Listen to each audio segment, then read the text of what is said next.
Cultfigga TV. Revolutionary salute. Revolutionary salute. Like, share, subscribe. Welcome to the House of Revolution. I'm your humble host, the Yao Ming of Revolution. And Charlie Kirk thought Israel or Zelensky might whack him. What you say? Before we get into that, be sure to wipe your feet. That means hit the like button. You in the House of Revolution. Like, share, subscribe, support the platform, y'all. Well, revolution is a way of life. A revolution is for breakfast, lunch, and dinner. The racists want war, so be it. So do we. We caught in between white radicals on the left and white radicals on the right. We have to stand our ground because all of them has lost their mind. But let's get into exactly Charlie Kirk thought Israel, this is very important information, thought Israel was out to get him. Let's get into the content. Salute. We don't know, who the shooter is. We do know that Charlie had told friends in recent weeks that he feared that Israel was going to kill him. Now, we can't get none of them quotes. Salute, roll up that good dynamite. Salute, family. Let's just start right there. Charlie Kirk, and this the news media, but I told y'all this yesterday. Who was behind this Mossad? Because they ran the same play that they did with Trump, except this time, revolution is a way of life. We in here, salute, family. But this time, they got him. But this is a message to Trump and the rest of our politicians. They better go along with everything Benjamin Netanyahu say, or else. He definitely did this, but Trump don't care because he got the whole MAGA behind him now. Trump could care less about this young man. And Trump's whole attitude that been suspicious as hell, like this was his sacrifice. But I just want to start this off with showing y'all shalom, salute, queen. Roll up that good dinner. Y'all, we need plenty of dinner, get y'all mind right, pull y'all something up, and make sure y'all tool is near the white racists have lost their mind on both sides of the aisle. When between lunatics on the left and the right, they lost their mind. But I just want to start this off showing y'all Charlie Kirk thought Israel was out to get him. Let's just hear that again. And I got more proof, but I just want redacted was the first one who said it on his platform. But I had already told y'all Mossad was behind this before this man decided to come out and say this. We do know that Charlie had told friends in recent weeks that he feared that Israel was going to kill him.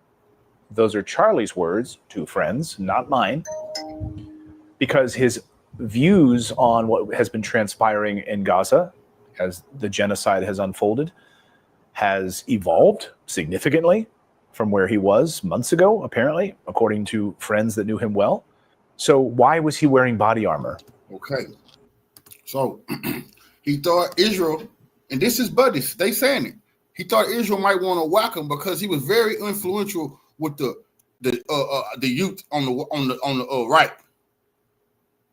And the right has been taking a hard turn on what Israel been doing in Gaza, So let's look. He also thought Zelensky was going to target him because he was going. And remember, the Zelensky hit team was the hit team that tried to take Trump out both times. Both of the Trump shooters was tied to Ukraine. I ran whole lives on it. I hold lives on it. But when you hear Zelensky and you hear Netanyahu just a big done. This was saying small hats. So this the same group of people. And they letting Trump and the Republicans know you will go to war with Russia. We don't give a fuck if the U.S. is defeated. They won't. Russia broke up because Russia forced them into Judaism. Y'all understand that. But here's Charlie Kirk. This is everywhere but on the American media, saying that he feared Zelensky then would kill him.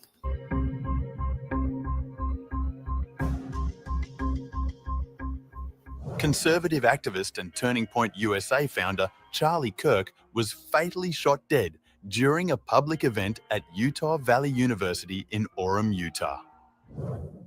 The 31-year-old was speaking as part of his American comeback tour when a lone gunman opened fire from a rooftop. The incident sent the crowd into panic, with security rushing Kirk to hospital. Ultimately, he was declared dead by the hospital authorities. The killing has been widely described as politically motivated and has drawn condemnation from across the political spectrum. As the news of the shooting came, US President Donald Trump, Senator Mike Lee, and conservative commentators all called for prayers for Kirk, while Israeli Prime Minister Benjamin Netanyahu and Pete Hegseth also posted messages of support. Just after some time, Trump announced about the demise of Charlie. Kirk had often spoken publicly about the threats he faced. On his show, he once questioned whether Ukraine or its supporters might try to silence him. Are they going to go murder or try to murder Steve Bannon or Tucker Carlson or myself? No, Kirk? They're not. Why won't mainstream media play that? That man said he thought Zelensky might kill him.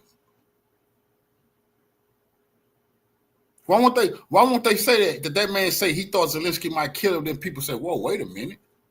Didn't the dude who was at Trump golf course, wasn't he tied to Ukraine and had been flying back and forth to Ukraine? He was trying to find fighters to go help Ukraine. He wanted U.S. to defeat Russia.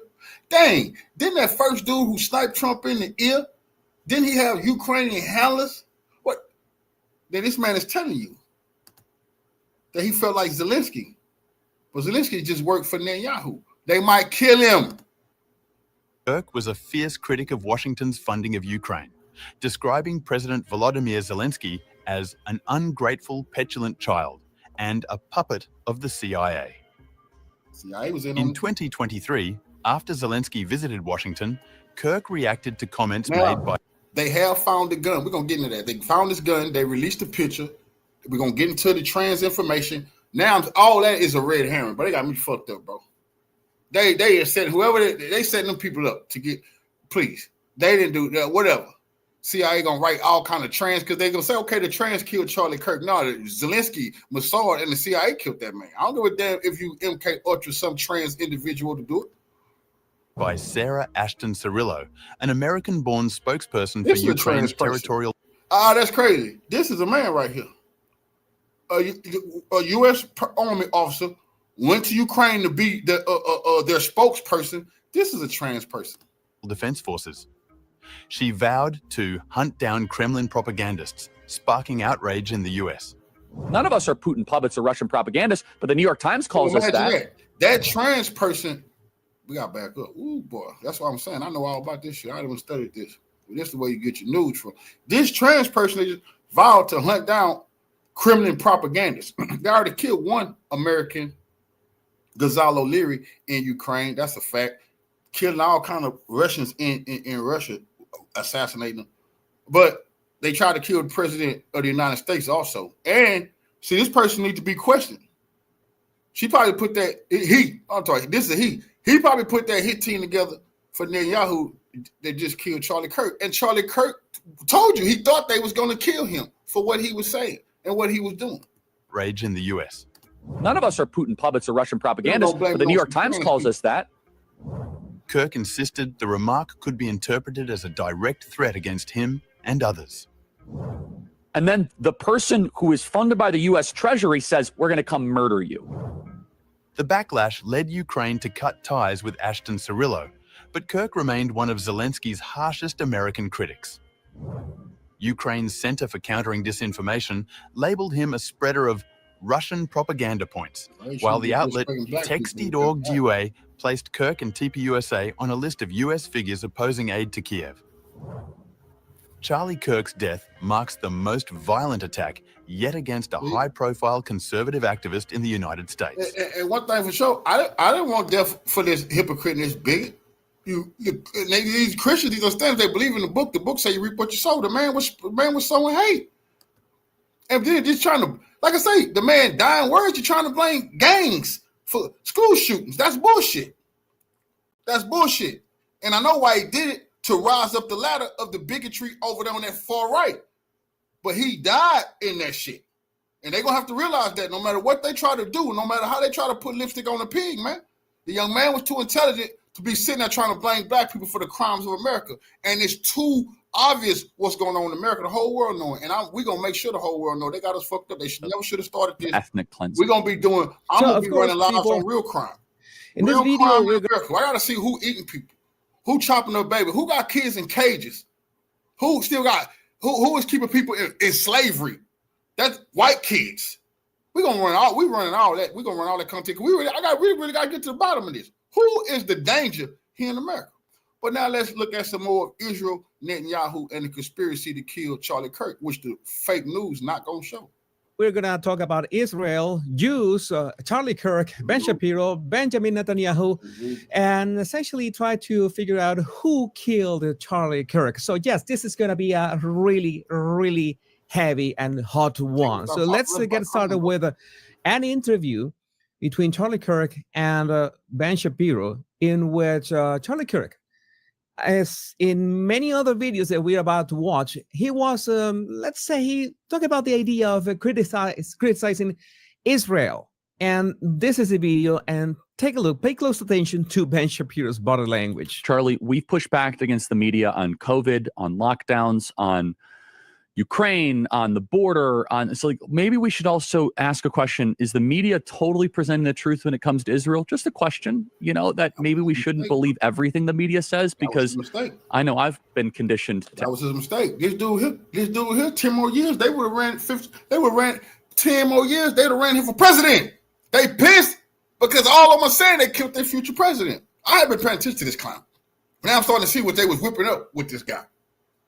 And the reason they so pissed, because they put too much into him. It's going to take them way too long to make another one of these guys right here that was kicking all of the leftists' butt at these debates and things of that nature. Any one of us could have went mopped the floor with his ass, but they obviously couldn't.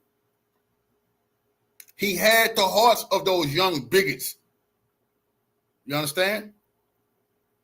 Over there, pretend like he was about family and Christianity. It just pissed me off so much when I hear them pretending they give a damn about the good book.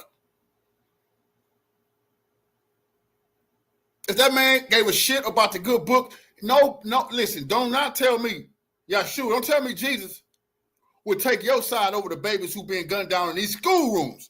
When these babies being killed in these classes, first thing these bastards say is, well, my Second Amendment. Boy, the Most High not thinking about that and babies is dead. Jesus not thinking about that and babies is dead, so you know they lying and their heart not pure. You not righteous. When kids is dead at the hands of assault rifles, and you got the nerve just to worry about my Second Amendment. Boy, it's nothing spiritual in you. So we're not going to let them sit here and plant their flag on, he was a good Christian. Boy, what? Mocking black people and laughing at our suffering, our pain. We don't like the crime going on. And I repeat, he died mocking black people. The white man asked him, could you give me the figures on mass shootings in America? He talking about white on white crime at these schools. He knew it, but he's so intellectual. He never gonna miss an opportunity to backslap a black person. You feel me? Oh, are you talking about gang violence? Bow.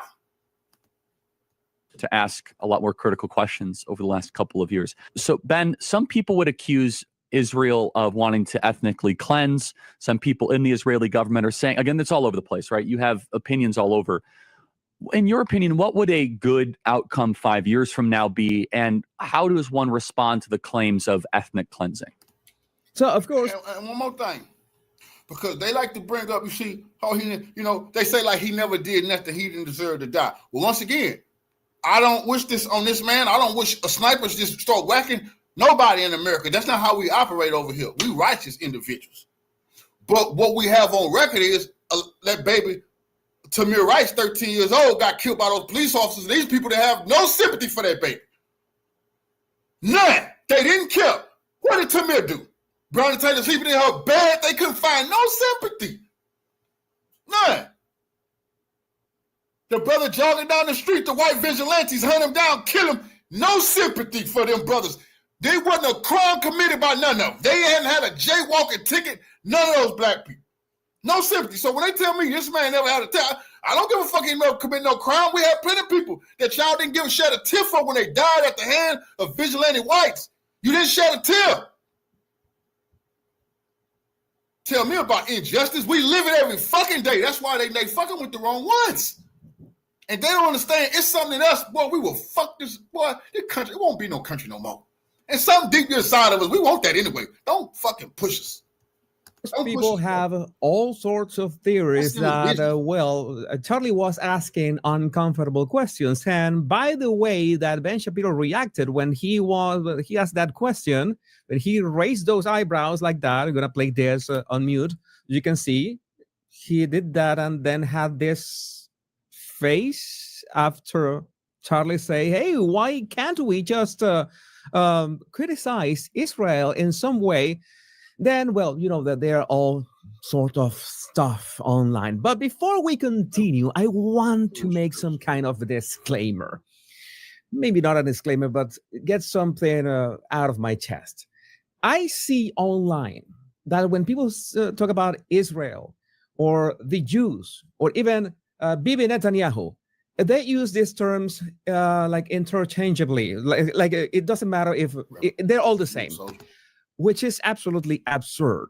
You could talk about Israel, you could talk about Benjamin Netanyahu as the head of state, and the Jews is a different term as well. You're talking about the people, all right? And when Charlie Kirk, this is important, when Charlie Kirk says, we could talk about Israel, it's obvious that he means the Israeli government or Benjamin Netanyahu. That's something that I thought at some point that was easy to understood. He didn't say, "Oh, we need to have a conversation about the Jews." No, that would sound really anti-Semite. But in this case, if you want to talk about the government, there's the problem because the people have little to nothing to do with the government besides. So understand what you were saying with Charlie Kirk and Benjamin Shapiro. Charlie Kirk is trying to tap into that MAGA movement who tired of kissing Israel ass and don't want war with Russia. They don't want wars. They really want to be American first. So he like, okay, I need to be smart and ride off of that. He seen those are the ones turned on Trump. Israel knew they couldn't allow this man to make that political move. That the youth, they already got a bad rep, and they could not allow this man to move the white youth in America away from Israel. This was a warning to those podcasters on the right. They better blame trans people. They better blame Antifa. They better say it's the radical right. They know who did that shooting, bro. They scared to death over there. They want to blame black people other than who they know just did that assassination. I'm going to show another video. They wanted it to be done in front of everybody. Let me tell y'all something. That is a horrific ass fucking video, bro. That's how they like it. And you think about this. That's just how they did Kennedy, right in the throat so the whole fucking world could see those people on. They're never going to forget that, bro. Those college campus kids, how that man was just sitting there 1 minute, he's strong, alive, he's famous. Next minute, he clutching, he dying, big hole in his throat, and everybody knew he was gone. Sometimes trying to vote for Ed. And in our case in Venezuela, I'm going to make an example about me. I'm from Venezuela. And if you say Venezuela should be responsible, I have nothing to do with that because I assume that you're talking about the Venezuelan government or Maduro, right? Right? Because if you say Venezuelans, okay, you're getting closer to yours truly. But still, I am, let's say, an individual entity that who was born in Venezuela, but I could disagree with other Venezuelans, and I, of course, could disagree with my government. It's that simple. As I'm pretty sure many Jews disagree with Benjamin Netanyahu. That's simple. So when Charlie Kirk says, "Oh yeah, we need to talk about Israel," he means the government. He's not being anti-Semite. That is an important distinction because I don't know if Charlie was like me, but I don't trust any politician whatsoever. I have trust issues with politicians in general, nothing personal. It could be Bibi Netanyahu. It could be Nicolas Maduro. It could be Emmanuel Macron. It could be Donald Trump as well. I don't discriminate with my distrust of politicians. It's that simple. It's that simple. For me, it's equality for them all. But again, we have also videos like this one, which, it's like Charlie was asking more uncomfortable questions? I've been in Israel many times. The whole country's a fortress. When I first heard this story, I still had the same gut instinct that I did initially. I find this very hard to believe. I've been to that Gaza border. You cannot go 10 feet without running into a 19-year-old with an AR-15 or an automatic machine gun that is an IDF soldier, right? The whole country is surveilled. And so let me just kind of go through this. We don't talk about Israeli politics very often, and most Americans don't know this. The last 9 months, Israel was on the brink of civil war.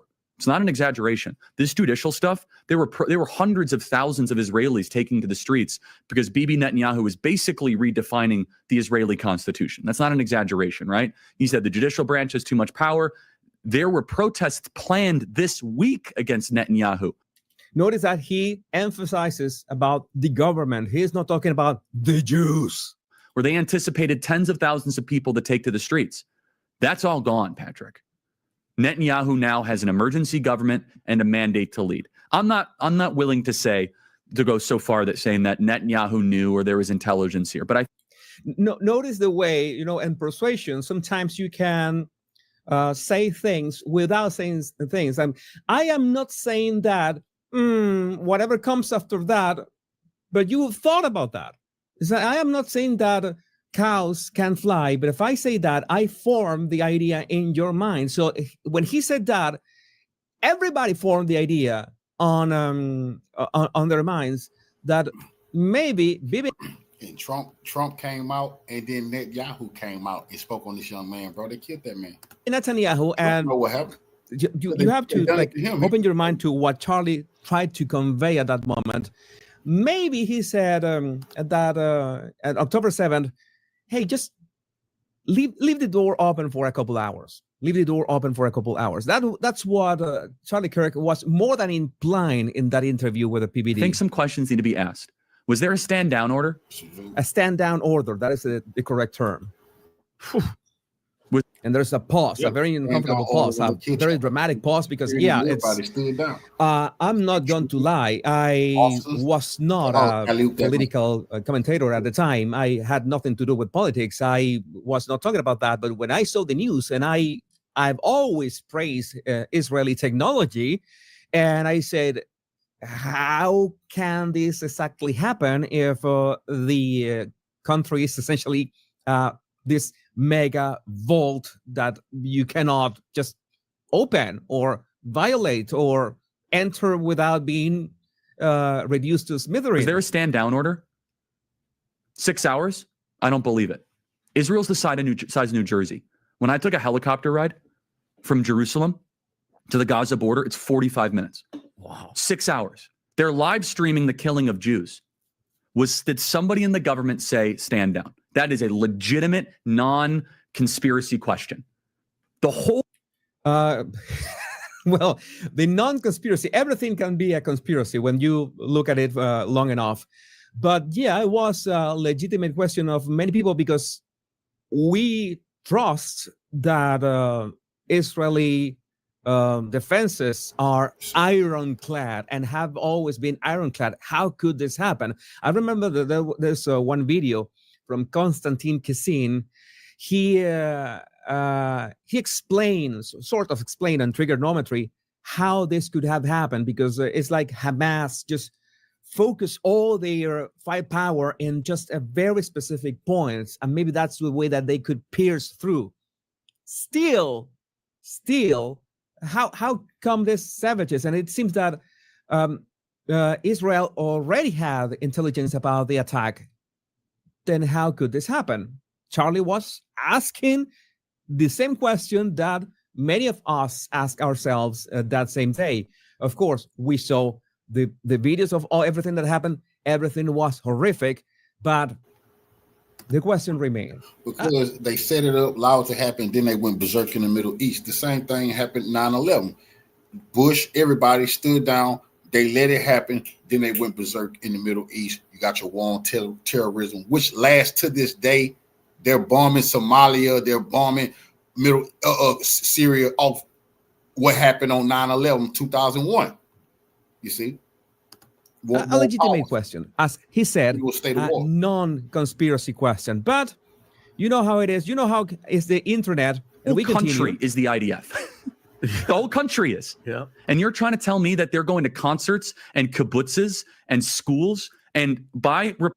And there's this other video in which he was really, let's say he was asking for information, not asking for information, some kind of explanation about Jewish donors and how these Jewish donors were, doing, let's say, lifting Marxism up.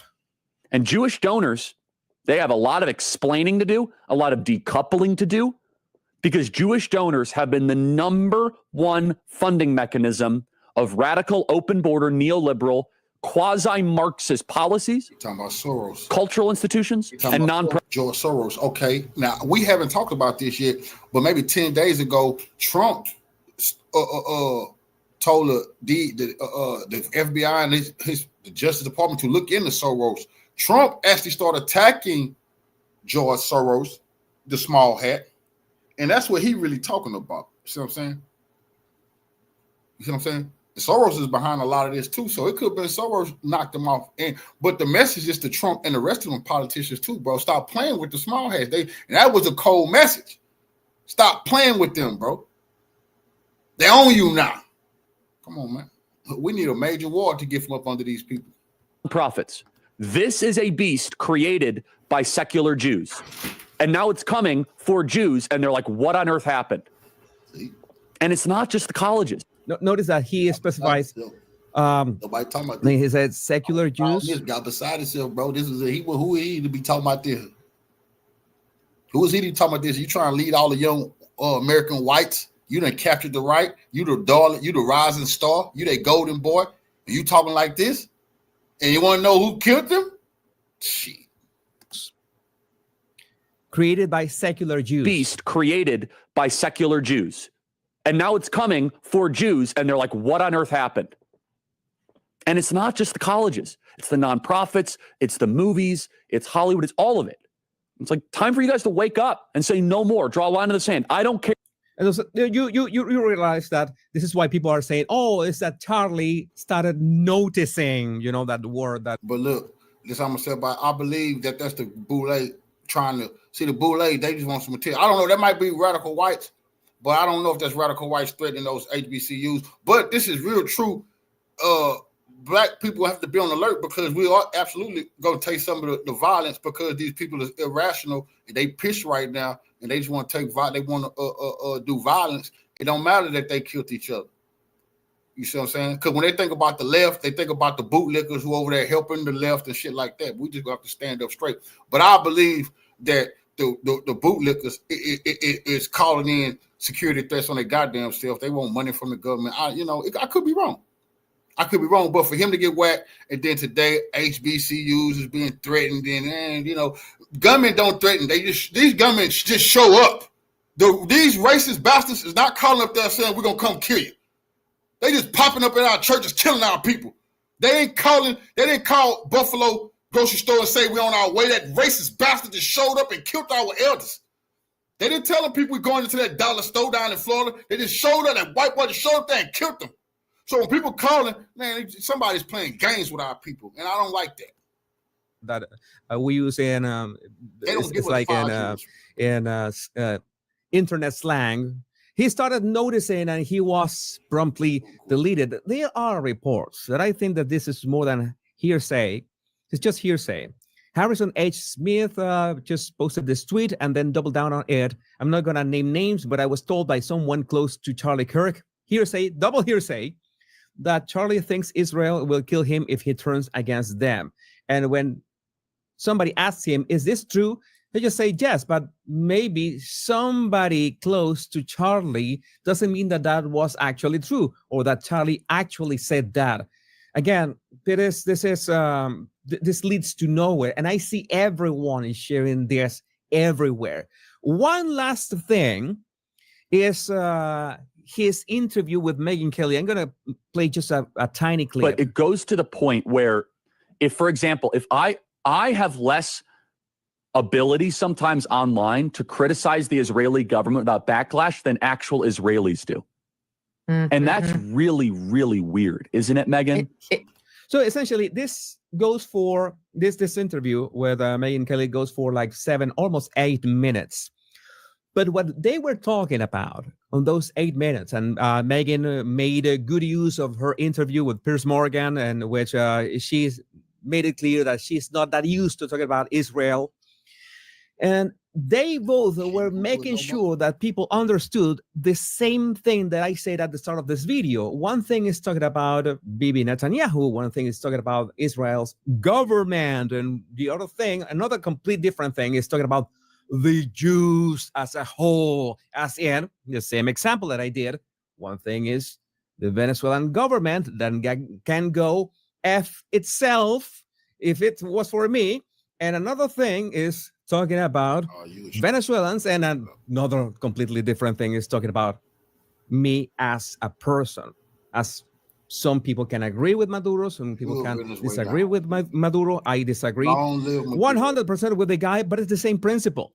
So this is the kind of stuff that I want to get to the matter. I see so many theories about, oh, now we know who ordered the hit on Charlie. You know, people started noticing. Charlie started noticing, so he was promptly, you know, like this movie, The Dictator. And also there's reports that Bibi Netanyahu was this blazing fast 9 minutes response, a tweet, right after the first tweet or the first report of that Charlie had been shot. And so it was kind of odd. And I don't know that that is not at all, because 9 minutes is an eternity in social media terms. If you told me 1 or 2 minutes, okay, that is quite fast, but 9 minutes is quite an eternity and doesn't prove anything at all. Again, I want to say a couple things here. I think that anybody could criticize a government. You could criticize Israel government, or you could criticize Putin, you know, or criticize Zelensky, but it doesn't mean that you're against the people of that country. It doesn't mean that every Russian agrees with Putin, or that criticizing Bibi Netanyahu or the Israel government means that you're anti-Semitic. That is asinine. That is stupid. It's plain just stupid. All right. So now that we have that very clear, I think that you know, it's fancy having conspiracy theories about many things. It's important to ask questions when things simply don't match. I'm going to talk about the findings of the shooter, by the way, on an upcoming video. And the most important thing is that critical thinking will set us free, in the sense that we need to define what are the boundaries. Not the boundaries, because boundaries should not exist. We should be able to criticize anything, really, if we have the basis to criticize it or have an opinion about it. Why not? But we need to be very careful about the terms, about the reactions, and what kind of accusations do we make. But questions, we should be able to ask questions every single time.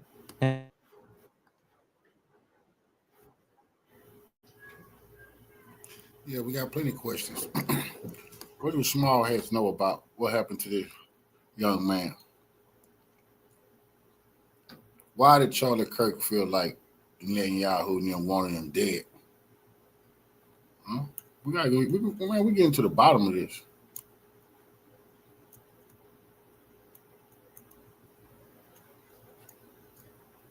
All right, hold on, y'all.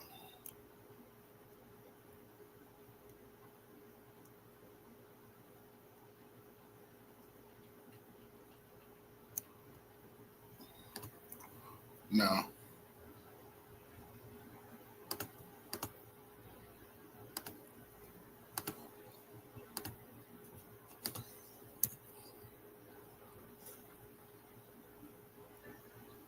Look at this. This is how you know that it was a setup. Of all the weird and bizarre stuff that we have seen in around, and for the news, not the news is supposed to be playing this. That's why I'm so glad it is an alternative media, so you can get some real news you can use. They're supposed to be playing this about this guy. who right after the shooting, while everybody's on the ground scared to death, you have this man who's cheering the sniper, cheering him on, while everybody's scared to death on the ground. Not this guy. He's up, looking towards the shot. Nobody knew where the shot came from. Well, this guy did. The Charlie Kirk murder, I think nothing beats yet, until the shooter is found, of course. This guy who stood up among all the people who had thrown themselves into the floor. They all dropped to the floor, of course. They wanted to take cover from whatever stray bullets were going to be fired. And this man just stood up, cheering, and he turned around and looked in the direction the shooter was. And people are, of course, asking questions about my first reaction when I saw. My reaction would be, how the hell you know where the shooter, how you know where the shot came from? They should have this man in the interrogation room. This is like, it was an instinct. I think, how many people knew that this was going to happen? How does that work? Because I don't know. I don't know, the sense of preservation that every single human has. Let's say for a minute. Let's think for a minute. Try to make sense of this. I'm going to play a couple of videos first, so you understand the context. You see that people are staying low. They're afraid, and he's cheering. He's cheering. This is right seconds. There's not even 10 seconds after Charlie Kirk was shot. He is celebrating. There's another angle here. Notice how everyone is staying low. Everyone is staying low. He is right here. And even as he is in the floor, he is looking in the direction of the shooter. Then he turns around to see that Charlie is not there. He was already in the floor, I guess, had dropped. And then one thing most military people have been saying that I've been noticing, that every snipers work in pairs. They work in teams. A sniper need a spotter, make the kill a little easier for him. Now, they don't need one, but usually they work in teams.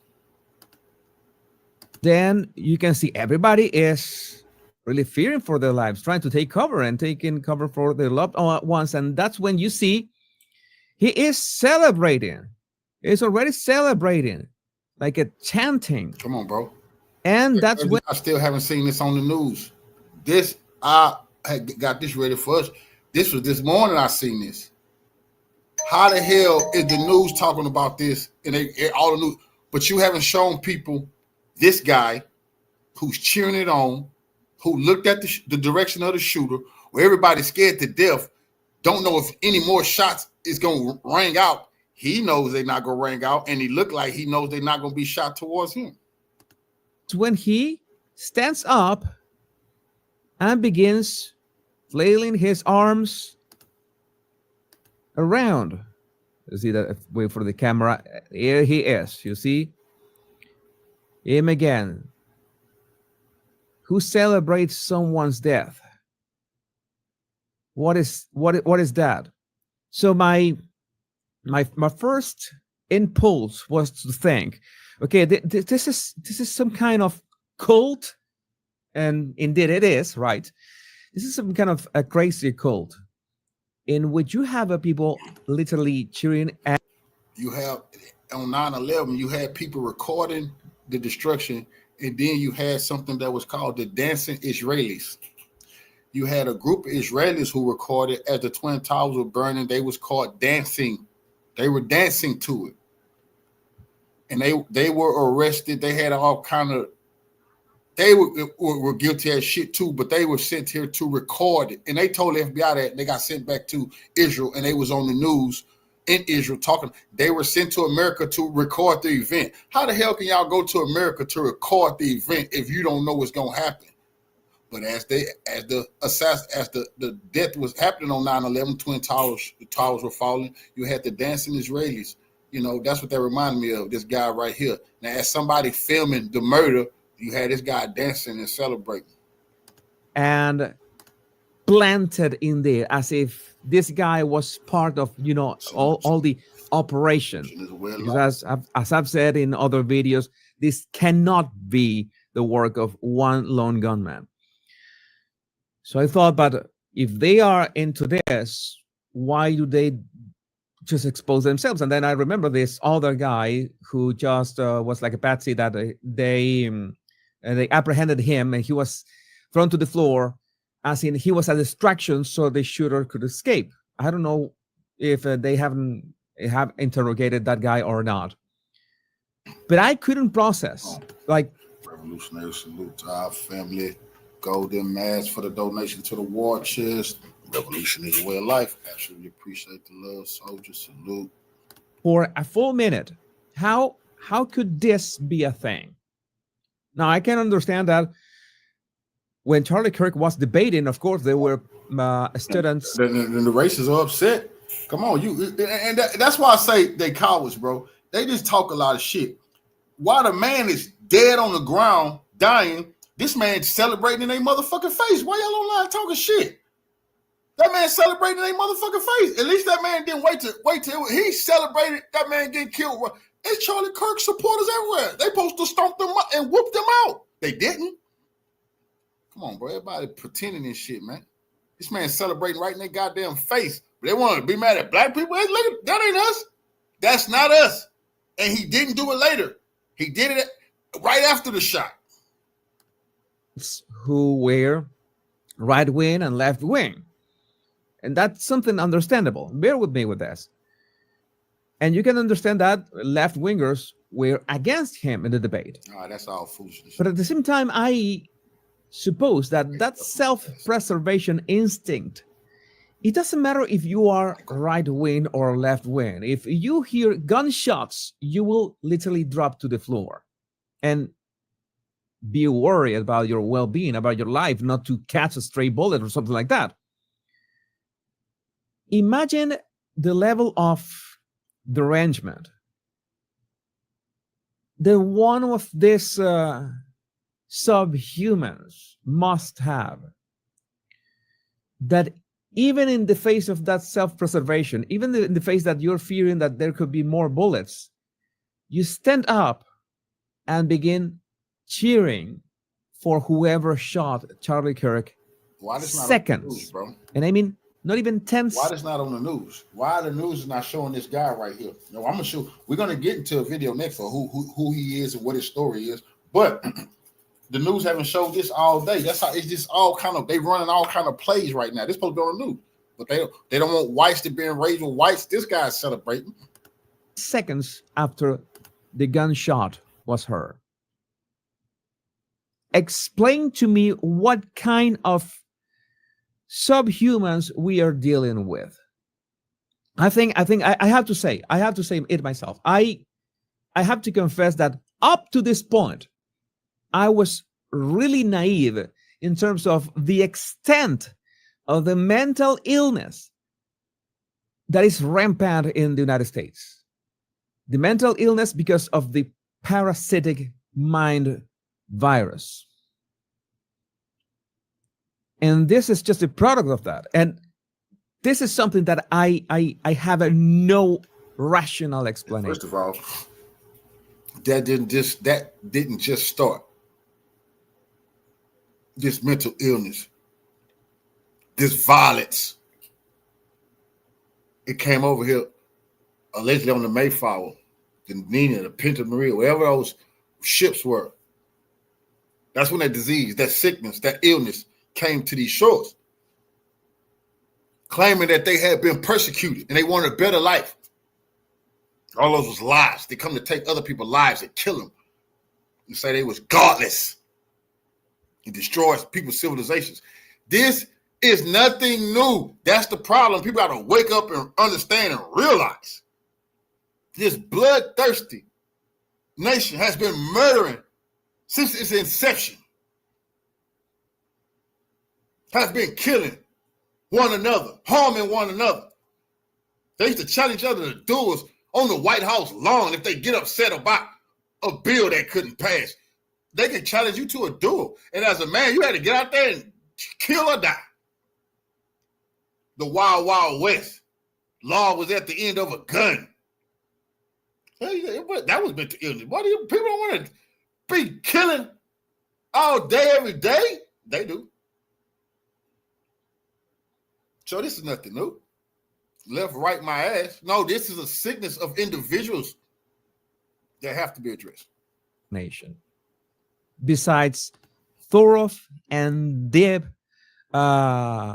brainwashing by the legacy mainstream media, whatever you want to call it, all those interests that have brainwashed millions of Americans through decades, and it's starting to metastasize. This is the product of that. And maybe you Salute to my brother Andre Tony for the donation to the war chest. Revolution is well life. Appreciate the love, family. Salute. say it is hard to believe. I would understand that this is so hard to believe. You know what is harder to believe? Maybe it was the adrenaline that he hated Charlie Kirk so much that he's willing, that adrenaline is making him stand up and cheer for Charlie Kirk's death. Imagine the level of, I don't know, silver.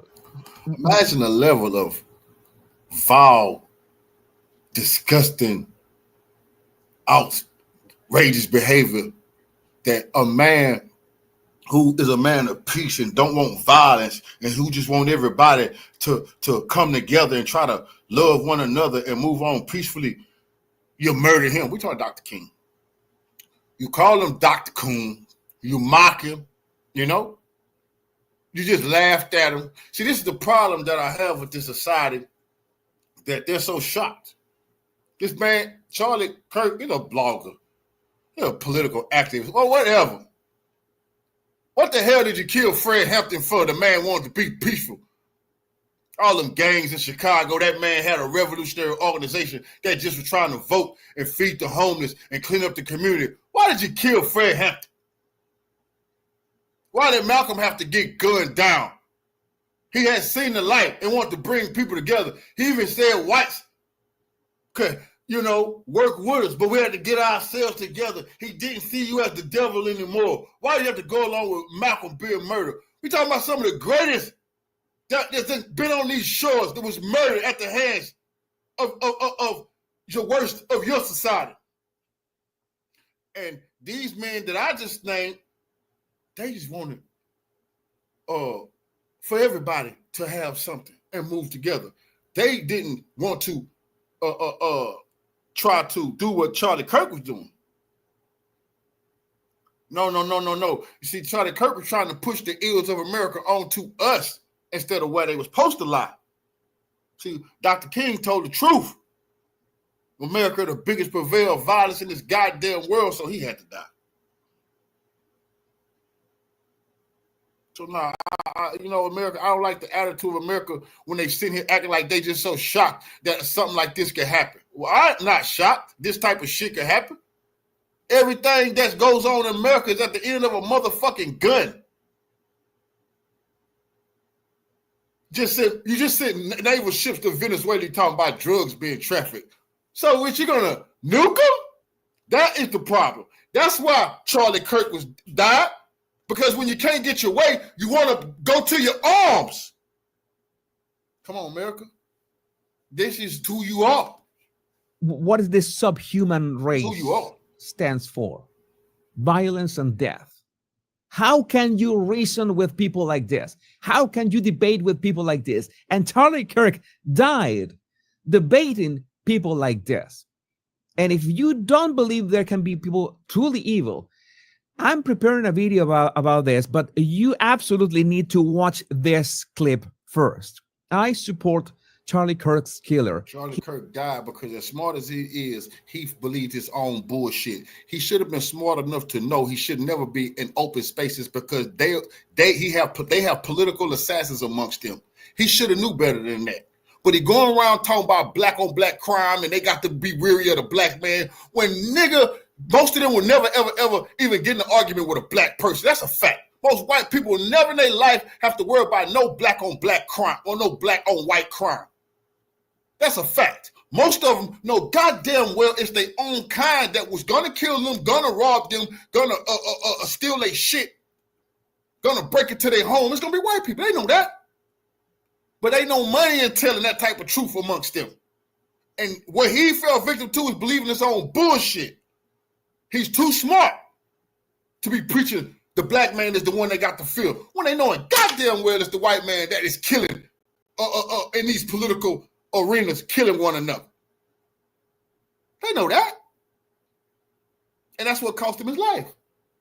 Believing his own goddamn hype about the black man is the problem. He did us a favor. I would have killed him myself. Seattle protester says at a candlelit vigil for Charlie Kirk the day he died. Thanks to Cam Higby for this. Watch this and, well, get your something that you're not going to believe this. Do you support his death? I do. You support his death? Fuck Charlie Kirk. You support Charlie Kirk being killed? Yes, I do. On the day he died, you're here at a vigil for Charlie Kirk and you support his death. Do you support a Nazi? No, I don't support a Nazi. Charlie Kirk wasn't a Nazi. Yes, You support his shooter? Yep, sure do. Freedom. You support Charlie Kirk's shooter? Sure do. He does all favors. Would you shoot somebody like Charlie Kirk? See, they all talk, man. This is what I don't respect. Man, the man told you, fuck yeah, what? You gonna swing at him or what? Then get online and threaten us in the comment section and then get online and call for civil war. I do not respect that, bro. Trying to manipulate people. You in that man's face. You ask him questions. They tell all this woofing. That's what's wrong with America, bro. Fuck, you handle your business. He told you, yes. Charlie, he wanted him. He glad he dead. Yeah, he'll put something on the books of the killer. You so mad. You would have killed him yourself. Okay. You have a job here in Seattle? Nope. You understand? You realize the problem. I didn't know. I had not understood up to this point the level of mental illness, the level of complete. How you didn't understand that when these people mocked George Floyd when the man died with the police foot on his knee on his neck, regardless if he was on whatever. And that's why I say they talking about they Christ-like. Man, please. They think Jesus would go along with that type of disrespectful BS? A man sickness? A man is in his sickness and it's okay for the officer to kneel on his neck and Charlie Kirk to say he want to free the cop because George Floyd was on drugs. So, see, that's what I'm saying. Christ-like. What do people give a damn about that book? They use it for manipulation. Satan himself. That's when I said, oh, shit, it's high power knocked that man off. What type of devil got squashed off that day? Oh, that boy had they had big plans for that wicked man. And like I say, something simple as, it's comment sections. It'd be regular news. I go into the comment section and it's some white guy saying it's been 3 years and 4 days since George Floyd got sober. Mocking the man is dead. You talking about mental illness? There's regular white people just mocking the man, having fun doing it. Shit. Come on, man. Lack of humanity, lack of spirit. These people really, really need God, and urgently. And this is God. Need God. Please, bro, please. You believe in reparations? That's why I know if you believe in God. See, that's the fact. That everybody who say believe in God, we should ask about reparations. And then see how they don't believe in God on that day.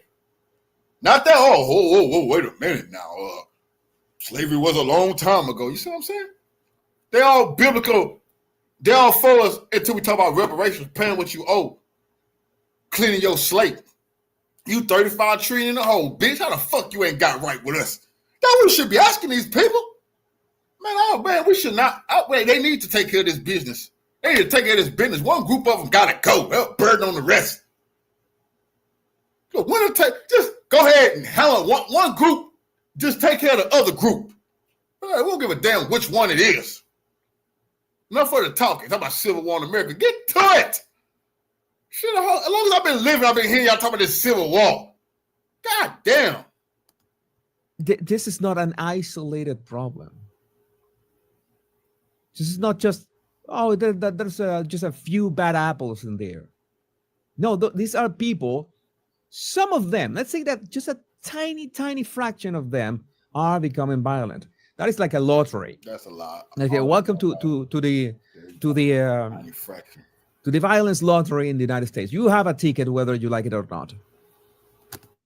But the ones who become violent are a very tiny fraction of the population. What worries me is that those who are infected, thoroughly infected by the parasitic mind virus, and they are teaching at schools, at colleges. They are doctors that are treating you. There are nurses that are treating you, and they hate you with all your guts. If you voted for Trump, they want you dead. If you blaming the black man, speak the way Charlie Kirk died, this is insane. And there's so many of them out of the open. You think this is that is an isolated, that must be staged. Well, if you follow me on X, on Twitter, please, that man, right? He said the man was a Nazi. See, he don't got no respect for him. When you ask these people about police killing unarmed black people, these people say, well, why would they resist it? Why didn't they just comply?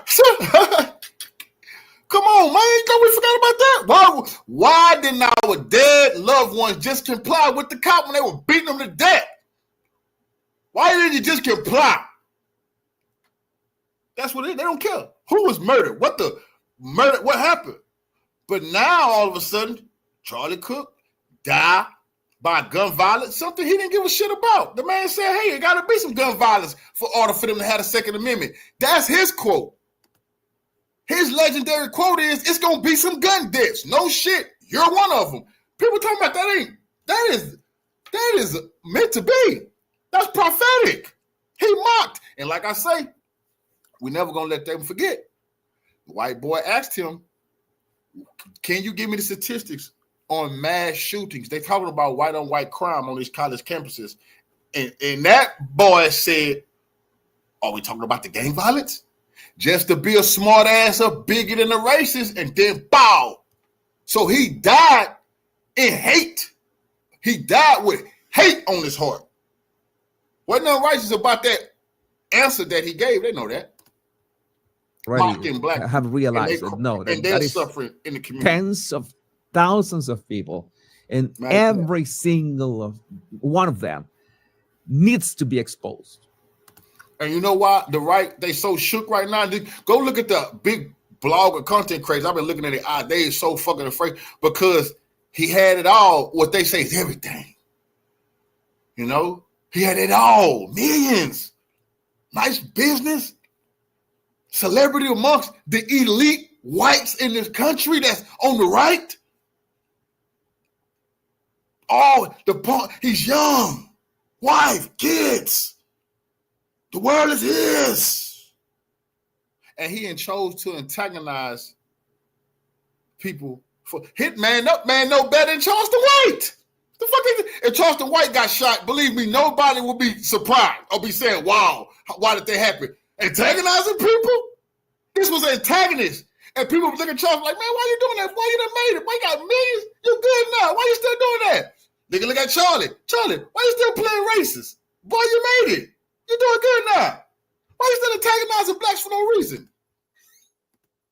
Every single one of them needs to be exposed. This is going to be a wave. Yesterday, within hours of Charlie Kirk, minutes of Charlie Kirk being pronounced dead, all these cockroaches just was like a mother load of cockroaches from everywhere. Reddit, TikTok, X, everywhere.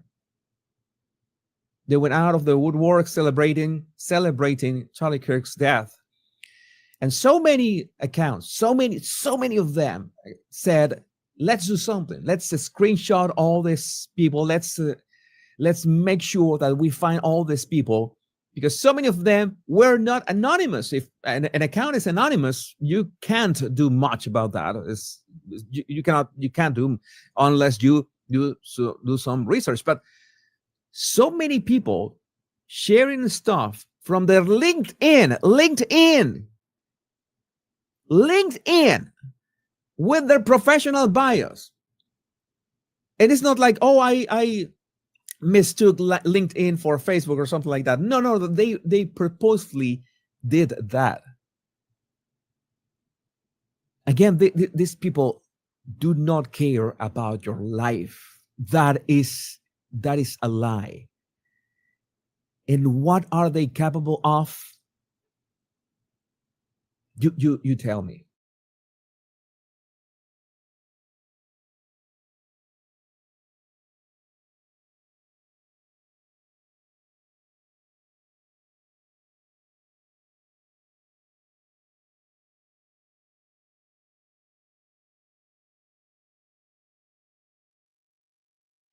All right, we're here in downtown Seattle at Westlake Park.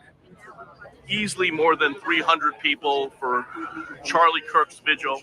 People are asking tough questions only hours after the shocking death of American conservative commentator and Turning Point USA co-founder Charlie Kirk. What really sparked attention was not just the attack itself, but a strangely cryptic message from none other than war criminal Benjamin Netanyahu.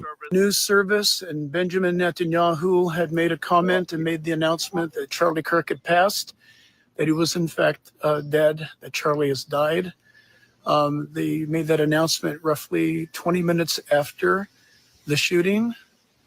U.S. News reported nothing of that he was stable. Some reports said that he was in surgery. Of course, obviously, I've talked to people. Unlike other world leaders who usually issue measured condolences or stay quiet until more facts are known, Netanyahu rushed out a statement that raised more eyebrows than sympathy. His eagerness to respond so quickly feels less like compassion and more like a deliberate move, almost as if he wanted to shape the narrative before anyone else could. And that alone should set off alarms, especially when U.S. law enforcement, including the FBI, has already admitted they still do not know who the attacker was. Again, hundreds of people here this evening for Charlie Kirk, and just a lot of emotions. The accused remains at large, which makes many people who are familiar with the shadowy ways of Mossad nervous. The fear is simple. If Israel's infamous intelligence network has a hand in this, then the real killer may never be found.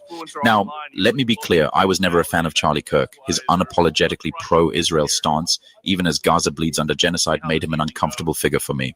But let's also be human here. I don't celebrate his death. Watching the video of that brutal attack, seeing his helplessness as blood poured out, it moved me to tears. Not only for his family who now face unbearable loss, but also for Palestinians who face this kind of sniper-style assassination on a near daily basis. What happened to Kirk in an instant is the grim reality Gazans endure constantly under Netanyahu's criminal war machine. It still baffles me that someone like Kirk, a Christian who claimed to stand for truth, could be so easily deceived by Netanyahu's lies. Yet towards the end of his life, cracks began to show in his once blind loyalty. Take a moment to like and share this video. If you haven't already, kindly subscribe to support my work. Thank you. Fact is now Bibi and the Israeli hard-right government has a mandate. I got to be careful the way I say this. They're going to try to ethnically cleanse Gaza. Yep. I mean, I don't use that term lightly, okay? They're talking about basically removing 2.5 million people from there, okay? And honestly, they have a mandate to go seek justice and revenge. They do. This idea that they need to have a truce or a peace treaty, that's morally crap after you see women and children be burned alive and dragged to the streets. But there are some serious questions here, Patrick. And let me tell you, my pattern recognition over the last 5 years has become pretty sharp. COVID, Maui fires, Epstein. When I see a story and it doesn't click, our guts are usually right. So I've been to Israel many times. The whole country's a fortress. When I first heard this story, I still had the same gut instinct that I did initially. I find this very hard to believe. I've been to that Gaza border. You cannot go 10 feet without running into a 19-year-old with an AR-15 or an automatic machine gun that is an IDF soldier, right? The whole country is surveilled. And so let me just kind of go through this. We don't talk about Israeli politics very often, and most Americans don't know this. The last 9 months, Israel was on the brink of civil war. It's not an exaggeration. This judicial stuff, there were hundreds of thousands of Israelis taking to the streets because Bibi Netanyahu was basically redefining the Israeli constitution. That's not an exaggeration, right? He said the judicial branch has too much power. There were protests planned this week against Netanyahu, where they anticipated tens of thousands of people to take to the streets. That's all gone, Patrick. Netanyahu now has an emergency government and a mandate to lead. I'm not willing to go so far that saying that Netanyahu knew or there was intelligence here, but I think some questions need to be asked. Was there a stand down order? Was there a stand down order? 6 hours? I don't believe it. Israel's the size of New Jersey. When I took a helicopter ride from Jerusalem to the Gaza border, it's 45 minutes. Wow. 6 hours. They're live streaming the killing of Jews. Did somebody in the government say stand down? That is a legitimate, non-conspiracy question. The whole country is the IDF. The whole country is. Yeah. And you're trying to tell me that they're going to concerts and kibbutzes and schools and by reports 6 hours. Let's say it's 3 hours. That's suspect. Go ahead, Rob. It's also not like a right-wing reporting. This is from the New York Times. The long wait for help as massacre unfolds in Israel. 9 I can't think of a more liberal news outlet than the New York Times. And by the way, I'm actually very pro-Israel. So let me be very, so I'm not exactly. Well, I think we all are. No, I just want to make sure my position is clear here. But so Patrick, there are other explanations. It's possible that the Netanyahu government was double-crossed by bad agents. Okay? That's dark, but it's not as dark as what we're talking about. He suggested that Mossad may have allowed the attack to happen deliberately to give Netanyahu a blank check for his ethnic cleansing campaign.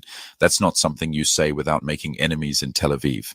And Jewish donors, they have a lot of explaining to do, a lot of decoupling to do, because Jewish donors have been the number one funding mechanism of radical, open border, neoliberal, quasi-Marxist policies, cultural institutions, and nonprofits. This is a beast created by secular Jews. And now it's coming for Jews, and they're like, what on earth happened? And it's not just the colleges. It's the nonprofits, it's the movies, it's Hollywood, it's all of it. Thought he can get away with it. It's like time for you guys to wake up and say no more. Draw a line in the sand. I don't care if you hate me.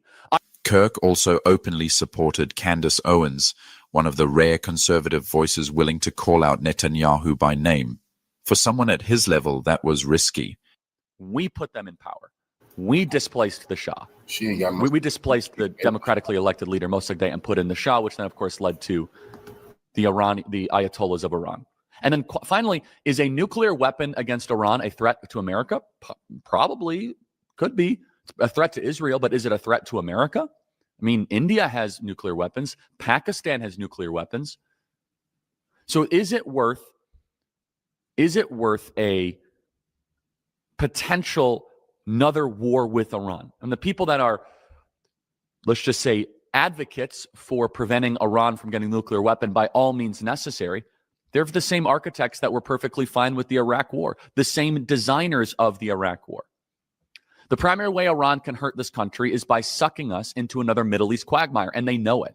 And Iran would have the potential to be the worst Middle East quagmire of all time. Iran has 90 million people. That's more than 3 times as big as Iraq was when we invaded 22 years ago. This is why they killed him right here. This is the reason. All that trans shit, all that, that's just bullshit. This is the reason why they killed him. He's the future of the Republican, or the young white right. He the future. He the biggest. You know, he got the little movement, turning point. He the golden boy. Now he trying to tell the youth and the white youth, you know, Iran's not even a problem. Them having a nuclear weapon, that's not really an issue. That is a big issue for the Zionists. Remember, they pitch right now saying they killed a future president. That's what they're saying. This is what their future president they say. It's larger than both Afghanistan and Iraq combined, both in population and in area. Iraq was at least mostly a flat country. It's a bunch of cities along a couple rivers, the Tigris and the Euphrates. Iran isn't like that. It's almost all mountains. Iran has spent decades preparing specifically for war with the United States. Their military has lots of weapons designed for fighting a much stronger adversary. They have a lot of drones, a lot of speedboats, a lot of cheap. Now you know they let Trump make it. Now Trump know too. They could have been. See, they could have hit Trump right there in the throat like that, but not there been lights out. All that ill shit that was on purpose. So that, a lot of motherfuckers. Oh, you can't demand them people is experts. Yes, they can hit your motherfucking ear. There's some bad motherfuckers in this world, boy. And there's some top notch motherfuckers. They hit Trump in the ear. That was his warning to get right. He been loving them, really loving them ever since. After that little incident, he don't even want to know who did it. And then this was the warning to all of them. We can kill you now. All that ill shit. No, that just was the warning. It's obvious y'all didn't get it because he talking about Iran can have nuclear missiles. No. You won't be hearing any of them talking like that no more. Expendable weapons. They're far more formidable than Iraq or the Taliban were. And I seriously want your thoughts. Email me, freedom@charliekirk.com. Would you say it's a good idea to use military force to strike potential Iranian nuclear targets? My whole life, I've been told that Iran is getting a bomb. Iran is getting a bomb. Iran is getting a bomb. Iran is getting a nuclear bomb. And yet here in 2025, they do not have a nuclear bomb. So why should we trust the American intelligence without verifying it? A few months back, an X account run by Harrison H. Smith claimed that Kirk playing politics cost him his life, bro. He don't give a shit about Iran having no missiles. He don't give a shit about Israel bombing Iran. But he trying to he felt the pulse of the MAGA, and the real Republicans was saying they don't want to go to war for Israel, and they didn't give a damn if Iran had no bombs. We listening to them say that. They had no threat to America. They worried about America. This dude right here was his handlers in America told him to do this. That was a mistake. They got him whacked. They're not gonna let. So this is a message from this ain't just, it's for MAGA. Don't you ever talk like that. The Zionists own y'all. You belong to Israel. Iran ain't getting no bombs. Y'all troops will die on behalf of us. That's what they said. Confided to someone close to him that he feared for his life. The post read, "I'm not going to name names, but I was told by someone close to Charlie Kirk that Charlie thinks Israel will kill him if he turns against them. Now, if you hear that and still think Zionist influence in America is some fringe conspiracy, then you're not paying attention." This was coming from Kirk's own inner circle. I don't have much to add to it other than basically like a month ago, I watched an interview with Megyn Kelly and Charlie Kirk, and I thought they looked scared, and I commented on that, made a video out of it. And then like a day or so later, I was talking to this person, and the way I remember the conversation going was that we were just talking about sort of Israel and Zionism and Zionist influencers, and Charlie Kirk came up, and I remember the other person saying to me, well, you know, Charlie Kirk says he's afraid to go against Israel because he thinks they might kill him. And I said, that's crazy because I just made that video about how Charlie Kirk seems scared. That's crazy that you're saying that right now. That context makes his sudden silence on certain issues more understandable. Many, including myself, are starting to believe that Kirk's pullback from questioning Zionist power wasn't a change of heart, but pure fear. When you connect the dots, it becomes chilling. He still spoke occasionally about Zionism in tones that were skeptical, even while broadly defending Israel. Jewish communities have been pushing the exact kind of hatred against whites that they claim to want people to stop using against them. Now, I don't like generalizations. Not every Jewish person believes that. But it is true, the Anti-Defamation League was part and parcel with Black Lives Matter. It is true that some of the largest financiers of left-wing anti-white causes have been Jewish Americans. They went all in on woke, and it wasn't just ADL. It was some of the top Jewish organizations in the country that have done that. In fact, we have seen this with the recent retreat of Jewish donations that are no longer going to be administered to colleges, right? Mark Rowan, Leon Kopperman. Can we get that full list? It's very powerful. The part of so that's totally true. And by the way, Tucker Carlson reinforces this. So I'm going to it was quite a day on the internet. Tucker Carlson was interviewing Candace Owens. We have Candace Owens coming up next hour. And Tucker Carlson mentions that Jewish Americans have primarily been financing cultural Marxist ideas. We said this, by the way, last week, and people came after us. We were on top of it. We actually said it in a different way. We said, I'm glad that Jewish Americans are reconsidering their financing of cultural Marxism. And people misunderstood it intentionally and slandered us as being anti-Semites. But listen to this. Tucker Carlson is completely correct by saying this, that the philosophical foundation of anti-whiteness has been largely financed by Jewish donors in the country. And let's not pretend we haven't seen this before. From journalists silenced after exposing Israeli war crimes to activists smeared or criminalized for supporting Palestine, the pattern is clear. Anyone who dares question the Zionist agenda risks retaliation. For Charlie Kirk, dabbling into those dangerous truths may have been enough to paint a target on his back.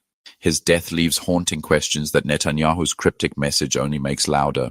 Was this just another random act of violence, or was it a carefully calculated warning? These clowns are delusional. See, people like him, they're not. The Jews are white. The fuck these people. What the hell are you talking about? They're people that are religion. Anti-whiteness. They don't like themselves? Are you saying the Jews are funding hate against themselves? Because I don't understand what the fuck you talking about, bro. Today, like they're supposed to be their best and brightest that they ever had. What the hell are you talking about? They're all white. What else are they? Come on, man. Stop it, boy. Warning to anyone left, right, or center who dares to expose the lies propping up Israel's apartheid regime.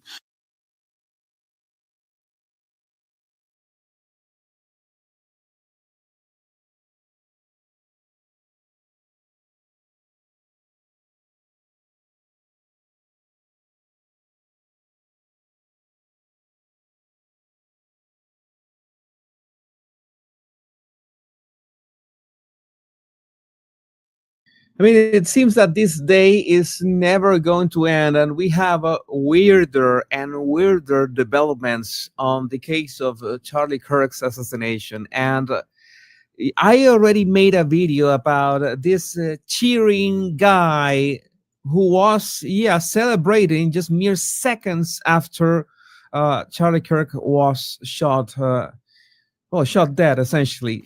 So everybody was asking, will social media do its job and find it? Well, it certainly did. And this guy's name is David, and his account is apparently R to the power of X on X. Is the guy that you see featured right there, the upper. This is a Jewish guy. This is a Jewish guy, bro. This is a Jewish guy. Dancing Israeli. Remember what I told y'all about 9/11, the dancing Israeli. This is a dancing Israeli. I'll be damned. This Israeli is dancing and celebrating right after that boy was assassinated. This is a Jewish guy. I don't know what he say. You David. David out the Bible, Jewish guy? Okay. Right corner.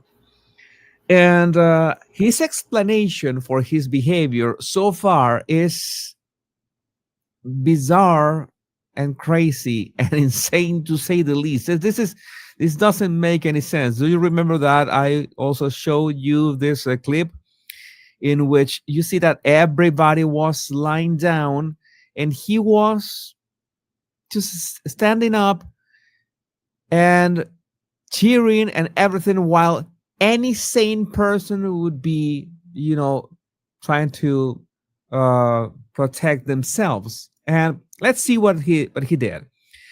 He's using this post. He posted this to his X account. And I noticed that for every person who is retweeting or posting, or big accounts that are posting the video in which he appears cheering, he is using this same post to reply to them. So let's read it to see what's going on. Losing Charlie Kirk, as in K-U-R-K, right, is heavy, and we are still mourning. Trust that I will be explaining myself very soon, but every lie about me brings me one step closer to becoming very dead and at the hands of the mob. Should I die for hate or entertainment? Truth will satisfy neither appetite. I am a father, and I feel the weight of Charlie's loss to his family. I stand for my fallen brothers. We are unequal in risk at this moment. So if I address my actions, it will be after some time. I didn't wish to have my face everywhere. I'm terrified for my family and sad for Charlie's too. I cannot bear both. Please pray for Charlie's family. Now, you are a father, David. You say you are a father. What kind of father are you that you hear gunshots and while everybody is terrified on the... David was there. He ain't the only one to document the murder. He's the dancing Israeli, just like 9/11. He just got caught. He on video. He don't give a shit, you know. And he's there. He probably a spotter. He probably got an earpiece in his ear. That's serious motherfucking business. The snipers work in pairs. David right in front of Charlie Kirk. David is right in front of him. David could have spit on him if he wanted to. He's so close. The floor, trying to cover and make sure that they don't catch a stray bullet. You stand up, literally stand up and begin cheering. If you say that you're a father, what kind of behavior is that of a father? I really don't understand. Maybe some kind of, I don't know, maybe psychiatrist or psychologist is going to come and tell me, oh, that he was in a state of shock and he reacted in a very spontaneous and crazy way because, well, he is crazy and maybe he's hardwired that way. What that I wouldn't have any explanation for this. There are people demanding explanation, further details. We saw the video. We saw you standing up and cheering. What is this all about? Austin, we saw the video. You were smiling, elated. This doesn't add up. And David says, I am the happiest person you would ever meet in your entire life. And Austin asks a very good question. When someone's being shot, not buying it. What is this? Is a tragedy of somebody being shot and you on the floor. I for a minute I said, okay, let's play devil's advocate at some point. Let's play that devil's advocate. Let's think for a minute that he had a legitimate reason to cheer, that it is not that you are a psychopath or something. Maybe he was happy that Charlie had not been killed or harmed or anything, but he had no way of knowing it. And in fact, I think that everybody who was looking at Charlie, the moment that the shot just reached him and hit his neck, I think everybody was in shock from the amount of blood. And at the same time, Charlie was on the floor. There was no way of knowing if he was safe or he had been unscathed or anything. There was no way of knowing if he was all right or okay. So there was no reason to celebrate, to stand up and say, oh, he's okay. No, not at all. So that's why, but this story doesn't add up. J6er, Jessica Watkins, I don't want anyone dead, you or anyone else, but why were you so excited to see a man die and now you want to retcon history and act like you weren't happy about it? Please, eye roll emoji. I drew attention so the security team could escape. It was dumb. I don't regret it. Okay, he says that I drew attention so the security team could escape. Wow, that is the best you can come up with? Not even plausible. How did you know where he was? Your back was turned at the time. You just admit you're happy he died and stop playing games. We aren't stupid. Nobody else was looking at the shooter. I drew attention. Nobody else looked up at the shooter. Everybody else is on the ground. This dude think people stupid. Old David right here from Massard think people stupid.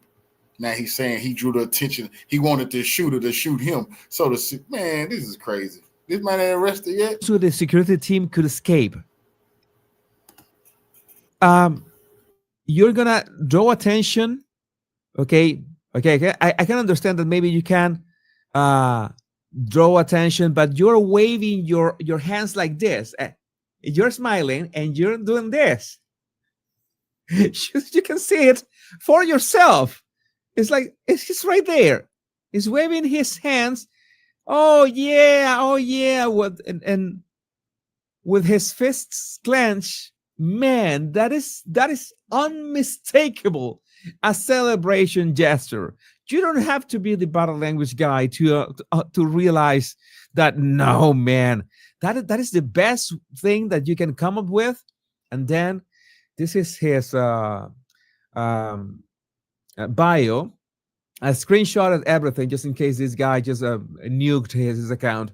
Navigating a recursive probabilistic framework from quantum to astrological information to sentience, chaos to order, paradox, duality, infinity, r to the power of x. So yeah, it's pretty much nonsense both in his replies and his bio.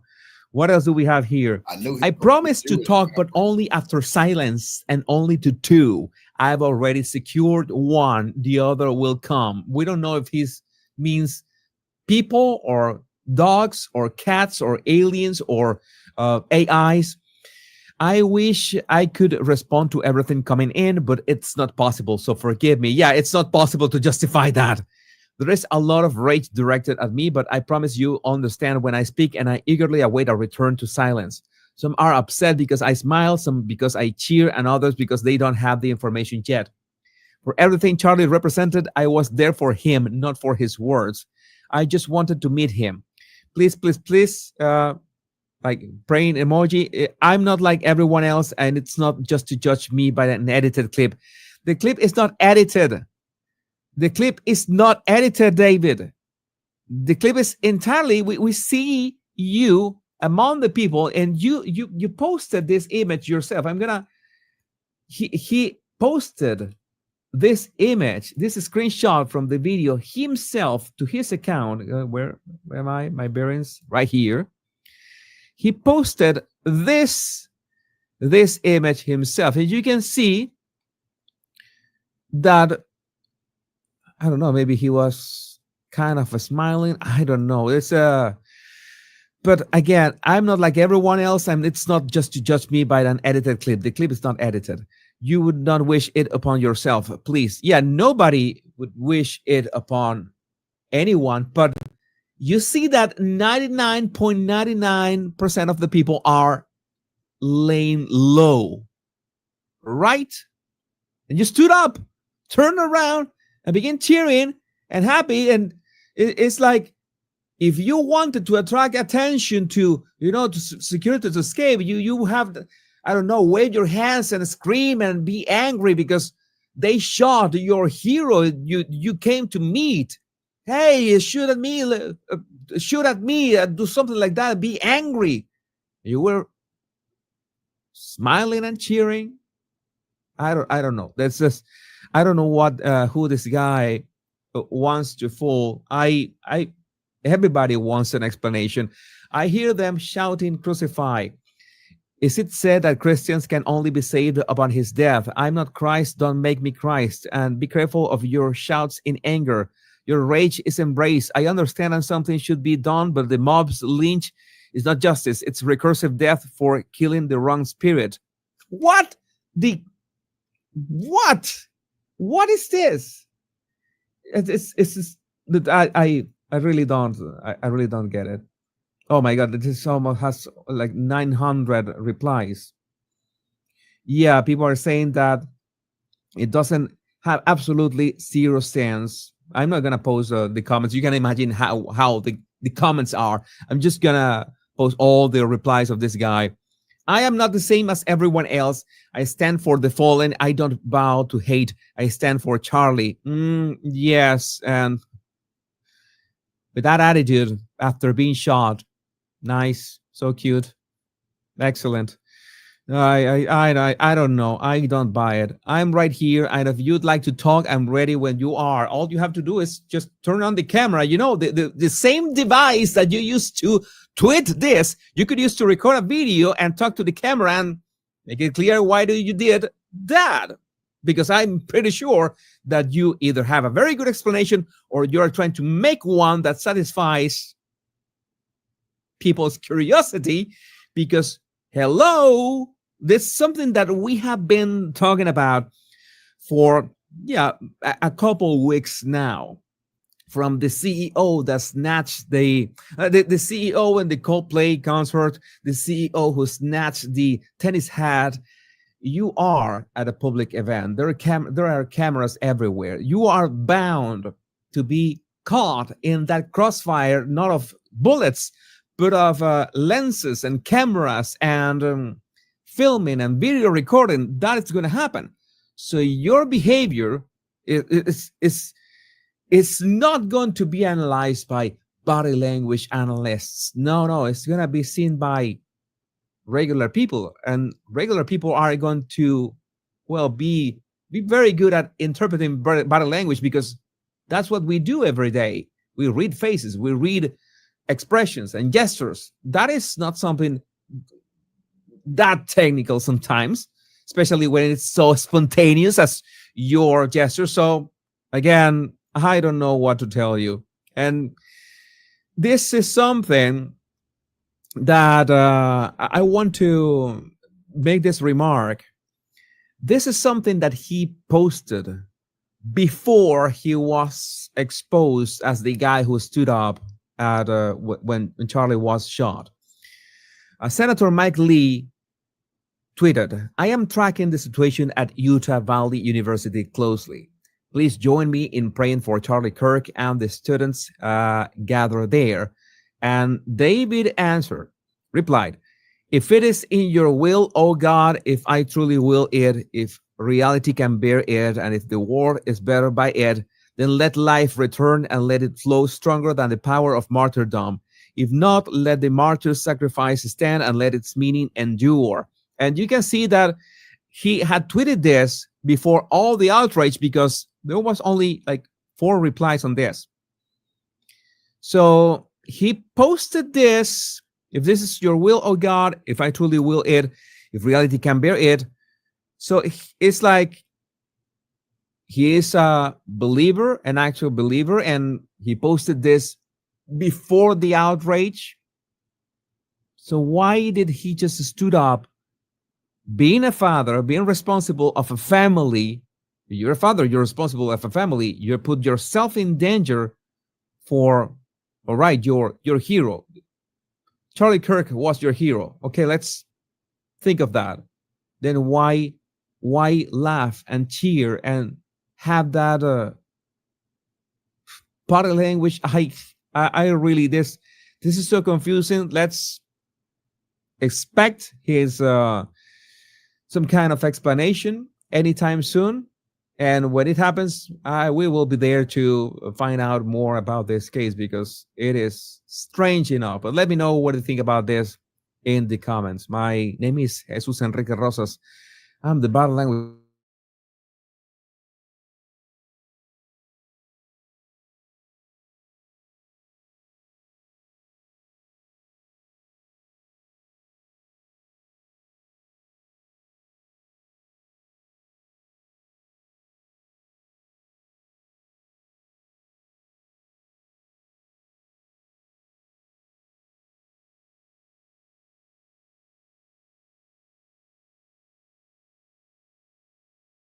From the quartering fresh up after I got about a 2-hour nap in between 8 a.m. and 10 a.m. this morning.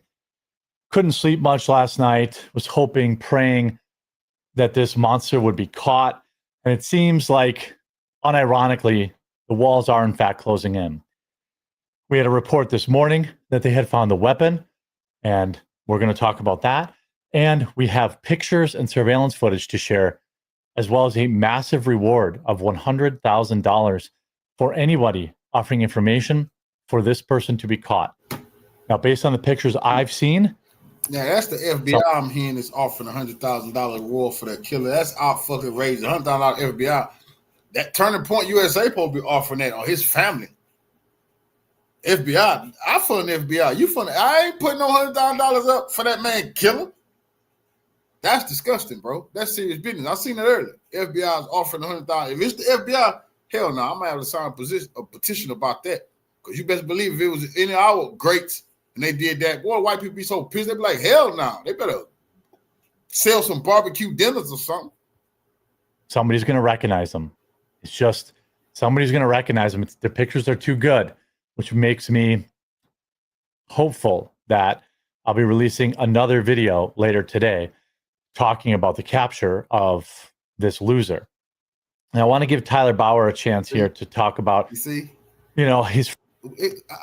I just hate to have to deal with the racism here. Loser, bro, come on. He ain't a disgusting, vicious predator. Huh? He ain't a low-life, all that disgusting bullshit you say if it was a black dude. He's just a loser? The guy who killed, that's all you can come up with? See, because you see yourself in him, right? You see yourself in that killer, boy. And you don't want to condemn yourself, right? That's disgusting. He's from TPUSA. He wrote, "Words cannot describe the nightmare of our day. Our entire staff, activists, and supporters of TPUSA and TP Action have endured over the past 24 hours. It has been uplifting to see hundreds of thousands of messages, notes, and comments with resolve to carry on Charlie's legacy that so many of us have believed in for so long. Our hope is that millions of Charlie Kirks in the making were born yesterday and will inhabit the American political space. However, nothing will replace him as a husband and a father at home. We are here with Erica, praying for their family with their 2 beautiful children, and mourn with the entire Turning Point family. Our mourning will produce activism, but today it will be focused on the love that Charlie had for our God, his wife, and children, and for the constitutional republic he believed in fighting for so deeply in that order.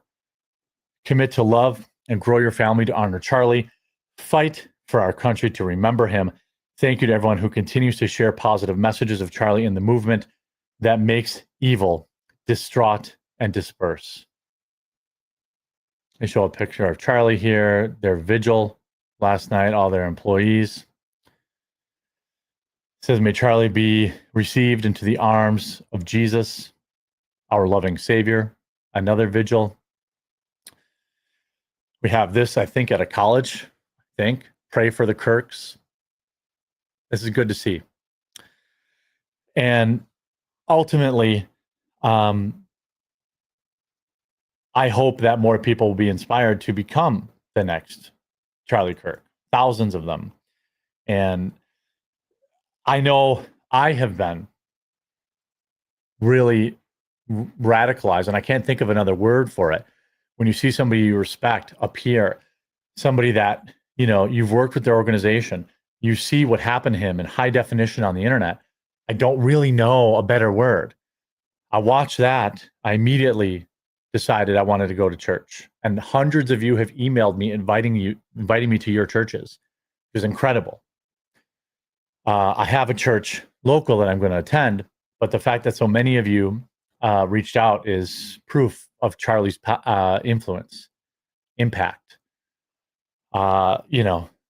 Growing families, fighting for what's right. I'm not the same man I was 24 hours ago. And I don't think a lot of people are. Now, the FBI has released photos of the person of interest in Charlie Kirk's, in taking Charlie Kirk's life. The FBI has released images of a person of interest in Charlie Kirk's. Not the same man. Your wife did divorce your no good ass. If you're not the same man because Charlie died, what the hell can she do with you? Excuse me, if you have a wife. If you have a husband, bro, please do not strike my channel. I don't have nothing against that. I'm not judging you. Whoever your significant other is, if you're not the man you used to be, because that man lost his life, what the fuck how can you be the father you was before? You scamming. You scamming. Attack and offered a $100,000 reward for information leading to his arrest. Federal agents say earlier that they found a high-powered rifle. It was a 30-06. All these people, everything's high-powered. It's a high-powered this, high-powered that. Nah, they planted that shit. In the woods after the incident, but admitted they still have not identified the person. The manhunt for Charlie Kirk's assassin entered its second day, Thursday, after the conservative firebrand lost his life as he addressed students. A bullet struck him in the neck, sending the crowd into the panic. Despite frantic efforts from staff and security to save him, he passed away at the scene, which is exactly what I expected. When I saw he had made it to the hospital, I thought, wow, this is really proof. Oh.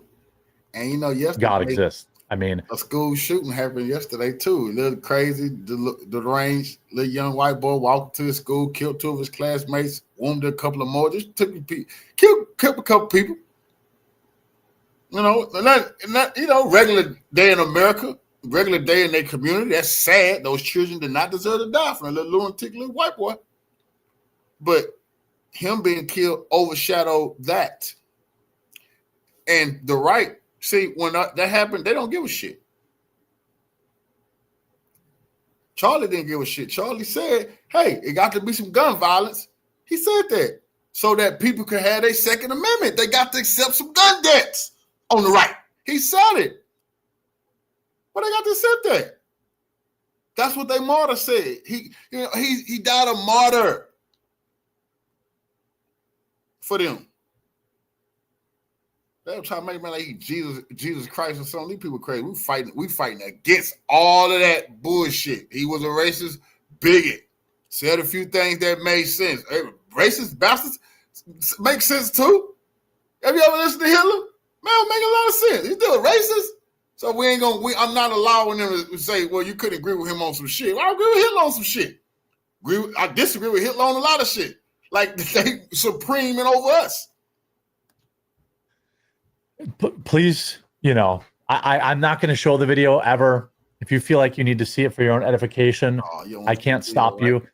Yeah, you reap what you sow, bro. Why the fuck did y'all laugh at that George Floyd video? These people laughed at that shit. They talking about George Floyd shirts. I mean, them people they were very disrespectful. They were getting hoodies, mocking Trayvon, reenacting it. Very disrespectful. Now they talking about they don't want to see the video. I couldn't tell. I couldn't. You don't want to see the video no more. Yeah, they sad because that was the biggest. He was the biggest amongst them. He got took out the game, bro. They know they could be next. They all don't know what's going on. Yeah. The white on white crime is out of hand, ain't it? You've been hustling your people. See, that's the biggest problem that now that people can see. It's hard telling your people the black man's the problem when they can see the white man is taking the biggest amongst them out the game. It's hard to say the black man, you have to watch out for him. Even it's hard to tell their sons that. They had raised their sons. The sons love Charlie Kirk. Now they said a white trans or whoever the white guy is killed Charlie.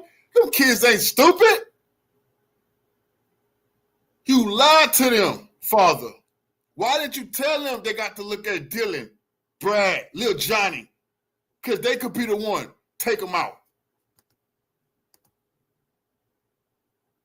But, you could pretty much see they hit the off button.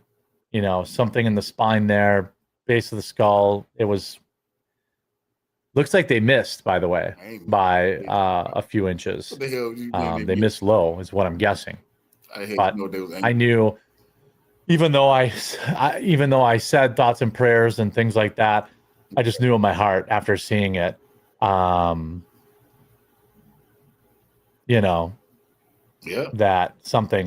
there was no way he was going to survive that. Yeah, when your bitch ass better not go into public and talk about black on black crime. Your ass, it's a curse on y'all ass. Stop doing that shit, bro. Stop doing it. Now it's a curse. Don't do that. Don't not say that no more. You might be the next one to get hit in the throat. You try to bring up black on black crime statistics. We talking about white mass shootings at these colleges and these schools. So you want to go back to what about Chicago? Bow. You might be the one to get it. Not by me. By a political vigilante out there. That's on Antifa.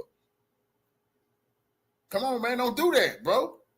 That's on TV. That ain't going nowhere. That's forever. And that's another thing hurt their heart. That everybody can see it. They didn't want us to see that. They didn't want to see that. They rather say a man died in his sleep or something like that. Didn't see that. That was horrific. That was horrible. Come on now. That's way worse. Man. The FBI. Man. R.P. George Floyd. That was horrible. It was hard to watch old George go out like that. Man, knee on the neck and straight. But that right there, oh Lord, that nightmare. That man, that blood got shooting out that man's neck. I said, oh Lord, then it's like a horror movie. Everybody say, ah! wife.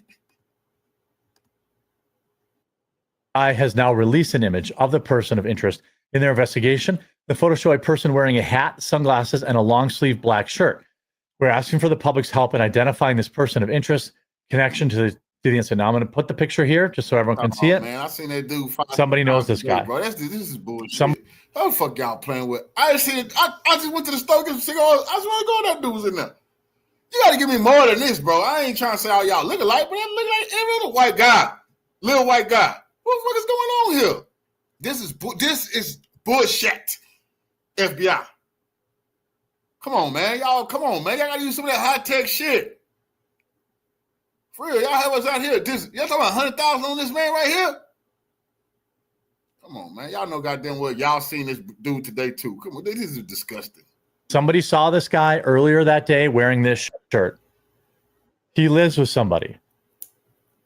You talking about he live with somebody. Now, it's interesting that he has appears to be an American flag. Yeah, he American. T-shirt. Does not appear to be a woman. This is who the FBI is claiming is a suspect. Look at cross-dresser. Look at him. That visit cross-dresser.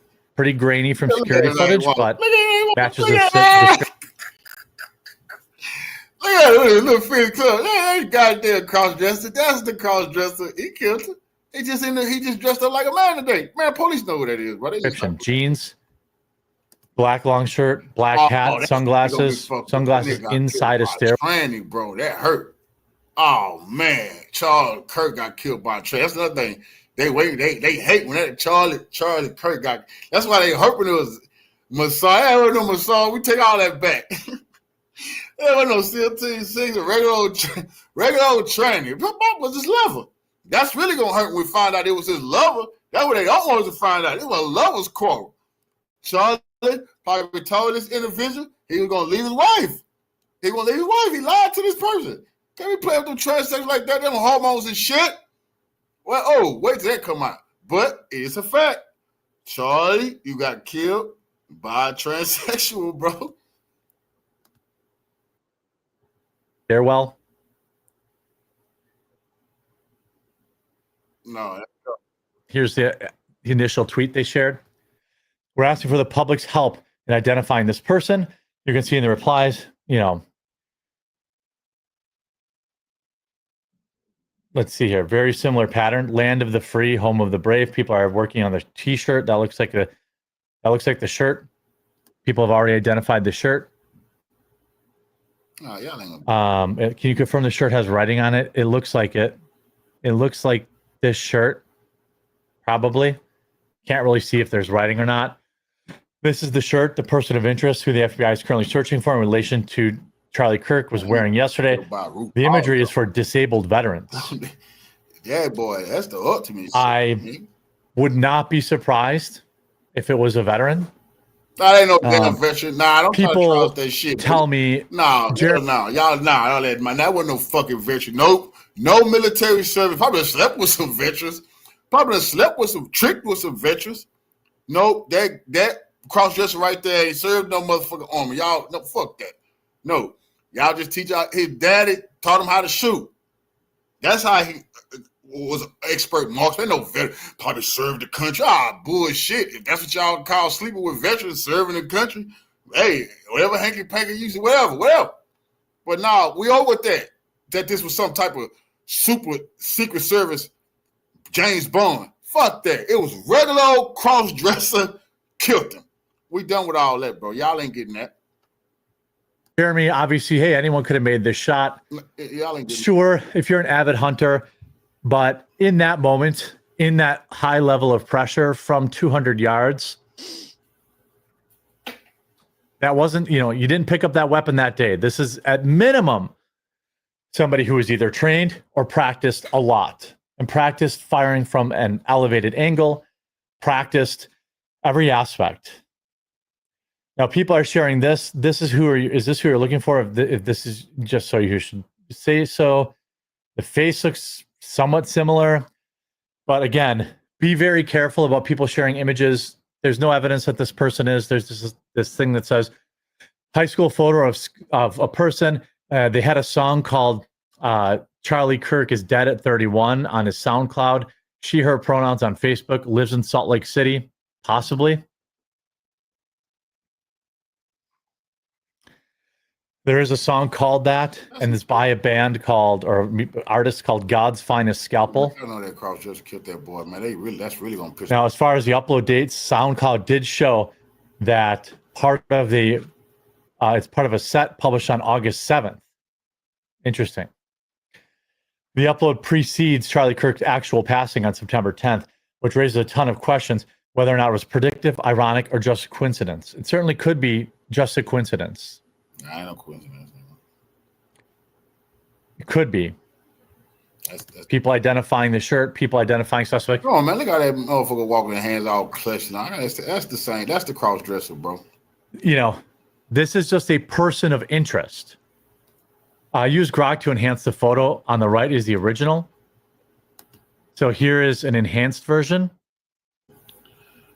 Now, this does not show any writing on the shirt. Now, this is just AI enhancement. I would say that's pretty good enhancement, but again, be careful. AI, you know. Now, here's an eBay link to suspected shirt. Just because he's wearing the shirt doesn't mean anything. We need more than that, man. People saying same facial structure of this individual who has also become a suspect. Omar Galvez, trans individual. Come on. Who deleted. Stop, bitch. You don't want to, this motherfucker right here killed. This motherfucker right here killed Charlie Kirk. It need to be all over everywhere. They don't want to do that, but they got us fucked up. Hold on. Let me get this motherfucking picture real quick, because I ain't playing with these motherfuckers talking all that shit. This gonna be the screenshots from now on. This Charlie Kirk killer. Allegedly. But this the person who said Charlie Kirk is supposed to be coming to the school to at an event. Something big is gonna happen the next day. This person said that. And the news will not, they haven't reported on this. And then the next day he got killed. How this person knew Charlie was gonna die? You see what I'm saying? How this person knew? Omar Galvez, trans individual who deleted their X account yesterday, does have the same facial features, but again, yeah, deleted the X account, but they already had the video of this motherfucker right here saying that it was gonna be a big event tomorrow when Charlie Kirk come to the school. Well, the next day Charlie Kirk got killed. And the news needed, they know, man. And they say they found some trans words and stuff written on the rifle. Cool. Maybe this person did it. But this the person right here. Look at that face. Look at the dude's face. He pissed that a trans killed Charlie. Yeah, bitch, a trans killed Charlie. And all the good guys there with a gun didn't do shit but run and hide out. They didn't do shit. All that shit y'all motherfucker be talking. One trans motherfucker killed Charlie, and all the rest of y'all hit the ground, didn't do shit.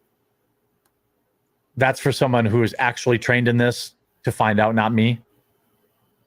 Someone forwarded this to me. This user is currently in the voice chat of the public politics discourse called Politics. And they're sharing a picture of the shirt. Again, that just means they own it. But I do think all of these leads need to be followed up. You know, these leads need to be followed up on. I want this person arrested today. Now, or interviewed, right? We don't know if that person is actually the person. The FBI is implying that it is. You know, when you have 50,000 law enforcement personnel looking for you, the odds are not in your favor. I fear what the motive and justification for this tragedy is when it comes to light. It probably will never come to light.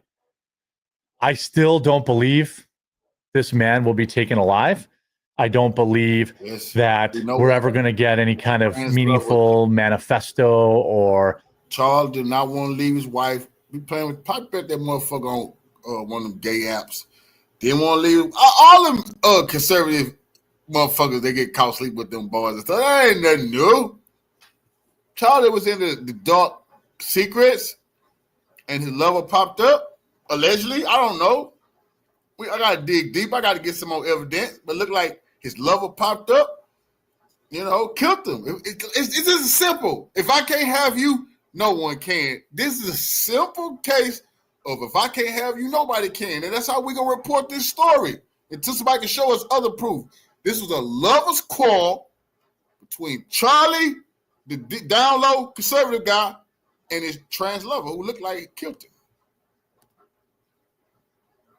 Information. I just don't believe that. I feel like this is gonna. I'm very nervous that this is gonna end up being one of those, 90-year mysteries where we're hoping and asking the government to release the tapes. I wish we don't find that. Many people think there was some sort of government involvement here. I mean, right now, I think there's people that will always believe that the government was involved in this, regardless of what happens. They're allowed to believe that. I want to find this person. Utah is largely a small town. If he's from there, someone knows him and will turn him in. If he's an outsider, he will be tracked through security cameras at airports, on highways, ring cameras, etc. I agree. I don't think that I think that they're going to have an identification by the end of today. That's what I believe. Is it wishful thinking? Yeah, probably. I'm hoping you can spread these images, and I hope that the FBI can find this individual. That's what I hope. Be careful about sharing anybody's information without saying, hey, look, we don't know anything right now, because we don't. This is the job of the FBI, Kash Patel. This is his most important moment. I want this guy in chains by the end of the day, and I look forward to being able to report on that. Keep it locked here. Anytime there's a major update, I will provide.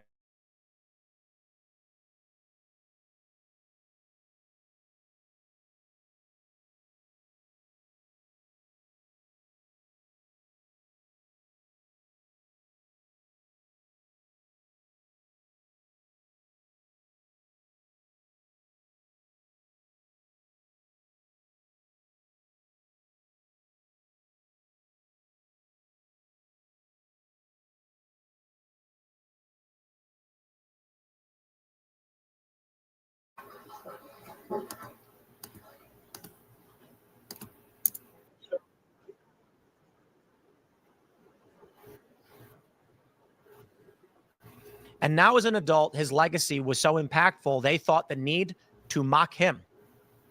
And that episode showed his importance and his cultural relevance. And just like Charlie challenged ideas, they challenged his ideas with humor. And I think Charlie respected it tremendously.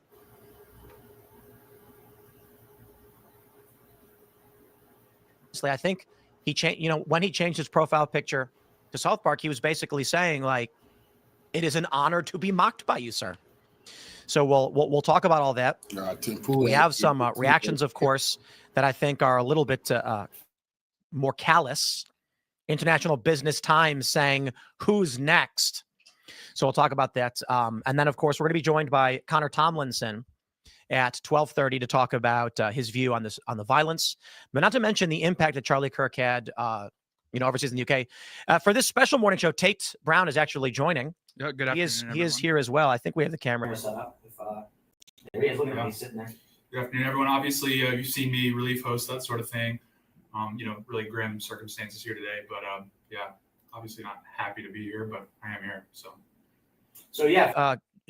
For this broadcast, I suppose, grab your, send in your chats if you're seeing anything, any breaking news, Rumble rant, super chats. We're going to be jumping to Rumble exclusive uncensored for 12:30. Usually we just do this live show. This live show is just Rumble for their morning lineup. But considering the scale of news, we want to maximize, and just business is out the window. We don't care about that right now. We're mostly concerned about getting as many people to learn about what's going on, understand the nature of the news as we're seeing it, statements that are coming through, as well as, the importance of Charlie Kirk and what he meant to us. That being said, for our discussion on leftist violence, the reason we will be having this uncensored portion on Rumble is for obvious reasons. Some of these discussions, we are concerned, may not be allowed to happen on some of these platforms. So we will be jumping over to Rumble for that. We got mic problems? Yeah. Oh, I see. Your audio was coming through my mic. Is that what it was? I think so. Yeah. Well, we don't have the morning show set up for this larger table discussion, but we got Serge. Should be hot now. Okay, hang on. Now it's good. That's good news. So let's pull up the story from the Wall Street Journal and just start breaking down the news and giving you guys the latest. I will say first and foremost, I believe Trump's announcement of the Presidential Medal of Freedom is the best and most important news. We'll play that statement from Trump. I want to make sure we say that first and foremost before we get negative, but we will play that in a second. The Wall Street Journal confirming a report from Steven Crowder's team. So shout out to Steven Crowder and the Mug Club. This was massive. Early this morning, they received a DOJ leaked memo indicating that the individual in question had fled into a wooded area where law enforcement recovered a bolt-action 30-06 Mauser rolled up in a towel with a casing still inside it. This is bolt-action, meaning they fired and then they fled. They say investigators found ammunition engraved with expressions of transgender and anti-fascist ideology inside the rifle that authorities believe was used in the fatal shooting of Charlie Kirk, according to an internal law enforcement bulletin and a person familiar with the investigation. The older model 30 caliber hunting rifle was discovered in the woods near the scene of Wednesday's shooting at Utah Valley University, wrapped in a towel with a spent cartridge still in the chamber, the sources said. There were also 3 unspent rounds in the magazine, all with wording on them. Justice Department officials cautioned that the investigation was still in its preliminary stages and that investigators were still examining the ammunition. So I'll give this caveat. The title we put is that confirmed Charlie Kirk killer was trans leftist. Fair point. Some people are saying maybe not because this could have been a false flag or something. I'm just going to say it probably not the case. So what I can say is perhaps this could change.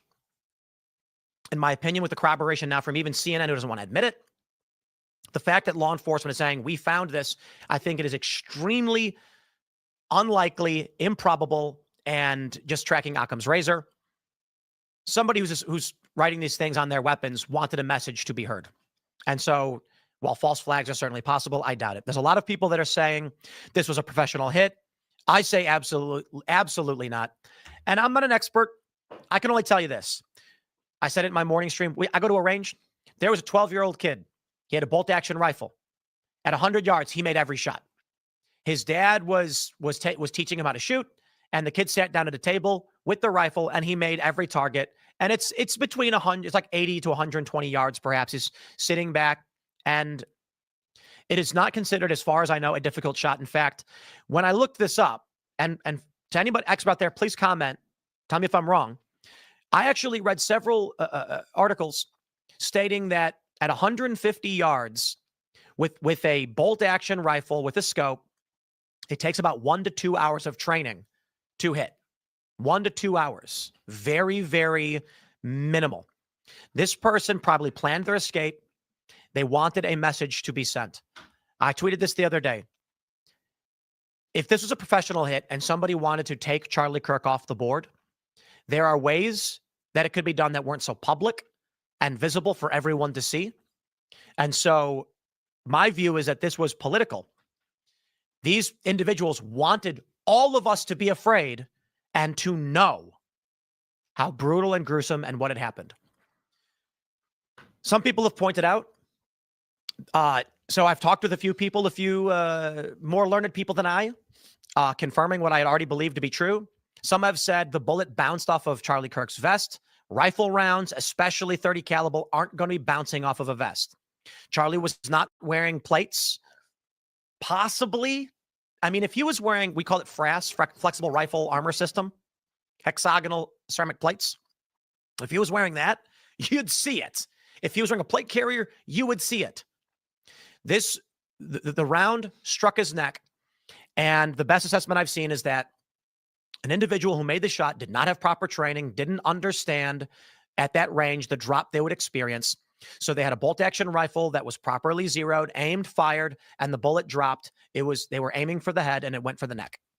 I think the intention was to send a message to each and every one of us And that was the purpose of the public and gruesome nature by which this occurred. And I believe the messages that were scrawled on the weapon and the weapon, they were abandoned intentionally so that they could issue that rally. It's the 52 fake. It's the small hats. They use the trans. That's just a cover story. You see, small hats did this. The trans BS is a cover story. You know, that's serious business. He's scared to death, so he definitely gonna say it's some trans people. He ain't never gonna go against Israel after what they just did to Charlie Kirk. He definitely saying it's Antifa and the leftists. Antifa rallying cries trans, now, by all means, super sniper. You have a yeah, right. different theory or opinion, you're entitled to that, but I don't play the conspiracy game. I follow Occam's razor. The simple solution tends to be the correct one. The least, I'll put it this way. The actual assessment is, in the absence of evidence, the solution that makes the least amount of assumptions tends to be correct. And that is the idea that a professional organization orchestrated this circuitous plot to frame the left, to ignite some kind of violence and then bring in authoritarian. None of that makes sense. The people who are claiming it's Israel. Charlie Kirk was what happened. That's absolutely what happened. He knows what happened, but he wanted to say that actually he going against that, so he don't get his ass smoked. And they say it's a goddamn trans person killed Tim Pool because they could have easily swapped his ass out with Charlie Kirk. He know that. Holding events where he brought Gen Z in to explain to them why he supported Israel and why their views on Jews were incorrect. He was one of the most powerful allies Israel had, and I've made this statement. Israel's got 10 years left, if that, with Gen Z no longer supporting Israel. The loss of Charlie Kirk hurts their strategy and their politics tremendously. So that makes no sense. And by all means, someone's going to make the argument they did it to martyr it. No, all of that is circuitous and makes many assumptions. He's scared to death. The simple solution. No, they did it. See, he know the martyr of Charlie Kirk, it really hurts Israel. That's a lie. Because they still could pretend like he was for them. Charlie Kirk continuing to move away from Israel like he started to do, and question him like we played and showed you he was doing, and questioning Jews like he was doing. And that would have really hurt him. So he had to go. But don't worry about all that. Just stick to the trans person. Killed him. Solution is death threats had been made, are still being made. The left, there's prominent liberals that are denouncing this, and I respect that, but there are many leftists all across the board, not only sending death threats to every other prominent conservative, to Ben Shapiro, to Candace Owens, to Matt Walsh, to Michael Knowles, to me. The simple solution to all of this is that the phrases they found scrawled in there were intentional to say, this is why we did it. To terrify all of us, to make us not want to go to these college campuses. And who benefits from that? Does Trump and J.D. Vance and conservatives win elections based on the actions of Charlie Kirk? Who benefits? Leftists who want to control the narrative at their universities. Now, let me show you this from CNN. And Tim, real quick, the FBI field office in Salt Lake City just released person of interest photos. Interest. Okay, do we have that? You want to send it? It's in there. Yep. Just dropped. Interesting. All right, let's. I'm going to pull these up. We'll throw them in, and then we'll get to the criticisms of not win CNN. Trump no fucking election. They won it because they lied to us, lied to the men, act like they were going to help us with our finances, act like they was going to get the illegals out of here, act like they was going to go against trying to get our youth to be transitioned in these schools. He ain't give a damn about none of that. That's how he won. Oh, boy, please. Charlie Kirk could do everything he wanted, still couldn't get him in now. He needed to pretend like they were going to do the right thing, and he planned on doing everything but the motherfucking right thing. That's what happened. But Charlie Kirk couldn't get it. And then FBI Salt Lake City, let's grab these images. We are asking for the public's help identifying this person of interest in connection with the fatal shooting of Charlie Kirk at Utah Valley University. It is important to stress right now, person of interest does not mean suspect. So they may be looking for this person because this person may have been in or around or near or who knows. But I do find it interesting that their sunglasses, hat, we don't know for sure. I will stress this. There are images going around of individuals, and I'm going to keep this vague because I don't want to put anyone on blast. People are sharing images of individuals who were there. And I want to just warn all of you, while people are saying, who is this guy? Find out who he is. We think this guy or that guy. My understanding is that some of the people being identified are actually Charlie Kirk's good friends. and people are so desperate. I understand why, to figure out what's going on. They're sharing images of people who worked with Turning Point and were there as friends of Charlie's to help him. No, I help. Just be careful. When they say investigate all y'all bastards, because we want to know what type of hanky-panky y'all got going on, setting each other up and backdooring each other. We know his security was making some fishy hand signs. They stood down. They ain't do shit. You know, maybe his partners had got promised, you know, looks of some financial stability. A lot of jealousy. How many of them wanted to be him? How many of them think they can do it better than him? Man, please. It's all kind of jealousy running around them type of crews. A person of interest. We don't want to jump ahead of ourselves. This person, for all we know, may have witnessed the shooter. And they're saying they're looking for this person because they want to ask him what he saw. For all we know, this person was seen going up to the roof, and maybe they are potentially a suspect. But the FBI says person of interest, so take that for what it is. And once again, here are the images. I recommend you guys take a look at the FBI Salt Lake City on X, so that you can see this for yourself. And if anybody has any information, please reach out to the FBI, talk to the police. That's a funny one, right? If you know anything, if you have any videos, and furthermore, the threats that our team here is receiving and many others, we're being instructed ourselves to be in contact with the FBI. But I feel like the left has just been given a green light. This terrifies me. I know Steven Crowder has talked about we don't want escalation, we don't want conflict, but we understand the threats, the violence, etc. And we have to be safe and we have to be careful. So we'll jump over to the CNN article, and I want to show you this because this is what's causing the problem, and this is what has me very, very worried. Federal officials probe rifle and ammo scrawled with cultural phrases after Charlie Kirk killing. A range of phrases related to cultural issues were found scrawled on a rifle and ammunition found in the woods near where conservative activist Charlie Kirk was murdered on Wednesday, according to sources with knowledge of the investigation. Authorities are analyzing those messages as they seek to identify a suspect in the killing, sources said, but it's not yet clear if they point to a motivation in the attack. That is a lie. Crowder published already, and the Wall Street Journal corroborated. We know what the motivation is, but CNN is lying. And because of this, the regular people who follow CNN do not understand the current threat that we are facing from radical leftist ideology. And the response they give us is, yes, but. I don't care if you think the right is violent. By all means. We squashed in the middle between all these radical left and right white individuals, because you have the radical left, they is knocking on the door of politicians, shooting them. Yeah, right wings doing that type of shit too. You have right wing fanatics going into these stores like in Buffalo, killing our ancestors, going to these churches, killing our loved ones, going into these churches, killing them. You know, going to these stores, killing them. That's radical right, but they never say that though. He don't want to talk about that. He just here to talk about left. What I'm saying is it's both of y'all, all of y'all, and it's a bunch of white individuals on the left and the right is doing all this motherfucking killing in America, and it's disgusting, and we tired of it. But here we is. Kirk is dead, and he is back to pushing the right-left paradigm. Come on, boy. You know what you're doing. You playing Russian roulette. Keep it up. Means any violent right-wingers, we can arrest them all the same. If anybody is on the right, anybody is Christian, Jewish, Islam, Buddhist, whatever, I don't care what their background is. People who are threatening violence, preparing for violence, and engaging in this should. You give a damn. Revolutionary Salute to our brother at BLACK money sign for the donation to the war chest. Revolutionaries Way of Life. Absolutely appreciate the love. Family say the CIA is the only group that takes you step by step through their hits. That's a fact. They give you the suspect, give you the murder weapon, the narrative, then walk away. That's a fact. Family, come on now. And the Mossad, that's the same group.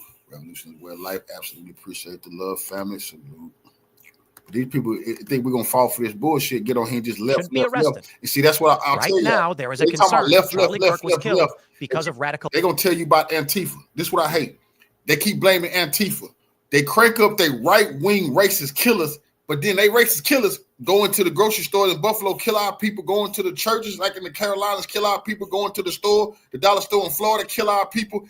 You ain't went done nothing to no Antifa. That's why I would call. You know what you're doing, but you know these bastards do. But he don't want no white on white shit.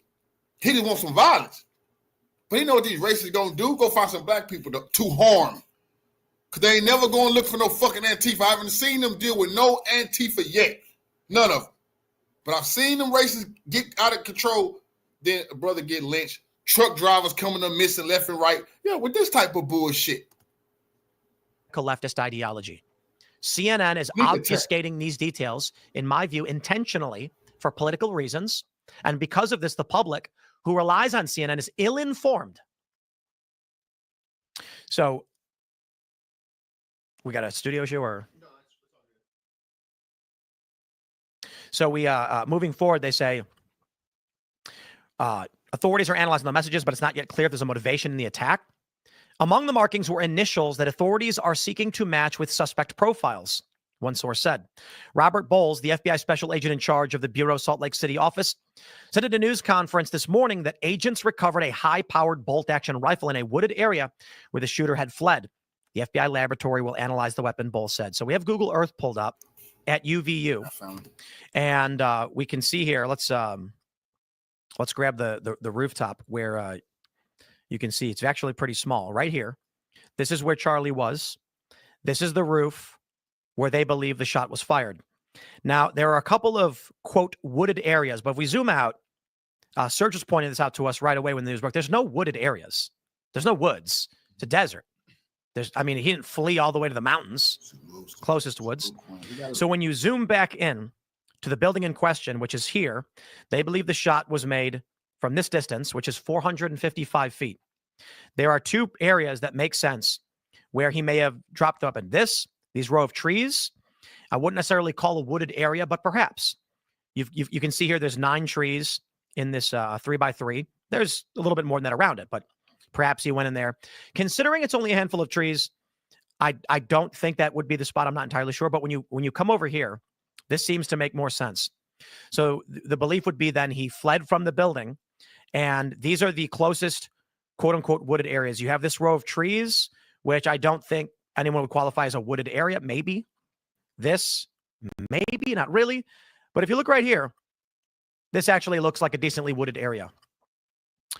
You also have, across the street, these trees. But again, I think the probability lies with this area, which is a bit denser, which looks to be a cluster of trees, many, about 30 or 40 trees.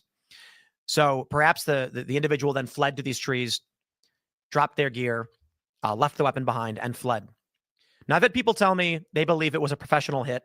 I believe that's not correct. I don't think that makes sense. And their argument is, he got away. How is that possible? So let me just say this one more time. I don't believe it's possible. Maybe I'm not right about this, that a 30-06 is going to bounce off of a low-grade vest. Bulletproof vests don't stop rifle rounds. And for that matter, I think people believe too much in the movies that, look, I'll just put it like this. Most premeditated murder is unsolved. The rates are different for jurisdiction, but they tend to go unsolved because people plan and they get away with it. So when people say, how could this person have gotten away? See what he's doing? It's obvious. He's trying to point you towards just is lone shooter. Mossad is not in on this. No CIA. Trans killer. Now I'm laughing and joking about the cross-dresser killer, but I know goddamn well Mossad was in on this motherfucker shit. The trans killer is a fucking diversion. I don't give a fuck what he posted, what he said. He wasn't on that roof. That was not him on that roof. And they can't convince me it was. They don't want you to believe it. I done seen some people go in here and tell us how easy that shot was. Okay, cool. Anybody can do it. Well, everybody is in danger if anybody can do that. That's what they want. That's what they want to condition into everybody's mind because they want. Listen, if you tell Americans it's easy for them to take that shot, they're going to start trying to take that shot. Regardless if they succeed or not, everybody going to be laying in the motherfucking woods with rifles, laying on rooftops, trying to hit some goddamn body. But it's programming. That's what they're doing. And away with it? Well, first, locating the vantage point by which the shot was taken is not something they would immediately recognize. That is, when the shots were fired, the first thing that happens is they immediately tend to Charlie. Secure the immediate perimeter. People are running and fleeing. You've got a decent minute or a couple of minutes where there is panic, especially with the priority being Charlie. This means the individual on the rooftop. The thing is, it's not has about being a several minutes shooter. It's about being a skilled individual that can get into the position, conceal your weapon, take that shot, smoothly get out, and they still haven't caught you. That's just not some cross-dresser we're able to do that. Just some regular, but no, that's nonsense, bro. That's nonsense. And that boy thought he was going to get away because he had top-notch security. He had some security now. Come on, bro. Hell no. They know what they did to that man. Ain't nobody stupid. They know exactly what happened. But they've been doing this for far too long. They're trying to Lee Harvey Oswald us, and we're not going for that shit. Not until 2025. Before anyone even considers this rooftop. So even if they begin searching, there are other points where it could go. Now, security experts probably have a general idea of the area that it came from, especially from the videos, but this takes minutes. An individual can run. I mean, somebody who's untrained, what are they going to clear?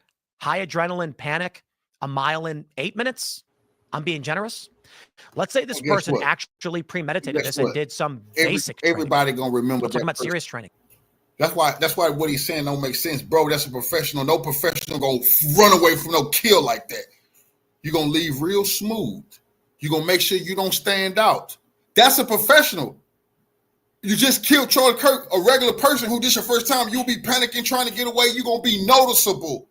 People gonna see what I remember that weirdo. He's making some weird moves. Come on, man. They want to know. Hell no. Only a real killer can take that shot and slip away. While everybody's panicking, everybody's running, you just slink away real smooth like. Nobody even noticed you with all that black on.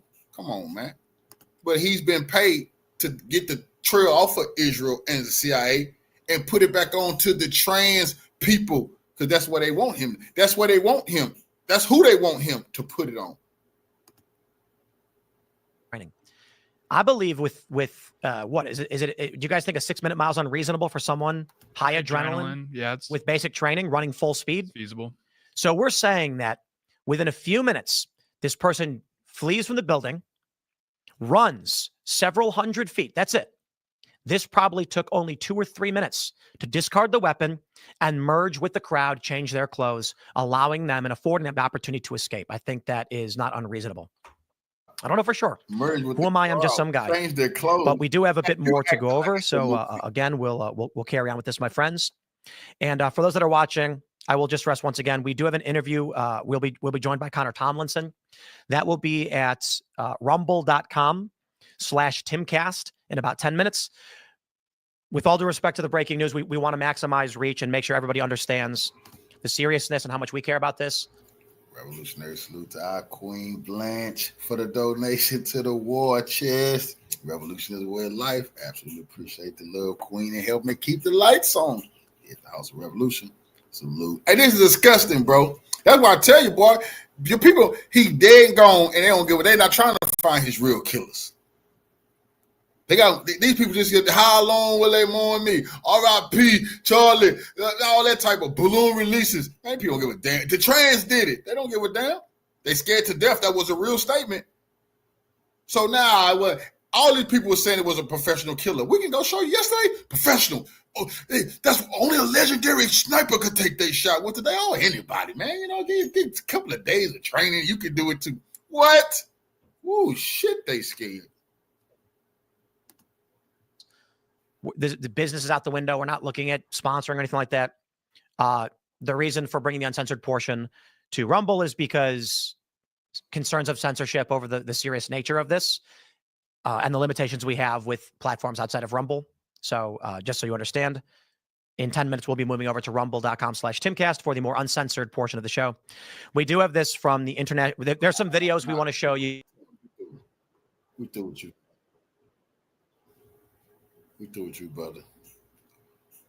Charlie is disappointing you, brother. He cannot believe you going out like that, man. Talking about a train that killed him, bro. That was for us to laugh at. the black community that said training killed him. But come on, man. You know that's not true. All right, let's see what Redacted is saying, because you know that's we gotta put with some of these people acting like this man was Jesus and shit. Good, loving family man. It could have been a little bigger too, though. That's the problem. That's what get me, bro. That man have to take all them punchlines, keep antagonizing black people for no motherfucking reason at all. That's crazy, bro. That's ridiculous.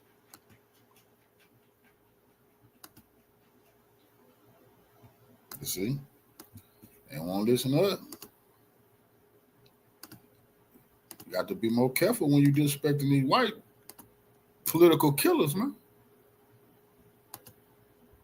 Good afternoon, everyone. Welcome into Redacted on this Thursday, September 11th. I'm Clayton Morris. I'm Natalie Morris. And on this day, we are going to look more deeply at the assassination of Charlie Kirk. We're going to look at it factually without speculation. It seems like battle lines are being drawn right now, and they actively want us to follow a certain narrative, to believe certain stories that they're putting out there. For instance, why there were individuals at this event, decoys, in order for this other individual to get away, trans ideology written on the side of shell casings and all of that. So we're going to go through all of that today, everything that we're learning, what the FBI is now saying, and who they think is a person of interest that they're looking at. All of these pieces today on the show. I put on X this morning that my confidence level at getting a real answer out of the government is probably at an all-time low. We are reporting this on 9/11, something we never got a true narrative about from the U.S. government. We've been through the COVID pandemic. We have been through Epstein, or lack thereof, from transparency from the government. Oh, bro. Yeah, he get killed. Next day is 9/11. I mean, these people put it right in your face. You see, regular Americans, they don't want to scare you too bad. This is for the elite to understand what the fuck Mossad and Benjamin Netanyahu is saying. He ain't got to make it no more clearer to them. For all of them who wonder, damn, I wondered did Israel have something to do with 9/11. They're not, the new political class, they're not wondering. They know, like Tim Pool. They know Mossad whacked that boy. They know they better get in line, and they better say it was some trannies, and better not ever say it was Israel. Government. So maybe we can put a poll up. Are you confident that we will get an answer as to who did this and why? Can we do something like that, David? Do you, or comment below, do you think that the government is going to give us a real answer on this? Because I already am feeling messed with. If you have gone all the way through the rabbit hole that it's this or that, you've learned nothing. So we're going to just try to look through what we've got right now. And what is the outcome of this? What will it do? What is happening to us? And if you feel something, I mean, our children are in middle and high school. People were really upset about this, truly upset about this. Girls crying, people who didn't understand his politics completely, really, truly upset about what this means for conversation, for discourse, for partisan politics, for our country. Man, so maybe we can... Dr. King died today, man. We won't allow that. I can't have that. I cannot. They thought kids was crying. Oh shit, they're bigger than ass kids. I mean, y'all, what type of lies y'all telling them kids about that dude, man? See, that's what I be saying, bro. Even serial killers got people that love them, bro. Hitler had people love this thinking racist behind. David Duke had a girlfriend. You know, this is sick. And that's the problem we have in society. Well, some people just gonna love their bigots and they racist. That's crazy. And some people just gonna hate them. You could point out all the disgusting rhetoric, the bullshit this man was saying. They're like, oh, you really got to get to know him. Ah, fuck that shit, bro. He should have stopped antagonizing people, pissing off everybody. When I've been there in the street, you see. That's why you don't get into it with a lot of people. Something happened to you, nobody know who killed you. See, this man antagonized blacks, trans, disrespected the Jews. Nobody know what happened. They only know it wasn't us. We don't know if it was the Jews or the trans. We can just go through some of the things that we're learning here at this hour. The FBI putting out a photo of a person of interest. If anybody has any information about this individual, you can see him wearing the black shirt with a phone number to call the FBI. This individual wearing like what appears to be some sort of a flag shirt as well. And people on X were saying, wow, that doesn't look like a crazy leftist at all. Well, no, but if you're trying to look in disguise at going to a Charlie Kirk event, wouldn't you wear like a MAGA hat and some sort of American flag? Bro, man, that doesn't look like a crazy leftist. Y'all need to stop playing people like that, bro. That's like a crazy white person. See, all these disguises. Is he a commie? Is he Antifa? Is he radical white? I don't know, but he radical white. That's the point that y'all don't want to face. And it's endangering your population. The quicker you get it, you say some fucking lies, bro. Quit lying to your children, talking about what black people are going to do to them. Black people never lie to even yell at these people, these kids. But they don't know what these individuals are going to do. They're killing them everywhere they can find them. Nowhere is safe in the white community from these killers. You don't know if they leftist or right. Who fucking knows? We just know they're radical white. Paraphernalia looks even like a U.S. Airborne Division hat on his head to blend in. Right. Well, another question: is this supposed to be? Are we led to believe that this is him coming down from the shooting through the university? Do we know that, or beforehand? I mean, again, we have because he doesn't have a rifle, but now the FBI is saying they found a rifle stashed in the woods. In the woods somewhere, which is a strange story. Doesn't quite add up. Right. If you want to, I mean, if we have it, and there's a bunch of things we're going to kind of throw at you here right now, the very latest. If we look at this bolt action rifle, a long range, high powered bolt action rifle that the FBI says was found in the woods under a blanket. Friend of the show and former FBI whistleblower Kyle Seraphin says it's quite ubiquitous that a rifle in a box is just laying in the woods. Right. Here's the weapon just laying in the woods with additional shells sitting there, unused ammunition just right there, ready to go. And to your point, him being on the rooftop. So at what point was he going up or down with the rifle? Was it placed there ahead of time? There he is. There is at least what people believe is the shooter on this roof. People noticing this ahead of time. Do we have the sound that we can play, Philip, of the individuals before the shooting noticing this individual on the roof? If you can play that, go ahead. Yeah, there it was. Yeah, there it is. Getting right up. Yeah. You think he'd already be in place? You would think that. So there's somebody on the roof right there? Just saying? Now, whoever these guys is who just did this, they supposed to be questioned and arrested too. They ain't on the shit. What y'all doing with this video? They the one spot dude on the roof. Now come on, everybody and their mama know we just went through that shit with Trump. So we see the guys on the roof. Hey, what you doing on the roof? He's on the roof. Hey, you supposed to make some noise. The roof. He's up there. Charlie Kirk would still be alive right now, bro. Had these motherfuckers not just said this, hey, what's going on? The guy's up there. Strange, weird, huh? Hey, they ain't went on about their business. What? Oh, y'all is part of this shit. Y'all bet. I want to know who those guys is. They probably Jewish. Just ran from Come on. over. Where's my finger? Whoa. From over there, ran in. Revolutionary salute to our brother BLACK. Money sign for the donation to the war chest. Revolution's way of life. You say Disney, Warner Brothers own all these news media. That's a fact. They are direct descendants of slave masters, the left and the right. That's a fact. On a just plantation overseers. That's a fact. Israel leaders and all of them are related by blood. That's a fact. And they all getting exposed right now. The emperor has no clothes. Appreciate you donating to the war chest. Revolution's way of life. Appreciate the love, soldier. Salute. But whoever did this, they document this shit for Israel and the CIA, bro. And they just released it to the public. But come on, man. Israel watching this shit live. They watching this shit live. This was going on when Twin Towers were falling. I told y'all that. Same old shit. The dancing Israelis. And he's right there. Just saying. Look, I'm just saying. Yeah, just saying. I'm just saying. What? Hell no, boy. You're under arrest. Case closed. But your ass would be in prison right now if that was you. If you had done that. Come on, man. We don't know who them people was, why they recording the killer, why they didn't make no noise after we just seen this shit happen with Trump. Charlie Kirk is killed. Now, oh, man, we recorded the killer. Bitch, you try to sell that shit to TMZ. Hey, anyone want to look into this guy before he opens fire? Like, why is this guy on a rooftop above this event? Cowards, bro. I believe we have our guest, yes? It looks like we do. Yes, we do. Yeah. Okay. Now they in somebody's comment section probably talking shit. They want civil war. Now they want civil war. Oh, bitch, you didn't stop the shooter. Okay, great.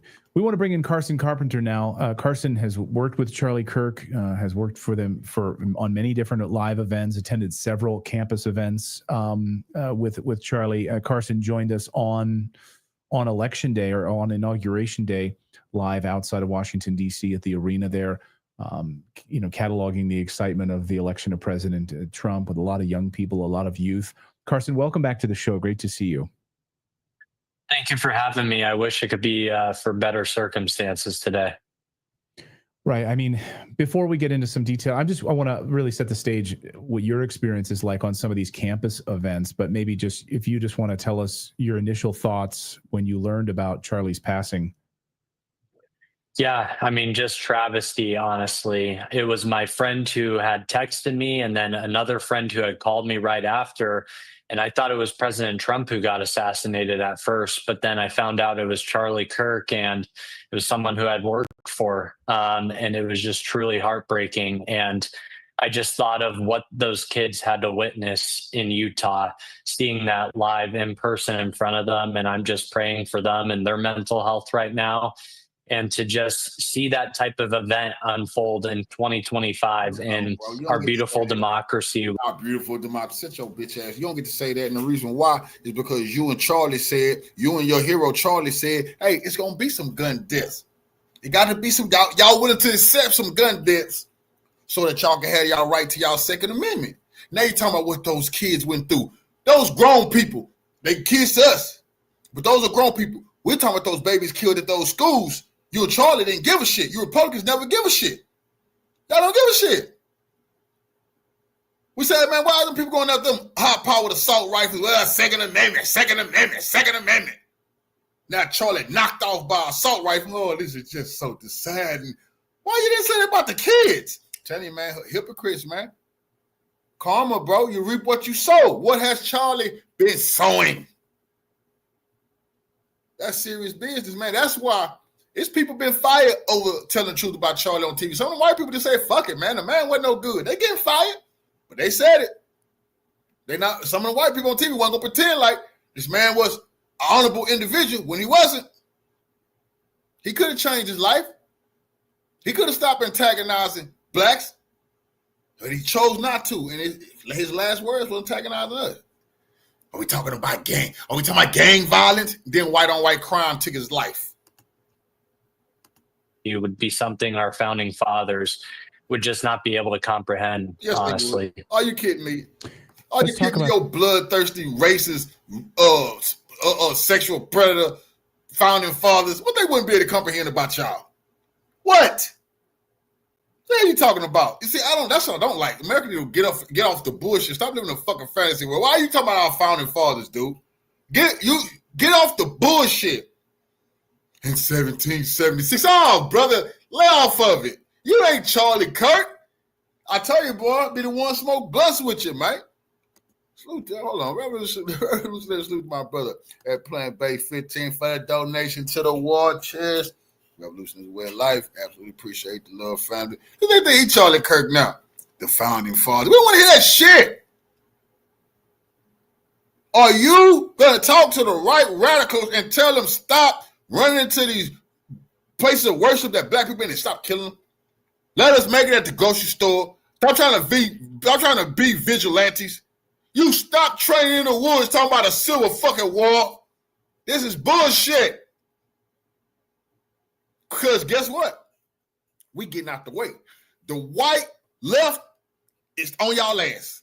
I'm just here to say it. White right, you're doing a bunch of crime. You don't believe it's going to be a civil war? What ain't the shots been fired? Now, y'all need to stop, man.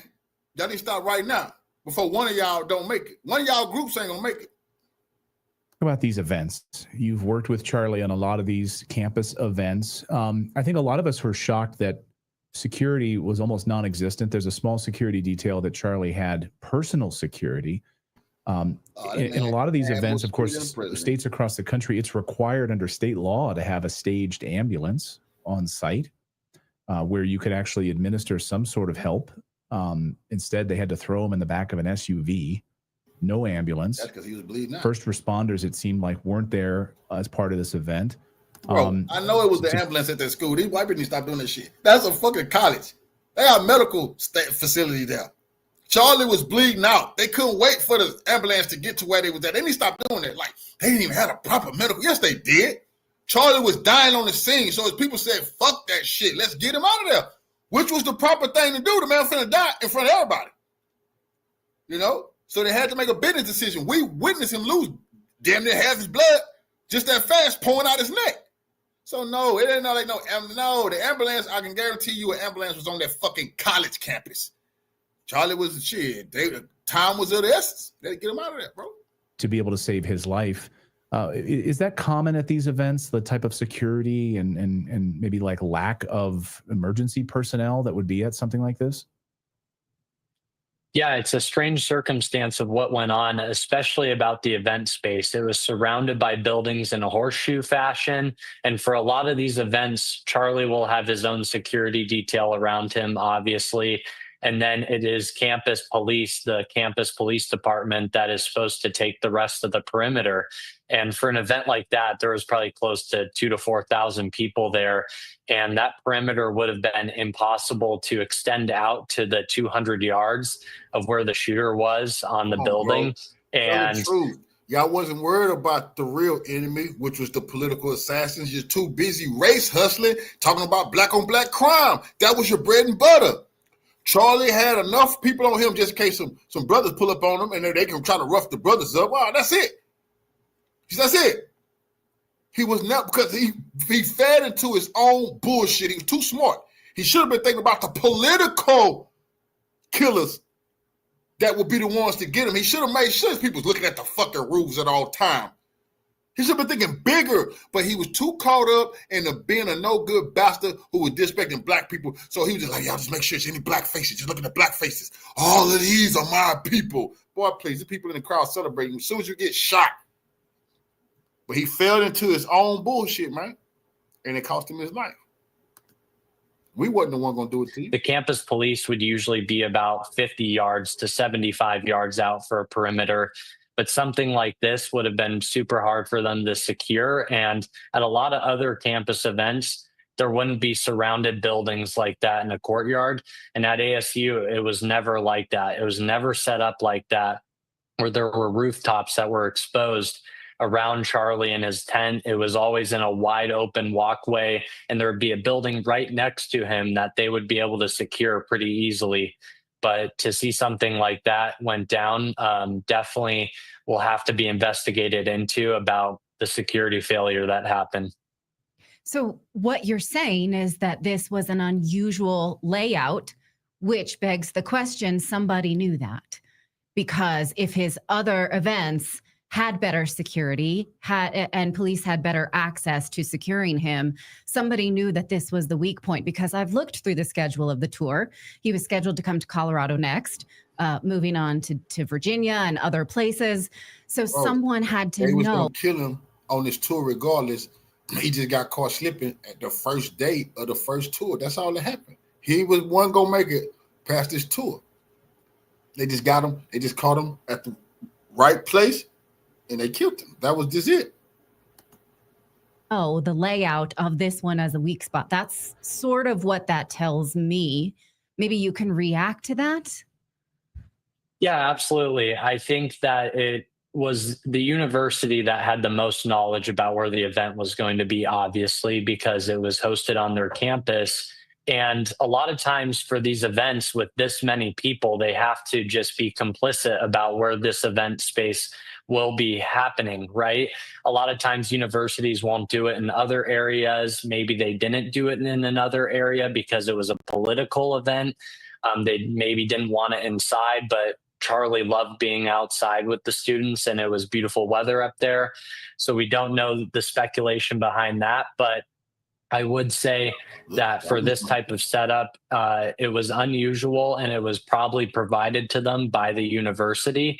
And I suspect that potentially maybe the Turning Point chapter at that university might have known where the event was going to be. And it was interesting that they, put out the schedule months in advance, and they've done that before. but it begs the question, who knew about where the event was going to be held and in what fashion it was going to be for a shooter to get up on a roof 200 yards away? I believe it was on a hotel roof, or it might have been a university building roof. I don't know for sure. It just really begs the question between campus security, university officials, and that Turning Point chapter there of who knew about how the event space was going to be organized. Yeah. At these events, it seems like students could sort of just come and go. I mean, we played the video a few moments ago of these individuals before the shooting just pointing up to the rooftop, and they weren't seemingly like at the event. They were kind of like adjacent to it, or maybe they were making their way to the event, just kind of pointing at the rooftop, commenting about a person on the roof. So there's no sort of like metal detection. It's not like going to a baseball game or something where people are wanding you, right? I mean, you can just kind of wander around campus and, oh, Charlie Kirk is speaking, and I'll just walk up there. Is that how that's normally laid out? Absolutely. And outside, it would be impossible to do a metal detector system, I'm sure, as you're aware. And it's very interesting in some of the video that is coming out now. It's an angle from Charlie's left that shows the brutal sight, but on the other side of him, it looks like there are students that are wearing a white shirt and a white hat that are making some type of signs. There's someone that's adjusting his hat like this, but he's not pulling it down or moving it. It was almost like a baseball sign, as you can see right there. And then the white shirt in the background does this motion right before Charlie is shot, which almost looks like an indicator for the shooter to go ahead and take the kill shot, because this looks like a very orchestrated and well out planned hit on Charlie Kirk. And Revolutionary salute to our brother at BLACK. Money sign for the donation to the war chest. Revolution is way of life. Absolutely appreciate the love, soldier. He say, is it me, or do all these events lately seem likely they're trying to get black people out the mix? It seems like they're trying to draw us out. They're absolutely trying to draw us out, but the violence that's going to take place because, like I say, even when they keep saying this is Antifa for years, that the racist whites attack blacks. You see? So they're trying to put us in the spot, but we got to react how we going to react. Revolution is way of life. But it's going to be all bad for them. It's just written. As you can see on the video, it just looks very suspect, and it looks like there might be something more to this of coordination. The double cross gonna come. It's like it's gonna be a the Game of Thrones is gonna take place. All groups gonna be trying to see who's gonna align with who, but it's gonna be a bunch of backstabbing going on. And right now, the left and the right definitely this is a divide right now. They're not gonna reconcile for a while over this. A lot of boule is, that's why I say the next thing we had these these HBU, these historical black colleges, they getting these bomb threats. Man, that's the boule trying to get more money out the Democrats to say, yeah, see, they doing it they after all of us. Scamming. Nation with those individuals. Yeah, looks like Dexter. When I saw that. I was just about to ask you about those guys, so I'm glad you brought that up. In your experience with Charlie, because it looks like one of the individuals might have been a part of his security detail. Did you know these individuals? How long did the security detail, the 6 individuals that carried Charlie to the SUV after he was shot? Were they with him for a long time? Do you know any information about his security detail, or those people might be behind him?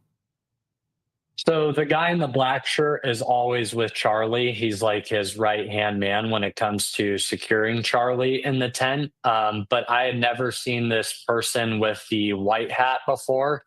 Come on, bro. What that man? Come on, man. They know damn well that man guilty. He got caught. He got caught telling the killer get ready to take the shot, bro. This ain't 1960. You can't do that shit no more, boy. You can't set the man up get killed. Part of the security team.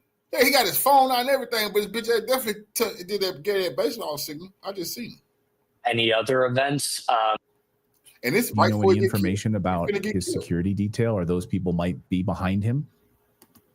So the guy in the black shirt is always with Charlie. He's like his right-hand man when it comes to securing Charlie in the tent. That's crazy, bro. Charlie finna pick up the phone, pick up the mic, answer that question, then get shot. That bastard, under some real pressure, needs to be asked some real serious questions about why the fuck did he look towards where the shooter is at, make those gestures, tip his cat, then them is signals, and then that man got killed, man. But I had never seen this person. And this with dude did it too, both of them. That's crazy. The dude in the white and then the dude behind him did it. The white hat before. Any other events? It might be a student that goes to Utah Valley University. That's crazy. He was videoing, and we still haven't seen the video from that angle on his phone, which kind of begs the question: is this person staying incognito? And then I've seen another angle of the. I mean, wait, Carson, hold on. What he just said was important. The guy giving the hand signals is his main guy. No. It's the guy with the black shirt. Black shirt is his main guy, but that black shirt guy does give some kind of strange signals. He gave signals. So is it possible? Oh, as well. Both of them. He does. Yeah. So if that is his closest guy, what were those signals? Did he have a fly on him? Did somebody ask what that was about? I know it's a very interesting question. I'm sure the police are looking into it right now. That looked like take the shot type shit, bro. That's take the shot type shit. Them two motherfuckers, and that's how you get. If you really want to hit them, you corrupt the security detail. Shit, that's a security detail. What they signaling towards the shooter for? That is suspicious as hell. Hopefully, they're analyzing this video and those individuals. I believe. Oh, revolutionary salute to our brother BLACK Money sign for the donation to the war chest. He say in the military we call them spotters. That's a fact. Revolution's way of life. I really appreciate the love, soldier. I just said that earlier. This people in the military been saying that sniper teams coming too and pass. It never be just one dude. You gotta have a spotter to help you take that shot. That's cold, bro. It might be another sign for some type of security, but it's really interesting that those signs that he's making is also coinciding with what's going on with those two other white shirts in the background. It's just all very interesting. I just want to keep this video up if you can, Philip, because this is inside of that security gate.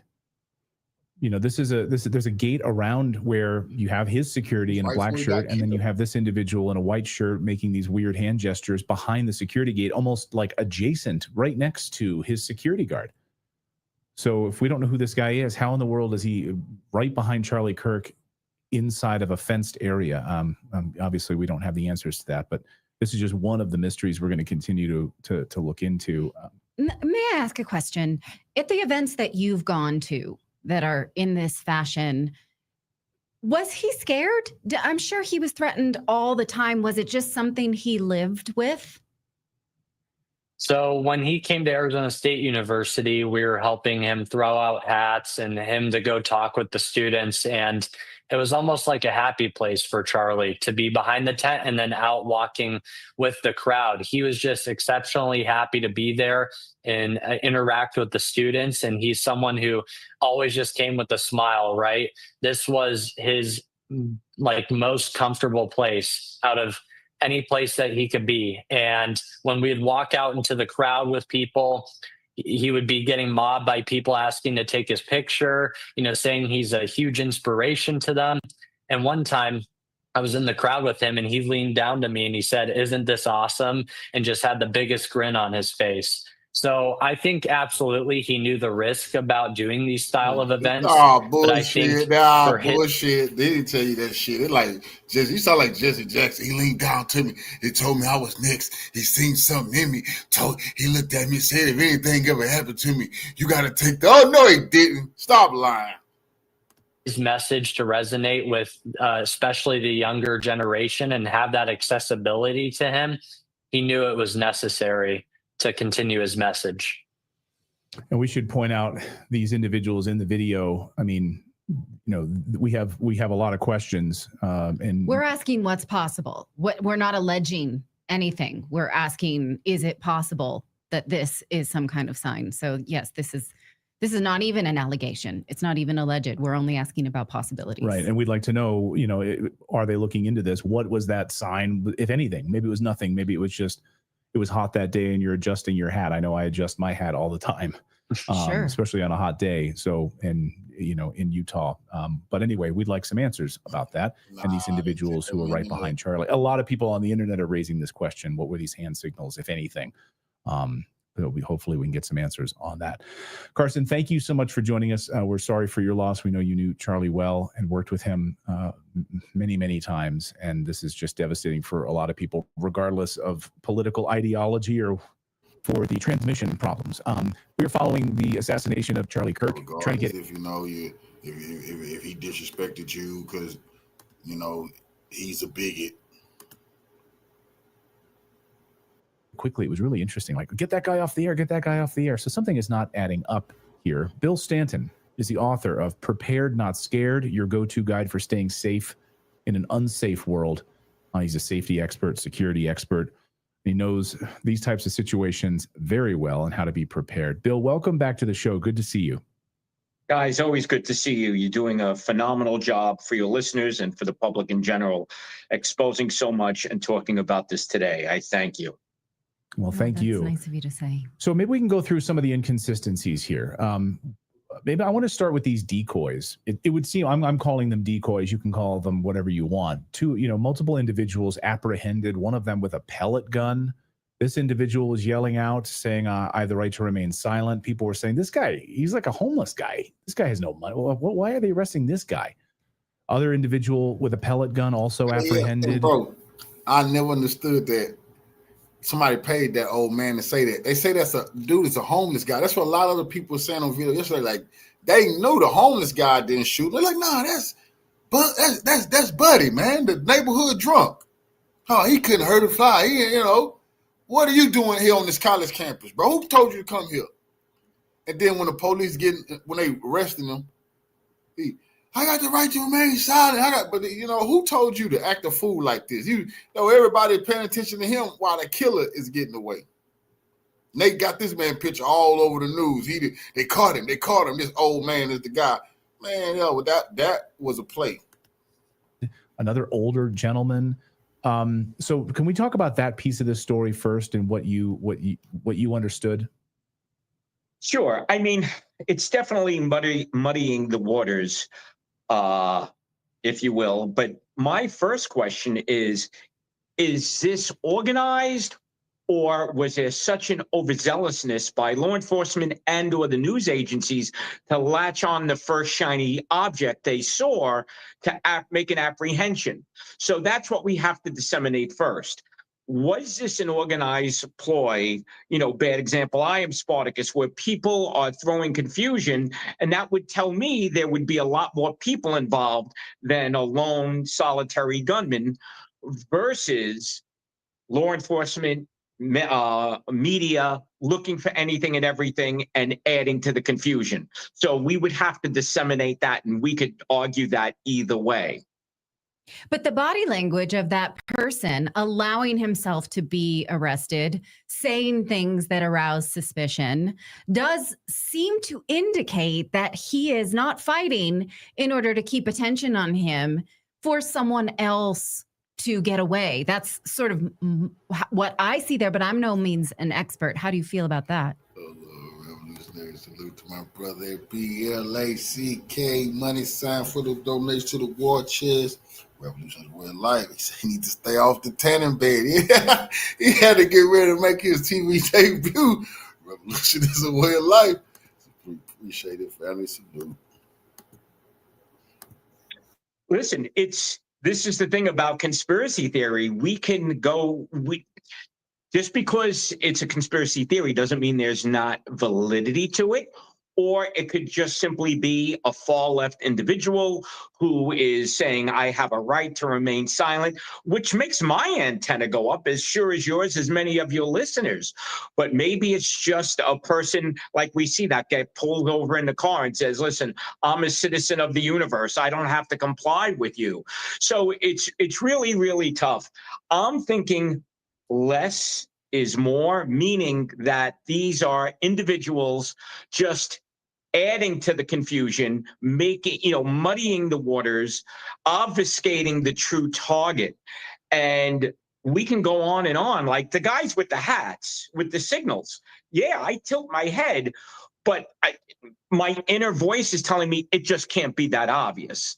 They wouldn't have needed, people signaling right by him because it's in plain sight and they're going to be questioned anyway. My guess, to be that close to Charlie, they would have had to have been there in some official or semi-official capacity to be within touch distance. We're also being told, Bill, that this ammunition and a rifle that was recovered in this assassination, maybe by the FBI, had pro-trans and anti-fascist messages on them, according to a source. But the Telegraph is reporting that has not been confirmed. So those kind of knee-jerk explanations that come out on day 2 feels like we should have learned by now to wait for those kind of narratives. But what do you think? Well, again, there's so much that we don't know. There are 2 main buckets. One of my partners was a senior guy in the CIA, and he said there's 2 schools of thoughts. One bucket is what we know. So let's say there was we know that there was a shot fired versus what we think we know. What we think we know, is this the actual rifle? We won't know until ballistics are done. We think we know it. We don't definitely know it. So there's so much going on, so many moving parts, and so many of us want to get answers. We live in a fast food culture where we want immediate facts, before it's corroborated. So what we're looking at is all disputable. We could talk about it back and forth. I think there was a lot of planning that went into this, obviously, and the alleged writings on the casing. Now, my first thing is, was that a false positive? Could that have been another motivation and they just wrote that on the casings to throw everybody off, thinking once they get away, they'll be looking every place but me, meaning me being the shooter. Right. Yeah, exactly. Or because you're expecting this would fall right into the perfect narrative to use that type of an argument here. What would you be looking for now? Because I think the big concern is this guy going to wind up alive? Like, we're hoping that we get this guy alive, that we don't wind up with another Butler, Pennsylvania situation where his apartment is totally wiped clean. Harvey Oswald, right? Yeah, his silverware this is really scary. Missing. His body is cremated without the family's consent. Yeah, it's wild. But okay, while Charlie Kirk was a very powerful voice for conservatives, what does his being unalive, but taking his life, what does that accomplish, right? What was the motivating factor? That's why I'm having a hard time believing, because I have all my friends in law enforcement. I'm out here in Palm Beach, and as you know, we had an assassination attempt to the president here in Palm Beach, right? So there's always, what's the motivation for taking Charlie's life? My feeling is this was some self-radicalized individual. Understand the Chinese, the Russians, Middle Eastern terrorist organizations. We are fulfilling their wish where they don't have to send people over here. We're self-radicalizing ourselves. We're doing the terrorism. And that is the most depressing thing to me that is happening in real time. So, to answer your question, what do I think law enforcement is doing? My understanding is we have the capacity, if we can isolate, and I'm hesitant to actually talk about it on air, but we'll just go on the periphery. They could possibly isolate all the cell phones in a given area, right? So they know where he went. They know where he went to the woods and where he may have popped out. So they could potentially track whatever it is, a few hundred, 1,000, and then exponentially, dismiss all the phones, the lines, the people. My guess is they're doing that now. And if this individual hasn't, dropped his phone or phone that he had on him at the time, they'll be tracking him down that way and other ways. the FBI was about to hold a press conference earlier with an update on this what they believe was this person of interest, and then they suddenly canceled that press conference. What does that tell you in your experience with law enforcement? I know friend of the show, Nick Sorter, journalist, says we hope that that's an indication that they've got some much bigger information and that they are hot on his tail. What do you make of that? Well, they want to get their stuff straight, right? I'm cleaning it up. They want to get their stuff straight. They've, I think identifying the gentleman, earlier where many people fumbled the ball and saying, we got the guy, we have him apprehended. People went on social media. Everybody's so quick to get things out. I think law enforcement, rightfully so, FBI, rightfully so, is taking a breath, a step back, making a proper assessment, and getting ready to do what they need to do instead of putting the cart in front of the horse, if you will. And, you asked earlier, will we ever get the truth? When you guys mentioned that poll, my first thought was, it depends on what the truth is. Of course. Right. All right. Bill Stanton, thank you for this. We appreciate your expertise in law enforcement and what they'd be looking for. And I think that's fascinating as well, to think that they would be able to triangulate these cell phones and be able to track this individual who was on that roof, and be able to move that. So thank you so much, Bill. We really appreciate it. Thank you. Stay safe. Be well. You as well. All right. All right, coming up, we're going to talk about what this means for these future types of events. You can still go to the website of this tour that Charlie Kirk was hosting and see the next events.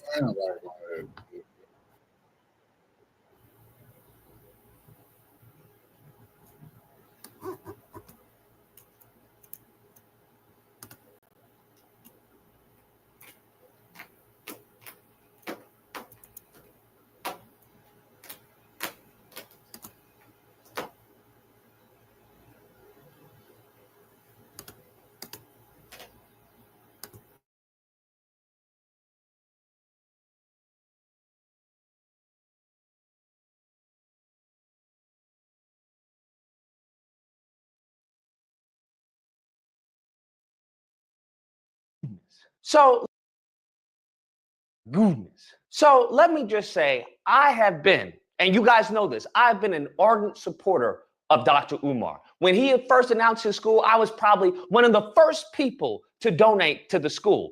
And since then, I've been a supporter of Dr. Umar. People have been telling me, Lucas, you're getting scammed, okay? He's a scammer. You know, he's a grifter. He's a hustler. You just got to let it go. And I told those people, y'all need to kick rocks. You don't know what you're talking about. We have got to give this man a chance. Year passed by, another year, and years have passed by. And I said, hey, we have got to offer some charity to this man. That's what we have to do.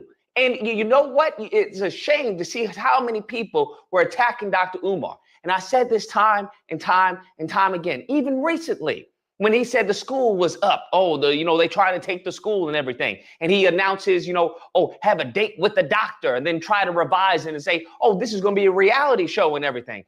I still was like, listen, we all fall down. But as Kirk Franklin said, we get up.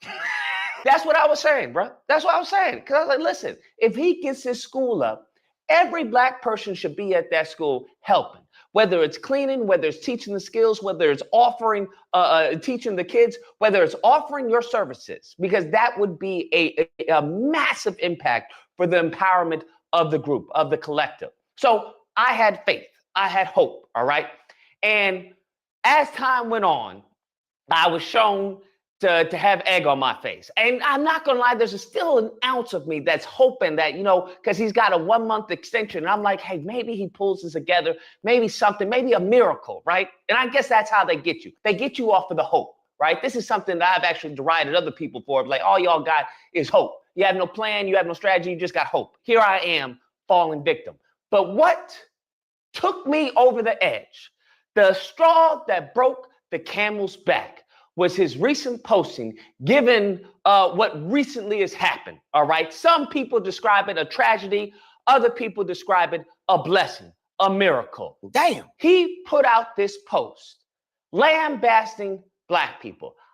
It shook me to my core. He goes on to say that Charlie Kirk was an anti-Black bigot, right? And he disagreed with Charlie Kirk and much of his rhetoric. But what he also will say is that he will not rejoice in the loss of life, okay, for anyone who hasn't directly caused harm to Black people. What? And I pause right there because I know tap dancing when I hear it. And this Negro is pitter-pattering, bruh. He was probably tap dancing as he wrote that. Because I just want to take a pause right here for a second. I want you to think about this. He is saying that unless you have physically, directly caused harm to a Black person, that you're A-OK in his book. By that logic, Hitler is A-OK in his book. Because from my understanding, and you can fact check me, Hitler did not directly kill, not a Black person, didn't directly kill a Jewish person, didn't directly kill anyone aside himself. That's history. Look it up. So according to him, Hitler is A-OK in his book. I beg your pardon? That is foolishness. And I find it fascinating how in some cases, right, when the slave master, right, is on his way out, you have these mofos where, and it's funny because Dr. Umar is the one that talked about the chip that gets activated. And it seems his chip has been activated. And I find it fascinating how these fools just are a little, I don't know, there's something that is preventing them from accepting their freedom. They're scared about freedom. They want to stay in the house, okay? Even though the house is burning down in front of you, the slave master is gone on the ground, right in front of you. There's just something some warmth you have. Some association that you have about the house, right? Stockholm syndrome. And it seems to trigger your own demise. And that's what we're witnessing with Dr. Umar. What on God's green earth are you talking about? You telling me that everyone who did not kill a slave was okay in your book, Dr. Umar, that as long as he didn't cause harm to a slave, whatever that even means, that they were A-OK. If they delegated the task, hey, you get that fool. Hey, you kill that fool. That's okay, right? That's okay. That is foolishness. That is mental gymnastics for you to bend down and cater to the lineage of evil. For you to bend down and cater to the slave master. And from Dr. Umar to hear him talk like this is absolutely disgraceful. It is disgusting to hear this type of tap dancing, to hear this type of Sambo soldieristic talk coming from this man. And then he goes on to talk about how he's ashamed of Black people rejoicing. I know, Dr. Umar, you must be Stephen from Django, right? You were probably crying when you heard the news. Oh my God, Charlie! Is that what you were doing, Dr. Umar? Is that what you're doing? It wasn't me. I'll tell you one thing, that was not me. Because the same scripture they love to talk about, they don't even read. Scripture talks about how they come to kill, steal, and destroy. Scripture talks about, hey, you live by the sword, you die by the sword. Scripture talks about the power of the life and death is in your tongue. And what did Charlie Kirk do while he was on this planet? Exactly what the scripture says to do to get you a fast track way to the circles of hell, to the lake of fire where they have gnashing of teeth. And I find it interesting that when you come across these races, they always have a Bible quote, okay, a Bible verse in their bio. Do they not? They always have Christ is King or I love Jesus or something as they're spewing their hatred, as they're spewing their toxins. This is the duality, the deceptive, demonic behavior of this lineage of evil. And for Dr. Umar to lambaste Black people who are rejoicing, who are praising that the slave master is no longer with us, you are a damn disgrace, bruh. To this day. You are pitiful. You are a shell of what you formerly were, okay? And it reminds me of the Dark Knight quote. You either die a hero or you live long enough to see yourself a villain. In Charlie Kirk's case, that didn't apply.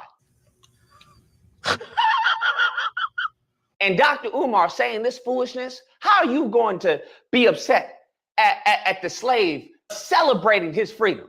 By his logic, I guess the Haitian Revolution was a bad thing, right? Dr. Umar, are you going to take that stance? Huh? Because this is always the same fools who want to talk about the Haitian Revolution and the Underground Railroad, and there were slave revolts. What happened? What do you think happened during those slave revolts, huh? What do you think happened?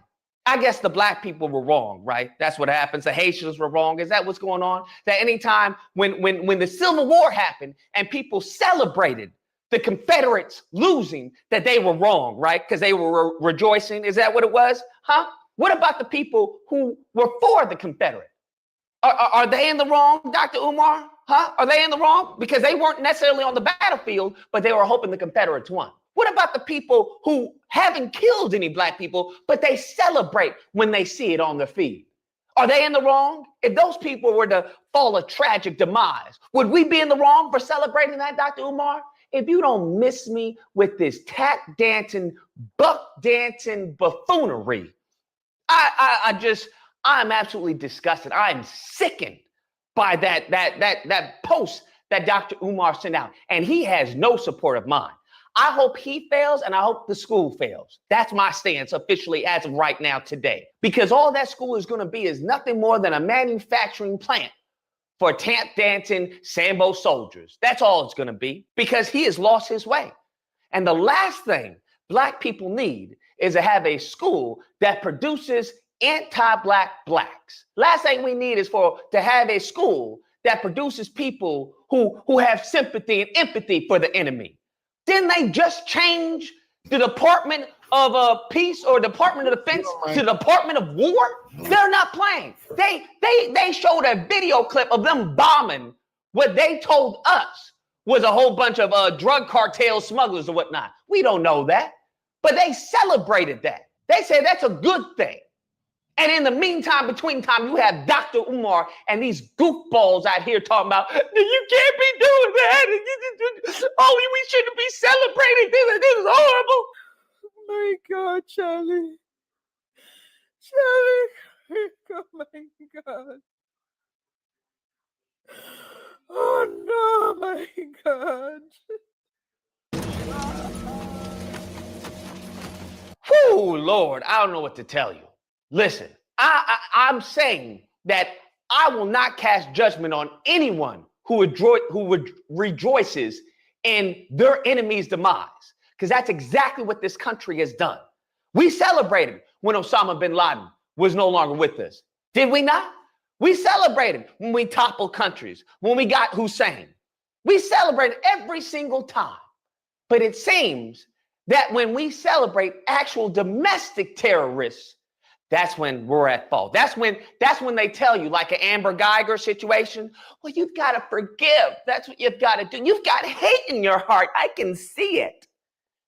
If you don't. Anyways, guys, that's a video. Let me know what you guys think. Whether or not you believe, look, you got to get the hate out of your heart, okay? You've got to get the hate out of your heart and just ask Jesus. That's what you got to do for repent. Or if you can't believe, if you don't miss me with your nonsense, take you and your slave Bible and go shove it. I don't want to hear any of this, because you guys are fork-tongued devils. You say one thing and then do another. You always change up the rules of the game, so it's a little hard to abide by the rules, okay? At one point in time, oh, it's just a joke. And then Jasmine Crockett says Hot Wheels, Governor Hot Wheels, now it's distasteful. Now it's disgusting. Now it's ghetto trash. Bro, I'm not listening to demons. I'm not listening to the devil, bro. That's not what I'm gonna do. I'm not asking the devil for advice, bro. I'm not looking to him for a moral compass. Anyways, if you guys happen to disagree, you know where to find me Thursday through Saturday. Disagreement Day. You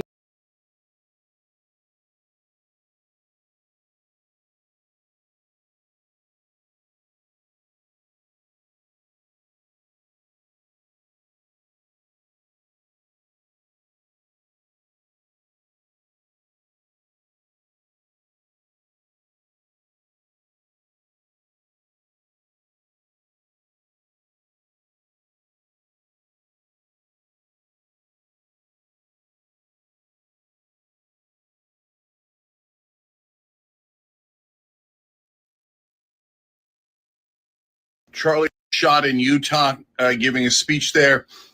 I just found out he's passed away. I can't believe he's dead. He was shot in the neck. Some of you might have seen an elderly man being dragged away. Turns out it was not him. Authorities don't know who did it. Violence is not the answer. This is a horrific tragedy, and we're all in danger now. This is a terrible, terrible thing to do. Look, people like G, this is the radical left. See, look at this face. He hustling, make a lot of money. They make so much money being made off that boy death right now. Ooh, them channels cleaning up. Ooh, them Democrat channels cleaning up. The Republican channels cleaning up. They just, picking over that man dead carcass. But this guy, violence is not the key. Well, there you told people them people was Hitler, and they was Nazis. If a person is Hitler and you Nazis, what the fuck do you think a person? They trying to save the world from Nazis and Hitler. See, you need to stop calling these people that if you don't want people to react to them like that. Now he got to come over here and save himself from lawsuits, erase a whole bunch of videos and say him and Charlie they squashed their beef and did a video. Yeah, but you still was saying the man was a Nazi and the man was baby Hitler. But violence is not the way. Violence is intellectual surrender. It's giving up and saying, I'm a loser. I don't know how to win in a battle of ideas. I'm going to resort to violence like the battle of ideas. Anytime I hear somebody say that shit, I think of Dave Rubin. And I think of an opportunist scumbag. And then I think about all the shit you gave Dave Rubin for leaving and go get a bag, which is what you're trying to do without leaving.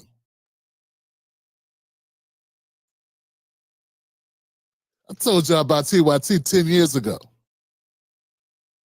But instead of canceling TYT, you canceled the black guy. Animal. It is the very last thing anyone who's progressive or on the left would ever do. We are for nonviolence. We are for peace. We are for our fellow humans. Anybody believe this horse shit? Hey, look, guys, for the record, obviously, I'm not a big fan of Charlie Kirk's mouth and the things he was putting out, or the powerful organization that he created that perpetuated this bullshit, that made it easier for people to discriminate against people like me and my son and my daughter and my wife. But let's not for a second let these liberals get away with this bullshit. One thing I had in common with Charlie Kirk is the left is full of shit. They are very violent. I ain't never been canceled by the right. I never been dragged by the right wing. The right wing didn't try to frame me as being a black brute. They didn't threaten when I said, hey, I'm gonna get into your ass, girl, watch this. In a verbal argument with a black woman, and then you frame me as saying I was trying to rape. That was a rape threat when it was a verbal thing about an argument that black people said. I'm gonna break out the Vaseline. We're gonna go at it. You better be ready. He's trying to grape her. Everybody knew I was talking about beating her ass up, doing the dozens. I was gonna roast her ass. So these are the things I went through with the left. They didn't care that this person was a friend of the family or knew my wife and my kids and met us all. They didn't care that I had a prior relationship with all these people. They didn't care that I'm a known entity they knew me longer than they knew her. I've been around this motherfucker. But the left is dirty, cold-blooded backstabbers. And they're very violent. So this idea, like we don't know what happened to Charlie as far as who did what. We don't know the ideology of the person. It's perhaps this person thought someone implanted them with a remote control against their will and made them do it. Who knows what the story will be? It doesn't have to be a Looney Tunes leftist with a crazy agenda, but it could be.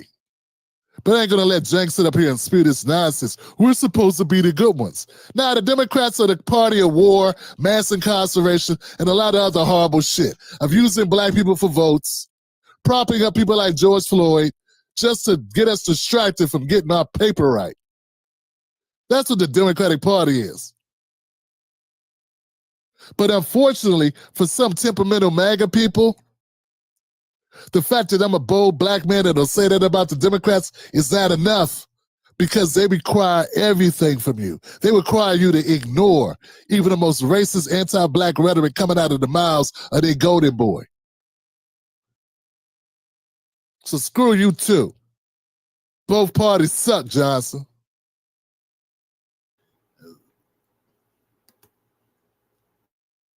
Human beings and humanity overall. So I don't know who did this, but whoever they are, they're a monster, and they've done something terrible. That was not just a pundit, that was a human being. A monster? Yo, the Democrats are monsters. They are. What do you call the three strikes law, dumbass? Who else comes up with the idea to make crack cocaine 100 times more punitive than powder? Democrats did that. Who are they locking up? Us. How could you sit there and say that? See, that's what I'm saying, man. They don't believe anything they say. It's all acting.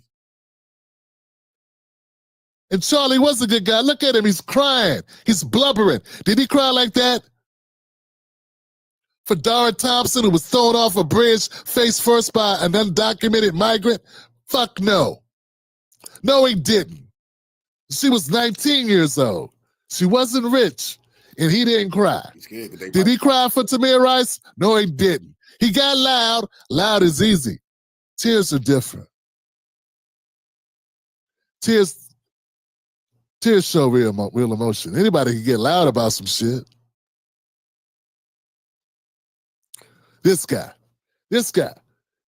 want us up here and dictate how great the Democrats are. We're supposed to be humanitarians. Since when? You're bombing the shit out of a people that have no military, basically. Right now. You're watching babies starve right now. Your party was doing that shit. Before we go any further, let me let you know the Tim Black Wolfpack is dedicated, committed, 10 toes down to reporting the truth, unbiased, and not working for any political party. If that sounds good to you, go to jointimblack.com, become a member of the Tim Black Wolfpack. Obama blew people back to the Stone Age, and your party gave him a Nobel Peace Prize. What the hell are you talking about? Zank ain't nothing but a guy trying to make $1. Hope he's almost done. I'm so sorry to the Charlie Kirk family. Somebody asked Charlie Kirk, hey, what do you think about gun violence and mass shootings? His response was, does that include gang violence as a way to try to flip it on black people? A second later, wow, they get him up out of here. That's poetic as hell. And that's exactly what his ass get. I don't want to hear no thoughts and prayers for Charlie Kirk and nobody deserves to die. I don't give a fuck. He deserves to die. Fuck him. Everybody that pushes the same bullshit as him deserves to die. I don't care. And I know somebody gonna say, well, you're not God. You're damn right. I'm not God. I'm a human. And I think the motherfuckers should all die. Get them all up out of here. And I think I'm about to go ahead and celebrate. Throw some on the grill. Maybe some ribs, some chicken, a burger or two. Yeah, fuck Charlie Kirk. And for it to happen in one of the whitest parts of America, Utah, when he be trying to say that black people are violent, and you probably got killed by another white person, you can't make it up. You cannot make it up. And that's exactly what his ass gets. Exactly what he gets. I don't mean no harm, but I just gotta say what the fuck I'm feeling right now. And what happened to Charlie Kirk was fucking white on white crime. That shit was white on white crime. Just like y'all be screaming black on black crime, that shit was white on white crime. And what the fuck is y'all gonna do about it? Because every time something like this happens, it so happens to be a white guy that does the shit. The most dangerous thing, the most dangerous person in this world is a white man with a rifle. I'm just saying. You check the history. It ain't never us. We ain't never trying to assassinate no political figures or no motherfucker. We ain't out here doing that shit. So I'm just saying. We did kill Malcolm X. And we set up Fred Hampton. Working with the racist whites. Killed ourselves, dog. I mean, I get your sentiment and I get you. This is the first thing that popped into my head. But continue. Donald Trump gonna call it what it is.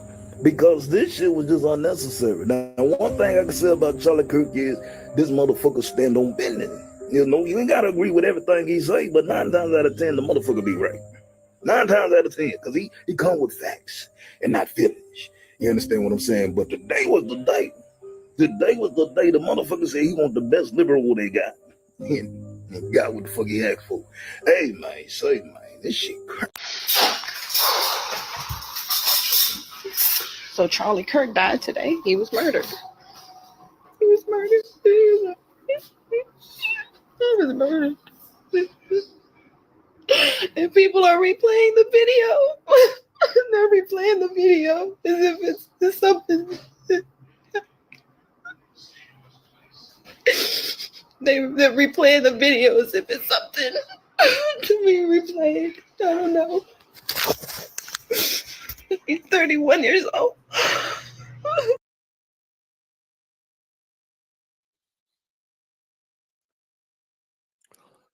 You know, my level of frustration with what I just saw the last 2 videos, pretty much. Actually, all 3. The first guy, he don't realize that this is all bullshit. Everything that's done is bullshit. I get it. That's advanced level. When you get to the point where you understand most of what you're seeing is not real. These people are not real. And I'm not saying it's a psyop. What I'm saying is people are playing roles to get money, and people are playing roles because this is what works. And that's what the political game is about. It's like Nancy Pelosi and those guys taking a knee. Did you believe they really thought George Floyd was a hero? Did you really think they thought that? Or do you think they think you want them to act like they think that? Anyway, once again, that's advanced thinking when you realize, even if you like something, you're probably being lied to.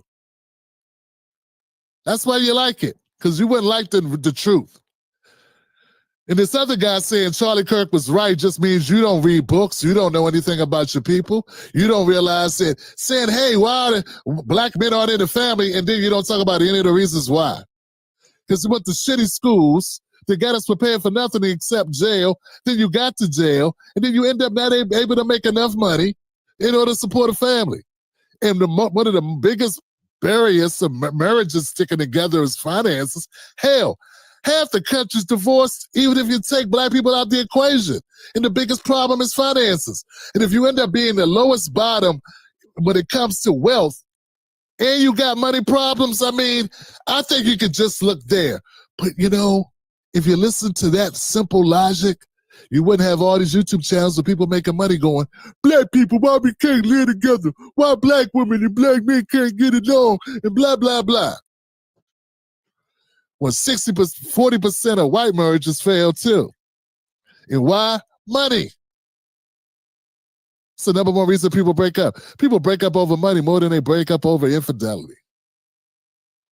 But this last one is the kicker. I mean, this woman is really bubble snots. Blowing bubble snots or snot bubbles. Yeah, snot bubbles, yeah. Snot boogie. Snot bubbles like from The Wire. Over a guy she didn't know who thought she was too dumb to hold a job. Yeah, she's crying over a guy who said she's too stupid to have a job of any importance. Because of no reason other than she's a black woman. And she is literally blowing snot bubbles over him. I'm not saying we clap for someone dying, but we ain't gotta be this stupid, do we? Baby girl, if you are this naive, can I give you one bit of advice?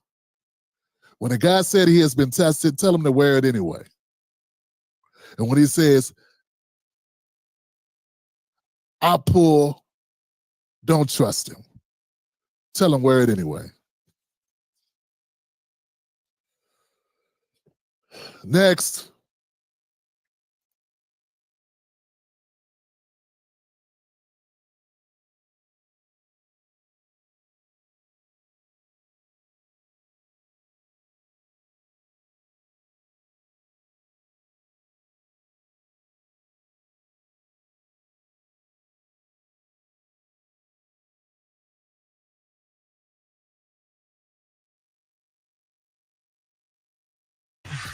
But you don't like to be alone now. I'm looking for a guy to break my heart.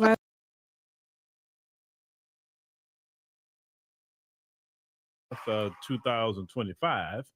And tonight we got, some more updates with the situation with Charlie Kirk. We're going to play more of his ideology tonight and why a lot of people is actually not really sad about anything happening to Charlie Kirk at all. I've been seeing a whole lot of stuff going on today, right? Man, I wish I could have played some of it here on YouTube, but I ain't gonna try it. They had another shooting today at the University of Massachusetts. Did y'all know about that? Yeah. So, I've seen some people saying, yeah, man, you should keep up with them shootings. And say, you know what? Just to make sure we're documenting about a lot of these white on white crimes. Yes, we need, every time there's one of these mass shootings from now on, I'm going to start covering them. You doggone right. Every last one of them, I'm going to cover. A lot of times I don't cover them because I'm like, well, it ain't got nothing to do with us. So, but you know what? I'm going to cover it because if we were doing it, they would be covering it, right? They'll be covering it every day. They be talking about Chicago every 5 minutes. They only live nowhere near those folks, right? And when they say Chicago, if you ever been to Chicago, it's not just black people that live there. It's white people. A lot of Hispanics stay there. Asians stay there. Arabs, East Indians. There's all kind of people stay in Chicago. So just because they got some shootings don't mean it's black. But that's the way they promote propaganda, right? Propaganda is a very, very dangerous thing. And this country thrives on propaganda. So we, in our platforms, we got to combat that propaganda. So yes, I'm going to continue to cover these mass shootings with the culture that they put out there, this violent culture. I want to thank everybody for slowly coming on in. I appreciate it. Also, we're going to talk about the HBCUs. They were threatened. Did you know that? We're going to get into that. Just real quick before we get started, thank you for downloading the ADNC app. I greatly appreciate that. If you join us monthly on the app, it's one great way to support us, like supporting us 31 cents a day for a monthly, or you want to do quarterly, annual, or you want to do it lifetime. Hey, whatever one, we greatly appreciate it. Also, I want to thank everyone who bought the book. Thank you for buying the book. Some people saying, I can't find your book or it's out of stock. The book is not out of stock. In the beginning, there was a wrong dimension. So we said, okay, we were trying to get rid of it, put it out. For some reason, Amazon won't delete it, but the right dimension is there. So the one that says out of stock is not the right one. Every time I search us via the machine, it propagates right up real quick. So it's the first one at the top when you search that. But if you click the link that we have there, you can get to it. Okay. Just want to make sure you know that. All right, let's go ahead and get started. And so, anybody who's new, that we always ring our bell because we having class here today. We having class. Now I'm going to what game they had a moment of silence for Charlie Kirk and what organization. All right, we'll talk about that. Now let's get to the first thing I want to look at here. Let me get to my screens here. Let's start over here. Let this pop up. Let's get started with the HBCUs, ladies and gentlemen. So let's go down. Let's start here. 2 Virginia HBCUs received threat. VSU on lockdown and Hampton classes were canceled. Okay. Now, I'm gonna show you several of these articles. Now, let's go it on. Let me get back on screen here. So just to paint the picture, if you ever watched Golden Girls from back in the day, Sophia say, picture this, you know what I'm saying? So picture this. It is September 10, 2025. Charlie Kirk does an event at Utah Valley University in Utah, a red state, 90+% white. Okay. People like Charlie Kirk and those who think like him believe all white environments is safety. And what happened to Charlie Kirk has destroyed that ideology about all white enclave is safety. Because what they try to say is, well, the reason why we don't want to be around the blacks, that's us, the blacks, is because they're going to do us something and we're not safe. Well, Charlie Kirk wasn't around the blacks when that happened. Okay. So it's safe to say that maybe, just maybe, your issue isn't the blacks because you don't live around the blacks at all. You live in your own enclaves. because the blacks aren't in Utah. And if you do have some over there in Utah, they probably got a white parent, or the black person probably moved over there to be with a white person. That's probably usually what it is. I know it's not that many black people in Utah. I think, matter of fact, I saw like a little over 1%. And I wouldn't be there for that reason. That reason alone, I wouldn't be there because I am not. Y'all know my rule. If it's not at least 10% or more black people in the area, I have to be concerned, because I know in 90%. Oh no. It's gonna be more racism over there. Oh no. Now let's continue.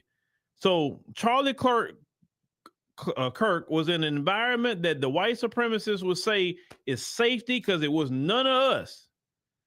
The violence, Charlie Kirk said gang violence, and it was not gang violence. It was one of his own that did that. Okay.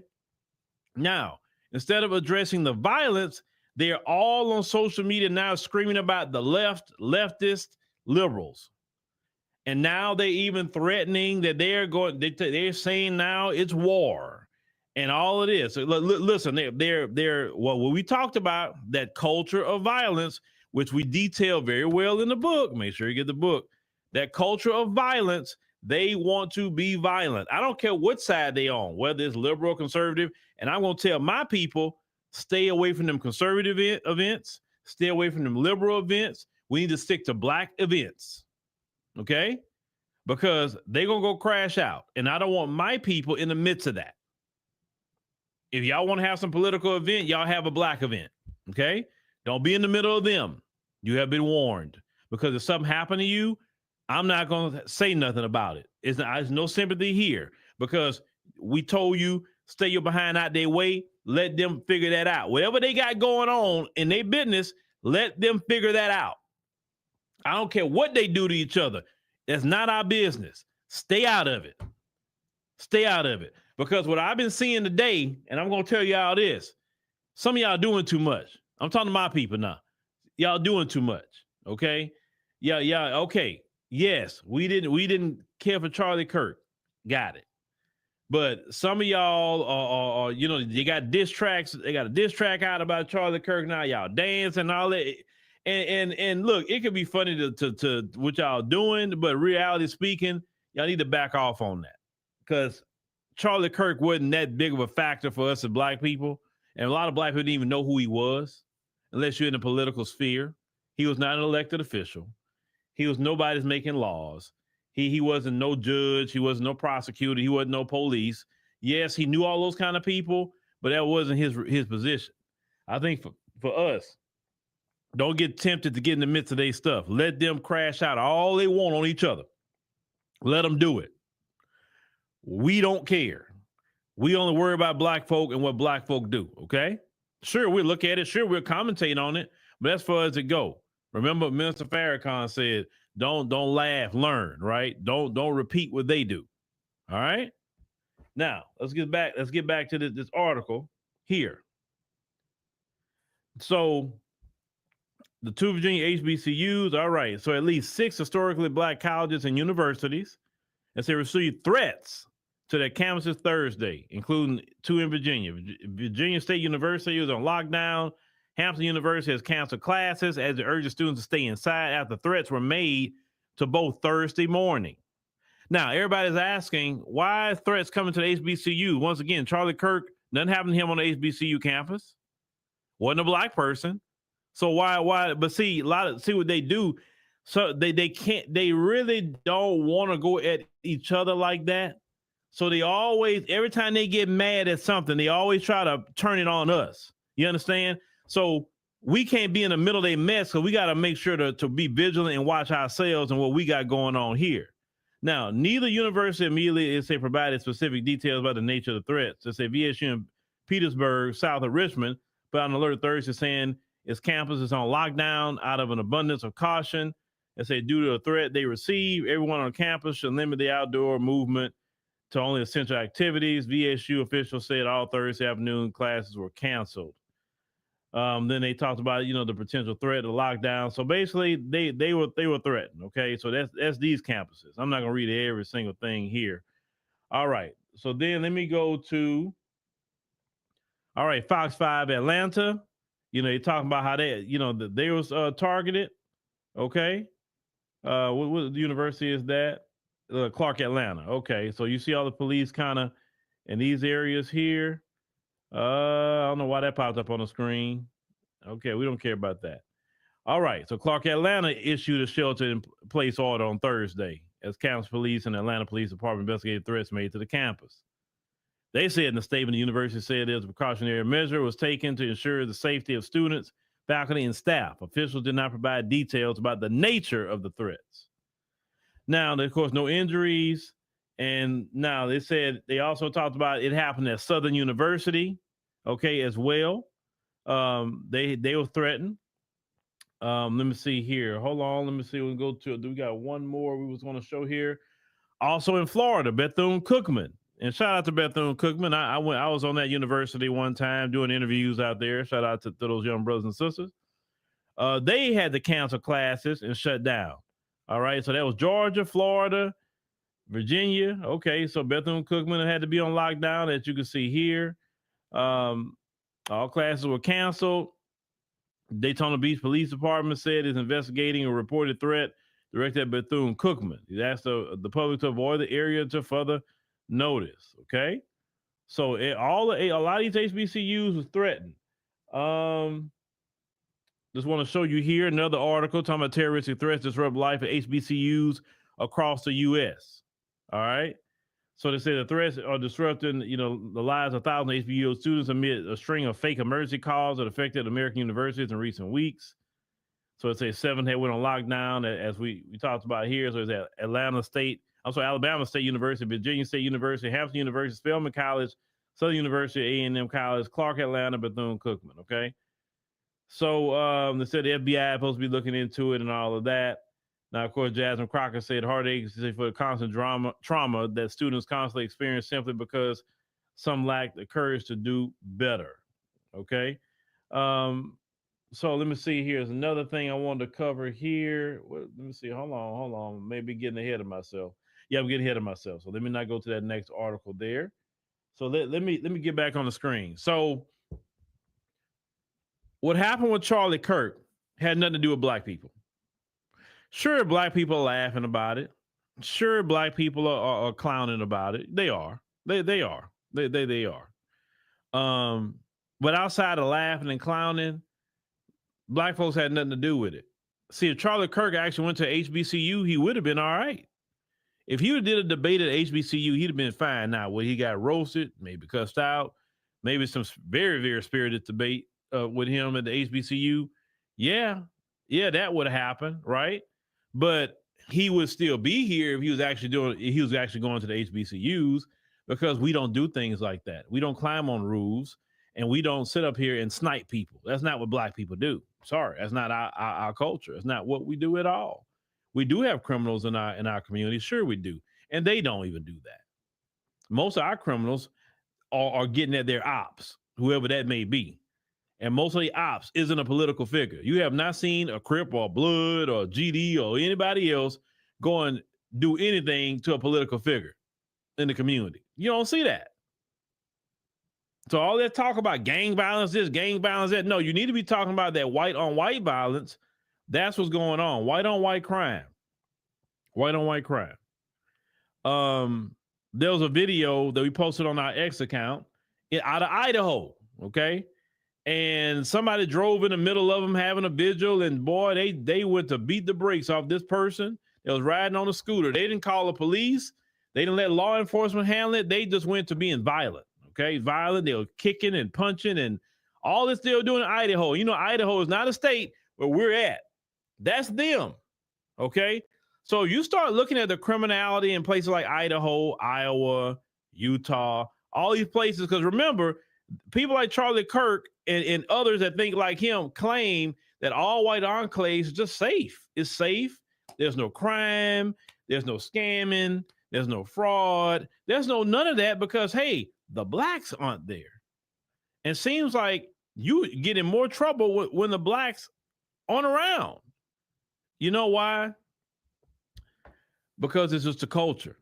See, your culture says, I got to be at war with somebody all the time. And if the blacks aren't around to be at war with, we're going to turn that inward because that's just that culture. And that culture is cultivated. This is why they put a gun in their children's hand when they barely can hold something.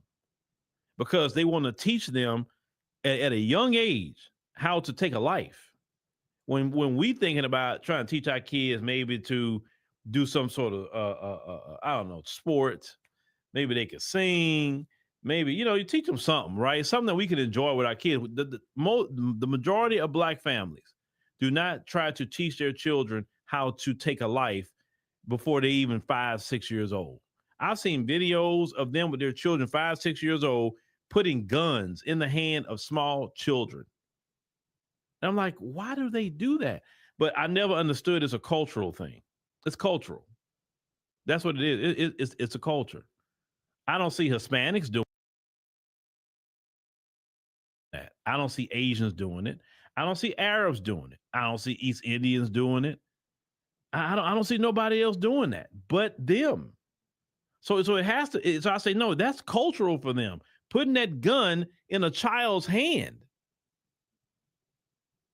Now, some may say, well, I don't do that. You are the minority. You're the minority. Maybe you one that don't believe that everybody should be having all these guns. Maybe you think that, hey, I know my culture. That's why we need to take the guns away because my culture is too violent. Maybe you know that, but you're in the minority. You're not the majority. And are we going to speak to the minority or are we going to speak to the majority? We're going to speak about the majority of anything and anyone. Okay? So we don't teach our children, hey, let me put a gun in your hand at 5 years old. We don't do that.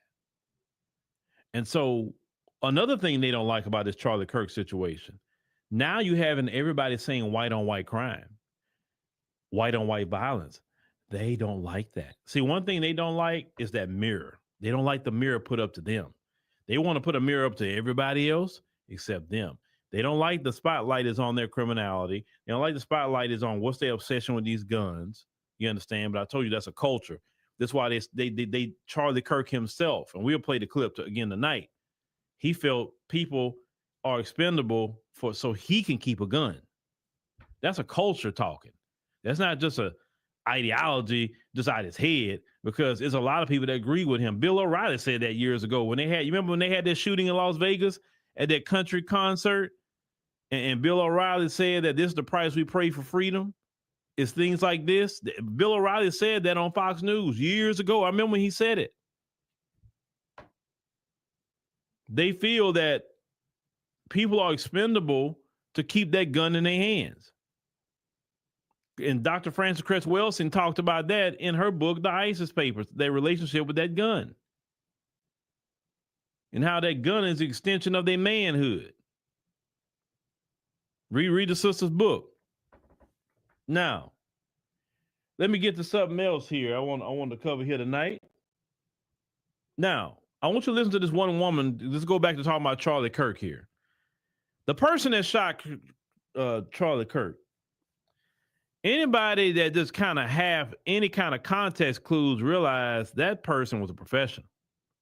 That person was professional because somebody, this woman here used to be she was in the military. She would explain why that person has some sort of training. But let's go ahead and cue this up real quick. Listen what this lady has to say. Somebody who is trained in military weaponry and scored a 36 out of 40 every time I had to shoot my M4, even without glasses. I will say that shot today was way too clean to be a civilian. You needed some, that was like, if I could explain to you what it looks like to shoot at 200 meters, like 200 to 300 meters, you have to calculate the wind. Like, it's not easy. You have to calculate the wind and the trajectory of your bullet. And also you need a long rifle. You can't use like a regular M4, because like with an M4, for me to shoot 300, like if my target is like my eyeball, let's say my target is this, right? Depending on the wind, I would have to aim like about all the way over here, right? Or the opposite, to give the bullet trajectory to go down into that. And even then, as good as I shot, it was either fall here or here or here or here. Hardly ever would go in the middle. That shot was right on the carotid. Like, this is some sniper level shit. This is someone who has extensive training and access. Keyword access to this type of machinery that the general populace does not have. That shot was way too clean. That was, yeah, it's giving, we've seen this before. And the fact that they're trying to make him a martyr and stuff, he's not a martyr. He didn't die for a religious cause. He wasn't preaching the gospel, guys. He was saying that his 10-year-old got pregnant by a rapist, that he would force the birth to exist. That's not somebody who's following Christianity values. All right, now what she's referring to, that the last statement about the 10-year-old thing. So he was on a debate with a woman on the Jubilee channel, and the woman asked, well, if something happened to your child, violating your child, would you force your child to keep that baby or whatever? And he said yes, and she was like, what? You know, and so that's what she's talking about.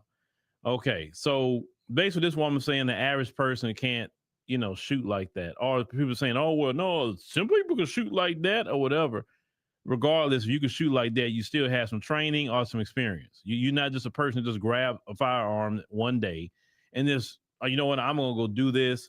And yeah, some military people have said that he probably took the shot and it was already moving off the roof right after the shot, because before the shot even got there, he said, because that's how accurate he was, and he knew what, you know, how he hit the target. Now they're saying other people, they're looking at it, maybe gave some signals or something. I don't know. Now to the gentleman that was in the chat talking about black people celebrating about Charlie Kirk or whatever. Here's the thing. This new generation of black people aren't the civil rights generation. So how they look at Charlie Kirk, they looked at him like a freaking Klansman. Would you be sad about a Klansman as a black person? No. So a lot of black people look at it that way, and I can't get upset about that. I'm just telling us, just don't get in the mix of their stuff. Stay out of their events. Listen, the way they acting with each other, don't be going to their nightclubs like that. Y'all just need to stay at black events. I'm just warning you, do what you will. You mean you hard-headed, some of you. Go ahead, do what you want to do. Now, let me show you something else real quick. You know what? Because we talked about that. Let's cue up Charlie Kirk. And you may understand why some people, and it's a whole lot of white people. Oh, it's a lot of white people that's out there dancing about the Charlie Kirk diss song that's out there. I don't know if y'all heard it. It was on Twitter. It was on TikTok. And some people made videos to it, and TikTok took the sound down. But it's still on Twitter. And so many people was dancing to that. I mean, boy, they was really getting into that. I say one sister, I like, man, she doing her thing with that. But let's cue up Charlie Kirk, and let's see why black people are not really feeling too bad about the situation. Let's cue him back up. What is the answer to that, Charlie? Why? I mean, it doesn't fit a narrative. This is my most charitable reading. The narrative that they have pushed forward in the last 10 years is that there is a relentless assault against black people on behalf of white people. And the data does not show that. You brilliantly pointed this out on your program yesterday. In fact, it's the exact opposite. White individuals are actually more likely to be attacked, especially even per capita, by black individuals in this country. The narrative that they have tried to force feed this nation post-2020 is that we are a systemically racist country to our core. We started to say the word racist more. We started to redesign our corporations. We started to teach things in our classrooms that were from the 1619 Project. And all of this has now been met with an appropriate backlash where people said, we're actually not nearly as racist as you say we are. In fact, we're the least racist country ever to exist in the history of the world. And in fact, if you want to actually talk about race-focused activity, why is it that you then ignore all the race-focused activity of black on white crime? Well, I want to live in a race-neutral country. I don't like talking about race all the time. But when I see it and I see the left ignore it and we try to make them live up to their own standard of rules that they force-fed us during the chaos of 2020, it really goes to show the destruction that this can lead to the entire nation. The final thing I'll say is this, Will, is that this is more than just a semantic argument. This is more than just whether or not it's a race thing or not. Bad policing practices, consent decrees, opening up the prisons. As you say, $3.3 million is an outgrowth of a media narrative lie. So it's not just an innocent media narrative lie. Real policies get put into place when you don't challenge this nonsense in the public square. That's it. That's So we need to be very clear that you're not going to get gun deaths to zero. It will not happen. You can significantly reduce them through having more fathers in the home, by having more armed guards in front of schools.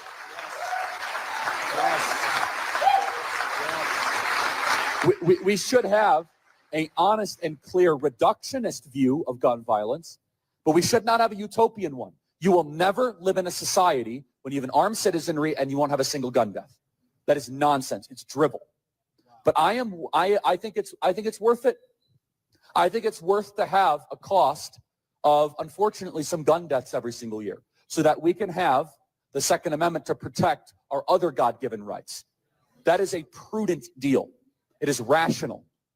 Nobody talks like this. They live in a complete alternate universe. And the Civil Rights Act, though, let's be clear, created a beast, and that beast has now turned into an anti-white weapon. Yeah, and that's the reality. And so we just need to fundamentally relook at a lot of our civil rights legal regime. And without that, even though I don't think it's sort of the magic bullet, but I think without that, there's limits to the amount of progress we're going to make. Let's talk about discourse and dialogue. This topic would have been even more forbidden 4 or 5 years ago, but it's now becoming in more and more mainstream circles. Is that because the problem is becoming worse, but our side is more courageous to confront it? And that's why I think this United story and the DEI story hits so hard, because we've all been in the back of a plane when the turbulence hits, or when you're flying through a storm and you're like, I'm so glad I saw the guy with the right stuff and the square jaw get into the cockpit before we took off. And I feel better now. You want to go thought crime? Like, I'm sorry, if I see a black pilot, I'm going to be like, boy, I hope he's qualified.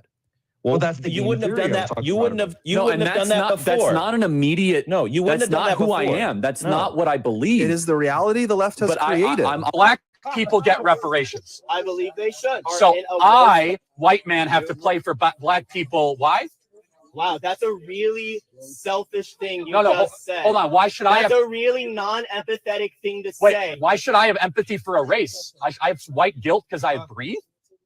Why should the white students here have to work harder to pay for black kids? Hey, you wanted to ask what is that all about? Not every black person has lineage connected to slaves, That's and true. every white person doesn't have lineage connected to slaves. Yes, that's right. So since every black person doesn't have a lineage connected to slaves, why should we generalize and say reparations for black people? Because there are people that are in a worse place. So over 150 years, they didn't have any ability to make better decisions, to save money, and to invest. How about you take responsibility for your own actions instead of blaming the white man? They're in every TV commercial. They get more privileges to come into society. They come into every college on preferential with lower test scores. You can't ever say anything negative. You can lose your job. You will have your entire life obliterated if you say something racist. And about how racist we are, how about you take responsibility for your own actions instead of blaming the white man? That's not racist. That's noticing. How is it the white man's fault that black men started to abandoning the women? It's a bigger problem. No, blacks need to take responsibility for the women that they impregnate, not blame the white man or racism. Things affect this. Why didn't it affect the Asians? Why did the Asians do so well? America got less racist and the blacks got poorer because we started to subsidize single motherhood and pandering to blacks, saying you do not need to stay around. Yeah, so that kind of talk right there is why black people are like, I'm cool with that. Yeah, that's why black people are dancing. That's why black people are like, man, shoot, that was a Klansman, because only a Klansman talk like that. You know what I'm saying? That young man was even basically telling them delineation that not all black people would get it. He was saying it in other words, but he got so outraged and upset. Well, Charlie, you don't have to worry about paying reparations. You you in a place where money is just not going to affect you. You know, wherever you at, I don't know. I'm not God. I'm not judging you. I don't know where you gonna go. I mean, I have an idea, but who am I to say where you're gonna go? You know, you sat up here and talked about George Floyd, and you mocked George Floyd so much. You mocked George Floyd. You advocated for Derek Chauvin to be released from prison after we watched that horrific video of what happened to George Floyd. Understand? And a lot of these people out here, like him, you talked about George Floyd so much, sir. Now, maybe you have a chance to run into George Floyd. You ever thought about that? You imagine George Floyd like, oh, I know that's not who I think it is. That's Charlie Kirk. Oh man, George Floyd probably looking at him like, oh, you how you got here? I know what happened to me, but how you got here? Somebody black do it? Probably looking like, man, I heard what happened. I seen what happened. That was your own people, Charlie. Well, you were down there talking about me like a dog, and now you up here with me. You say, up, get in line, because you got to go holler at God on this one. You know what I'm saying? I bet you George Floyd was like just shaking his head, like man, look who coming up here now. Boy, George Floyd probably was like, I can't believe this. This dude was talking about me, talking about my family, talking about it, talking to me like I'm a dog. Wouldn't even let me rest. And now look who coming through the door. You know what I'm saying? Yeah, you folks need to be careful talking about black people that's deceased like that. Because you never know. They may be up there waiting for you. And say, oh, all that talking, huh? Yeah, I heard it. I heard everything you said about me. You was on your little podcast talking about me. I heard everything you said. You thought you had your whole life ahead of you, huh? And now you're up here with me. That's the same thing I thought. I thought I had my whole life ahead of me too, and I lost my life in a very evil way. But you, look what happened. Isn't the irony? You imagine George Floyd right now? You imagine the same guy was talking about Trayvon Martin. Trayvon probably was waiting on him too. And like, oh, Charlie Kirk here. He talked horrible about Trayvon. He talked horrible about Eric Garner. He talked horrible about everybody. Charlie Kirk. Breonna Taylor, all of them. They probably all was waiting for him when he came up there. You know what I'm saying?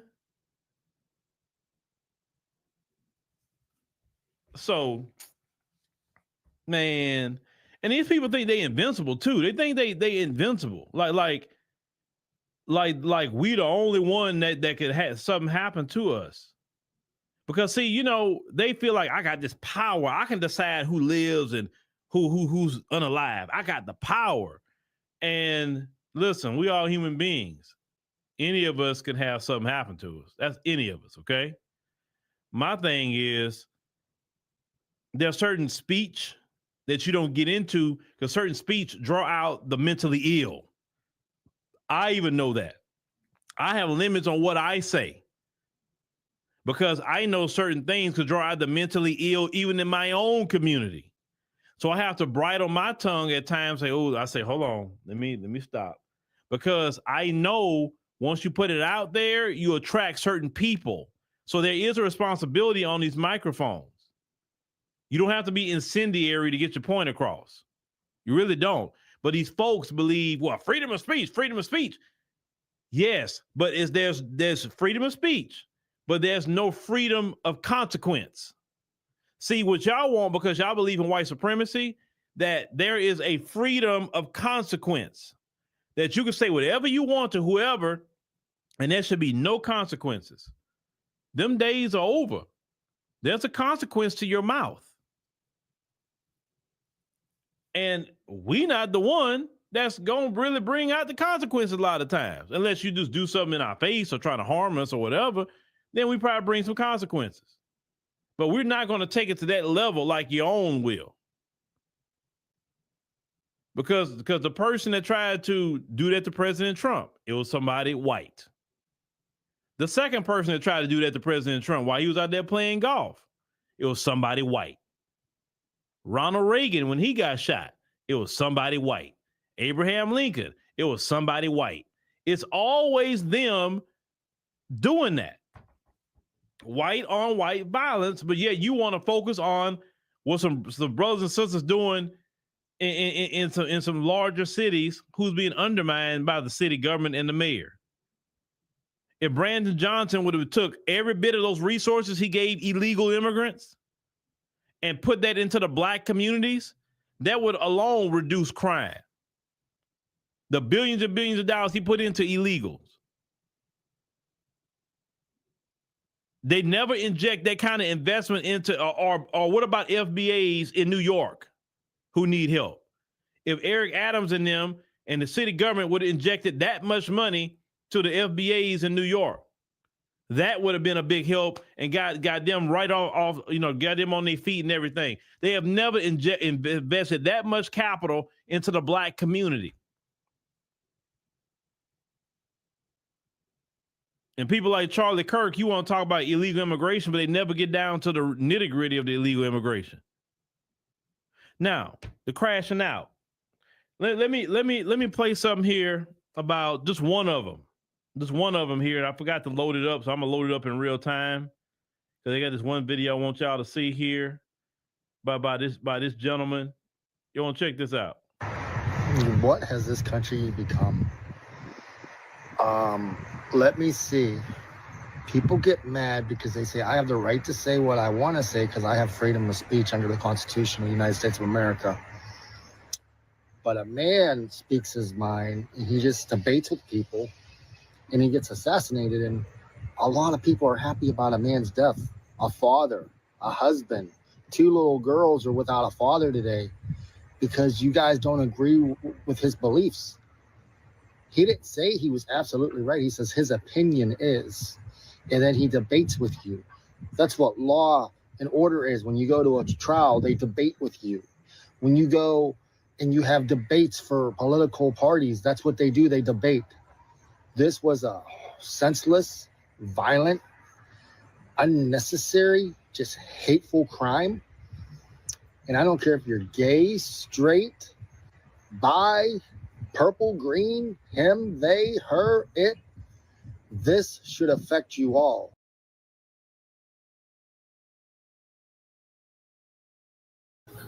I'll get that right there. We got that. All right, now let's look at this, y'all. Now, CNN, I'm gonna show you the foolishness that they putting out there. I'm gonna show you that. Now let's look at what CNN is. I want to put those 2 photographs of this person of interest back up because, John, I mean, looking at these 2 photos, I would think somebody must recognize this person. If you didn't know him and you passed him in the street, maybe without the hat and glasses, you probably wouldn't. But if you did know him, there's a pretty good chance you would. And we've seen that in many cases where people familiar with the person just say, I know who that is. I also want to show, I believe we have a photo from the roof which show a footprint. Is this the photo that you? So that's a photo of that position. And right there, you can see the law enforcement markers at each spot. But what you can see is where it appears somebody was laying down. There's, the impressions of where the foot would have been, where the palms would have been as they extended that rifle out. It's actually an imprint in gravel, essentially, of the body position of a shooter. Exactly. And this won't particularly aid in identifying the person. Now, there's always the possibility, that you could extract DNA if he had an ungloved hand off of there. But it does help establish the crime, the place where the crime took place. When they get a suspect, the measurements may help. But the big deal today is they have a gun. The gun is likely connected to the crime. The bullet that was fired from that gun came from a shell casing that remained in the chamber. He never, after seeing that shot, ejected the shell casing. I got to just jump in. Sure. I understand we have some new pictures of the person of interest from the Utah Public Safety. These are other images we'll try to blow those up a little bit more, but we're just getting these in now. And what you glean from these photos is the rifle isn't in the picture, but now you get a clearer picture of the backpack. And we learned from the Thomas Crook's attempt to kill Donald Trump in Pennsylvania, you can disassemble the rifle. You can put the parts in a backpack and assemble it, when you're on site on that roof, and take that shot. So John Pistol joining us as well. The assumption is then that a rifle would have been disassembled in that backpack and brought up, if that is in fact the killer. Yeah, that's right, Anderson. And the whole idea is, what can the FBI do to establish that rifle that was found to the shooter in this case, based on whatever forensic evidence that they have gleaned from that. The palm print, okay, but what do you compare a palm print to? It's not like fingerprints for driver's license or passports or things like that. They'll also be looking for things, any digital evidence. Was there anything clearly on the web or perhaps on the dark web where this individual, whoever he is, indicated plans or planning or ideas, aspirational even, about wanting to commit some type of act that would be noteworthy? And then the question is, after 24 hours, as was mentioned earlier, the odds of finding somebody, a suspect like this, go down after 24 hours somewhat dramatically. And so it becomes more and more of a challenge. And to find the gun, that's great. To find any physical evidence, that's helpful. But what ties this individual into whoever he is, how is he identified, and then what can be done to locate him once he is identified? And so family and friends, they're seeing this and they've got to be thinking, oh, I can't believe this has happened, but we've got to notify the authorities, and whether it's for the $100,000 reward or not. But right now, person of interest is not helping anybody other than trying to locate this individual. Brianna, what stands out to you so far, based on the statements of investigators? What's out there? Yeah, well, quite a lot of information actually has been released. It's surprising that they haven't been able to get some leads on the photos, but there are some pieces that we can glean from this. One is the photo that's been released shows a flag emblem on the shirt that this suspect is wearing. I think that's pretty interesting, actually, either that he was wearing that to be able to fit in with this crowd at the rally, or that shirt was allegedly sourced from a wounded veteran foundation. So it could speak to perhaps his background, or maybe even a motive. Additionally, I think the shell casings are going to be extremely useful in the next few hours and days. They're submitting those in a NIBIN that takes a couple days. It's like matching fingerprints, but with shell casings. That takes a little while, but with that, they're going to be able to see if that weapon was used in any other crimes across the nation, and that will hopefully lead police a little closer to that person of interest. John Miller, I mean, as John Pistol was saying, I mean, is time on the side of the investigators here? Time floats in these things. And what I mean by that is when we had Cesar Sayoc, the bomber who was sending pipe bombs, including to CNN across New York City, that went on for a number of days where we had nothing. And then literally at 4 o'clock in the morning, 3 leads came together. And then we had a name, we had a face, we had an address, we had a vehicle. With Luigi Mangione, we woke up that day with nothing. And then somebody spotted him in a McDonald's and police came. And then we had a name, we had a suspect, and we had a murder weapon in a backpack. These things can turn on a dime. So the fact that they've put these pictures out, and now they put more pictures out. These people pretend like this all they got. This all they can come up. Just give them some time, y'all. They say they just need a little bit of time. Then they'll come up with something, all right? Is that all right with y'all? Well, now I'm going to show you why these people are so full of shit, and this is 2025. See, we already seen this, though, with Young Dog. The internet is solving this shit, and the FBI and all them people, CNN, if they fake news, they should be ashamed of themselves. So the FBI has posted those 2 photos of the person of interest that they're looking for, and they are really interested in this person of interest because they're offering $100,000 for any information that leads to, well, this person. And the internet did not disappoint. It's so many users all over, not only 4chan, but X. I can't believe I'm saying this. Have done their own, let's say, research.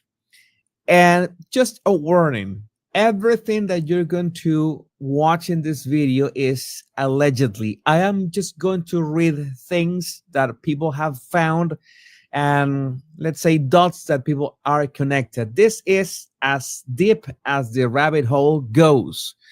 So people are talking about an individual called Sky Valdez. And ex-users are pointed to the chance that Sky Valdez and Omar Najera were in on the Charlie Kirk shooting together. Remember that we talked about this. Charlie Kirk is coming to my college tomorrow. I really hope someone evaporates him literally. Let's just say something big will happen tomorrow. We spoke about this. Now, remember, I showed y'all the other trans individual. We took the picture. We was laughing earlier saying, hey, cross-dresser killed Charlie Kirk. Well, there's a crew of trained cross-dressing killers. Now, the second person was part of a shooting club. Now, why does that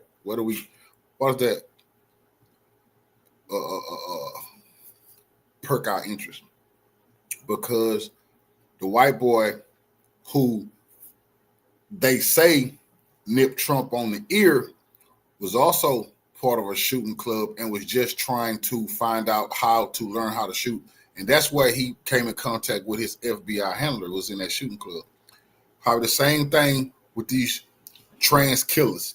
Mossad, the CIA, was in this shooting club, and then they sick these individuals on Charlie Kirk. This is Sky Valdez.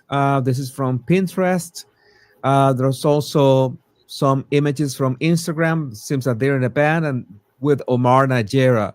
So see, they groomed them to do this. They groomed them. This is gonna make perfect sense because it fit their narrative that they did this because his attack on trans individuals, and then they knew this was gonna. This Mossad is smart. This was gonna piss off the right because now, just what they were saying, the trans have been going on a shooting spree lately, and a few of these last few killers have been trans individuals. That's not a lie. Where does this lead to? The Charlie Kirk shooter allegedly seems to be Sky Valdez, a transgender man. Now, if this is true, now this may not be true, but why isn't CNN? We can help you. You say you looking for this guy, CNN. That's why I showed y'all that CNN first. You say you looking for this individual. Well, could it be is this Sky Valdez individual that the internet has tracked down? Could it be? Maybe CNN. Maybe you could put these two together. But they're dragging their feet from having to bring up that this is a transgender individual. They're dragging their feet. They're putting out the least amount of information as possible. Because who knows what we're going to dig up when we dig a little deeper into these MK Ultra hormone killers. I sometimes have a bit of a confusion with that. As transgender man, what does that mean? Transgender woman, you know that those strange stuff. This is still unconfirmed at this moment. Again, all is allegedly, but based on public findings, this appears to be identified as an individual known as Sky Valdez of Ogden, Utah, part of a trans activist gun group who was posting a digital album called Death to America's Scum and, wait for it, Charlie Kirk is dead to me. All right. So in some pictures, you know, that's something that I have to warn you. The half picture that you see on your left and on this side, sorry, on your left, is an AI enhanced version of the pictures released by the FBI. I don't trust AI enhanced pictures because AI tends to include things that are not there and are misleading. But people are superimposing, in all cases, the AI enhanced photo on the left with the picture of Sky Valadez on the right hand.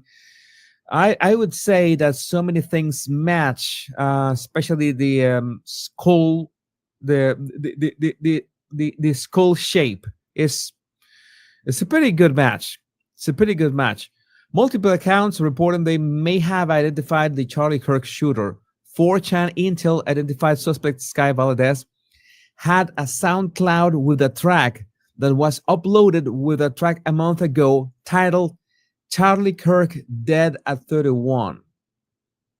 Uploaded a track to SoundCloud. SoundCloud is a platform where you can host music, your music as a band, and then deleted the track and changed his location to Leave Me Alone. Lives in Utah and is transgender. So this was the track Charlie Kirk Dead at 31, and people were already leaving comments in here. FBI is coming to your door. You call it a coincidence, but I call it BS. Holy foreshadowing. That's bad news, man. That's bad news for the macho man. None of those macho alpha white right individuals gonna be able to. A few of them might kill themselves behind this. They can't believe this. A group, not one, a group of trans killers whack Charlie. Oh my goodness. This was the you see what I'm saying? That's the ultimate, and that's an extra bit of humiliation for them. Whoever did that to them, they made sure they boy, what? Man, he out there with that SEAL Team 6 security operation he got going on, all them tough guys around him, and a group of cross-dressers whacked him. Oh man, this is gonna be great. What Undertale is this track for? Yeah, there's so many stuff, crazy stuff. Otto Wolf, the Charlie Kirk alleged assassinator, Sky Valadez had photos on his now scrubbed Instagram with the Sky Valadez. Oh, this is great. Is it a cross-dressing illegal? Oh my goodness, double the shame. Trans from yesterday, Omar, who knew of the assassination before it happened. So again, this is the thing that I'm a bit frustrated at times. We arrive late at the social media scene and everything begins to be scrubbed off the internet.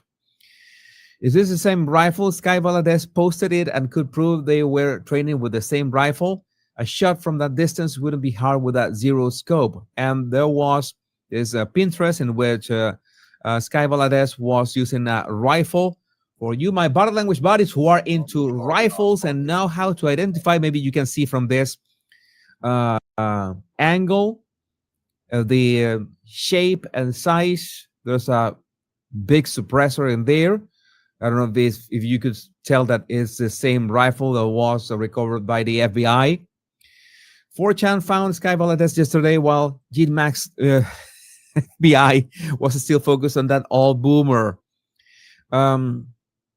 More information. Sky Valadez of Ogden, Utah had a music project called God's Finest Scalpel, and in April released a digital album called Death to American Scum, which included a track called Charlie Kirk's Death Isn't Enough for Me.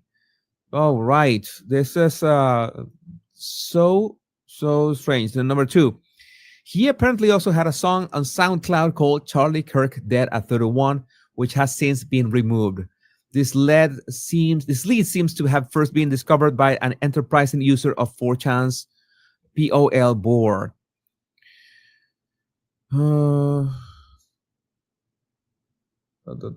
Checking 4chan. 4chan can be crazy, man. Crazy. Again, this according to Tyro Prone, allegedly, I'm just reading stuff posted on X. Sky Valadez, trans teacher in Utah, posted a song a month ago titled Charlie Kirk Dead at 31. They call themselves God's Finest Scalpel.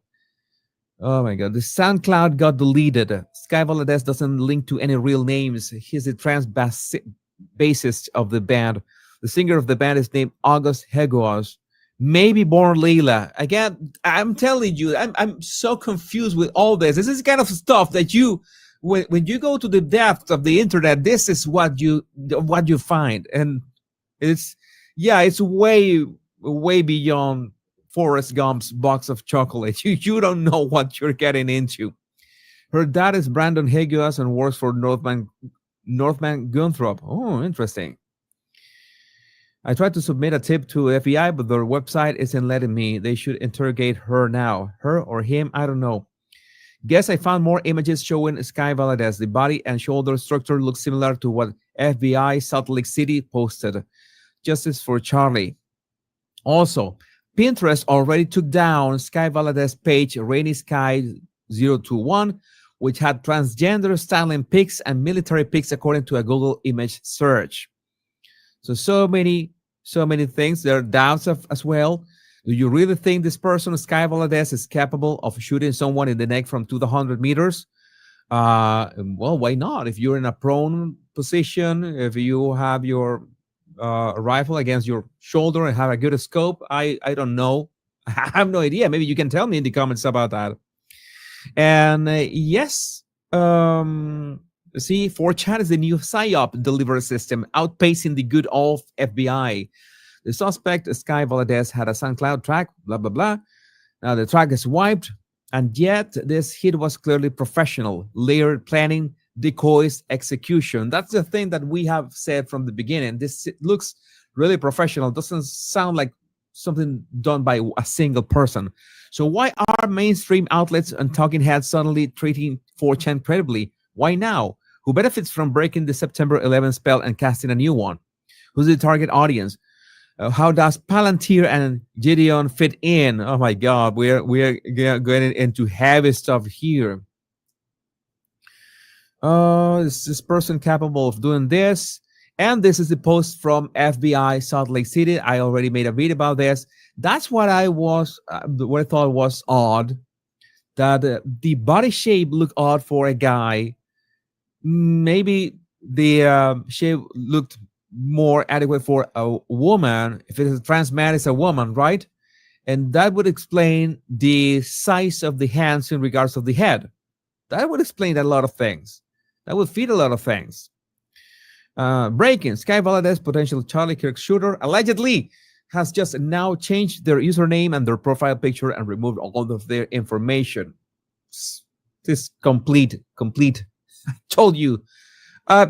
Crazy stuff. Again, I'm just reading stuff that I find on X about this, and I still would like to know what you think about all this stuff in the comments. My name is Jesus Enrique Rosas. I'm the Battle Language Guy. Much love and bliss.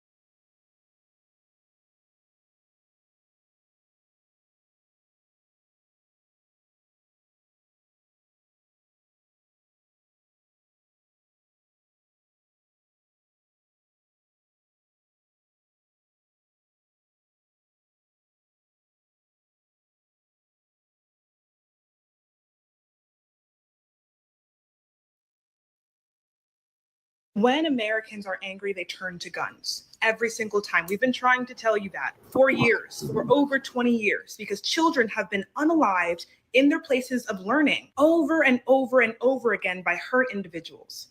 So it has happened to CEOs of the worst corporations in this country. It has happened to our president. Now it's happened to Charlie Kirk. Now it's happened to a political figure, which tells us something important about our culture.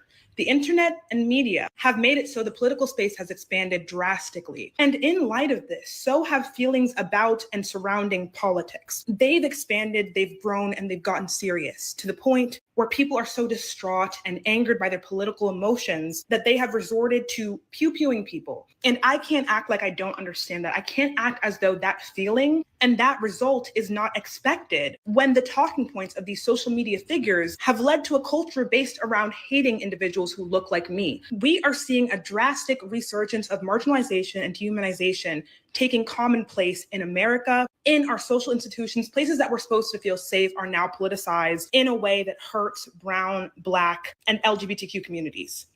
What do you expect to happen? Charlie Kirk has been one of the biggest vessels in communicating this hatred. And now we're seeing a symptom of a deeper problem manifesting in the violence that was perpetuated against him. People are angry and afraid, and they don't like the direction that this country is going, and they don't know what to do about it. Blame the root problem. Blame the fascist culture that is taking over this country, that is making every other country look at us like we are crazy.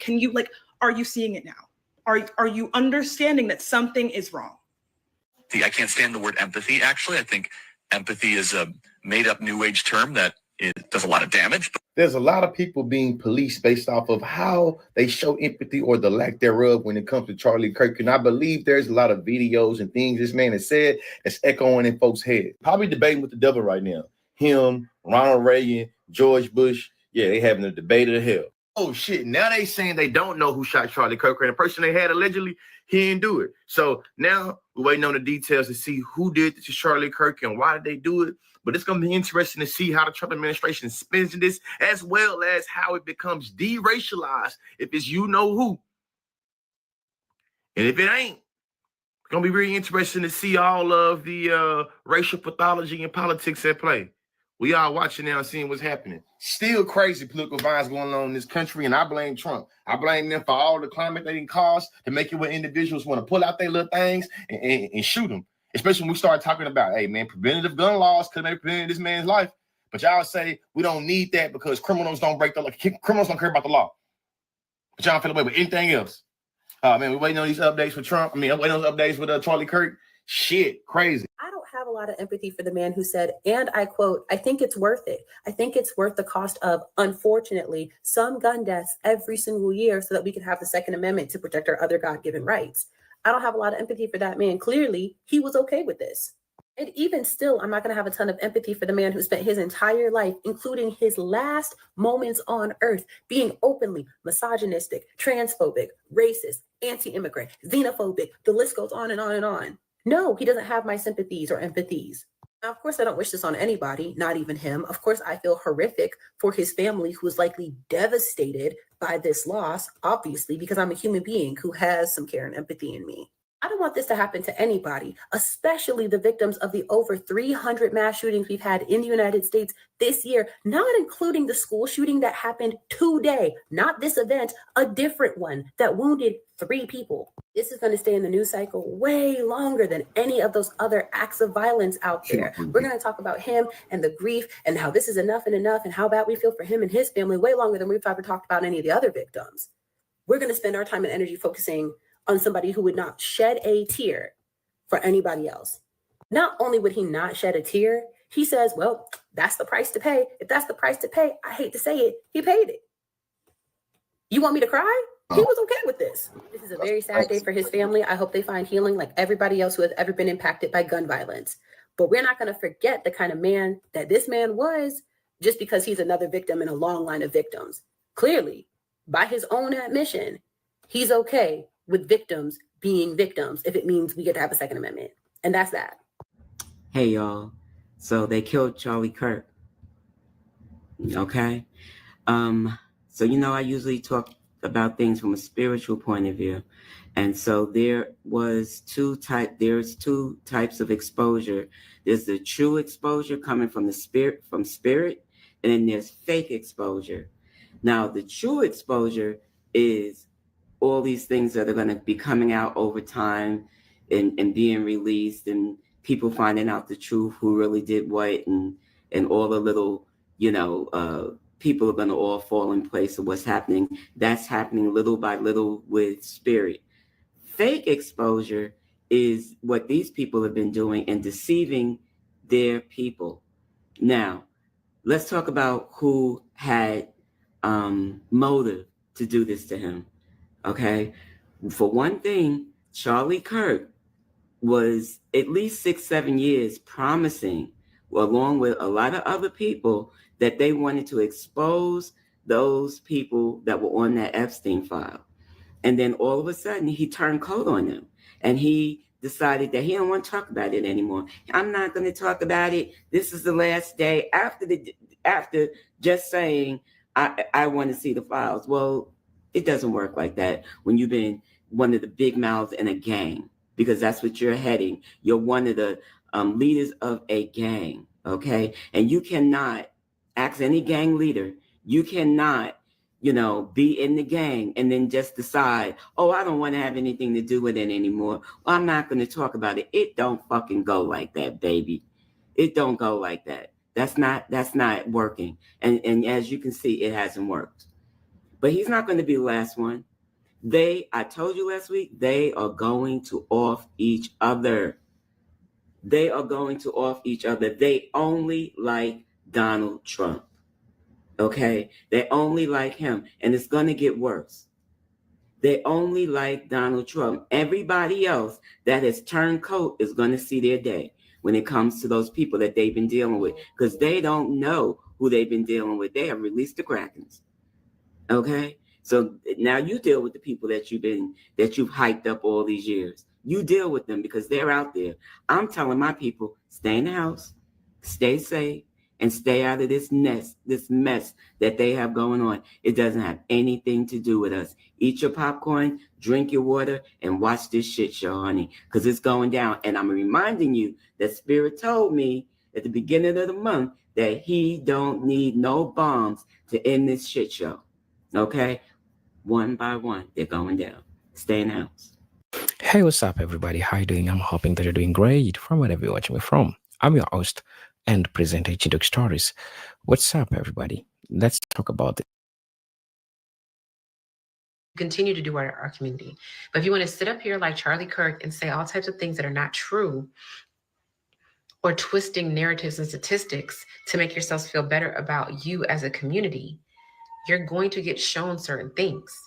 And unfortunately, this was shown in such a violent way. This didn't happen. No, this wasn't a person of color. This wasn't a Black American who's different from a person of color. This was somebody like him. That's who did the violence. Look in the mirror and work on your own violence and leave us alone. I can't stand the word empathy. Actually, I think empathy is a made-up New Age term that does a lot of damage. But I'm supposed to have empathy for a motherfucker that doesn't believe in it. I'm supposed to have empathy for a person that demonized my people, a person who watched a Black man get his neck kneeled down for 9 minutes. He had a daughter. But do you know what that man said about that man after he was deceased? And I'm supposed to have some empathy? You're telling me that my morals are compromised because I don't have empathy for a man who doesn't view me as an equal human being to him, a man that does not have sympathy for children being mowed down in schools, a man that does not have any sympathy for the women that are losing their reproductive health care and are set to lose more of their reproductive health care. This man literally said that he would force his daughter to have her rapist child, and I'm supposed to have some empathy that this man got taken out while spewing some more hateful rhetoric. Seriously? You can be against gun violence, right? You can acknowledge that no human being deserves to have their life taken away. Nobody does. But at the same time, stop telling people who are affected by the rhetoric that these people spew and individuals, because now that a lot of people who are saying that you should have some empathy, now there's finally somebody that looks like them that has been a victim of this. I've been having to watch my people get killed on camera as long as I can remember. Stop telling us to have empathy for a person that does not have empathy for us. That's not how that works. That's not how that works. Well, there you have it. Charlie Kirk has passed away at the age of 32. I thought he was going to make it. I really did. But now that he is gone, the only people I feel bad about is his 2 little girls. Everybody else, I really don't have any empathy for, but his 2 baby girls are going to grow up without a father. And that is the only thing I care about. Now, Charlie Kirk is about to be a martyr. And if the person that did take his life is on the left side, all hell is about to break loose. So what I'm going to say, anybody that is an influencer on the left If you got something, hold that bitch tight, okay? Watch your surroundings and keep your head on a swivel, because if you don't, we already know. That side is cuckoo for Cocoa Puffs, and they will not think twice. And Charlie Kirk was an influencer. He was a major influencer for the right. So that's all I got. America, you have a serious apathy issue. Aside from the obvious gun control issue, which is apparent to anybody with a set of eyes, the selective apathy is actually what makes my stomach churn. Because what the fuck do you mean there will be people today mourning the death of Charlie Kirk, who was a man who did not believe in gun control, died at the hands of a gun whilst ironically talking about how he didn't believe in gun control. But that same level of mourning, outrage, empathy will not be applied to kids within your own country or to people that your government has indirectly and directly killed at the hands of guns. At the same time as Charlie Kirk getting shot today, kids in a school in your own country were shot. At the same time as Charlie Kirk getting shot today, Palestinian people, including children, were shot using funds and arms that your government gave to a dictatorial, genocidal government. But Charlie Kirk will be the focus today. Charlie Kirk will be the martyr. If you can hold space in your soul to identify that Charlie Kirk should not have died at the hands of a gun, but that same emotion cannot be given to children in your own schooling systems and people in Palestine who directly die at the hands of Israel using your guns, I don't know what the fuck to say to you anymore. You don't get to choose the victim. You don't get to choose the innocent life that is lost.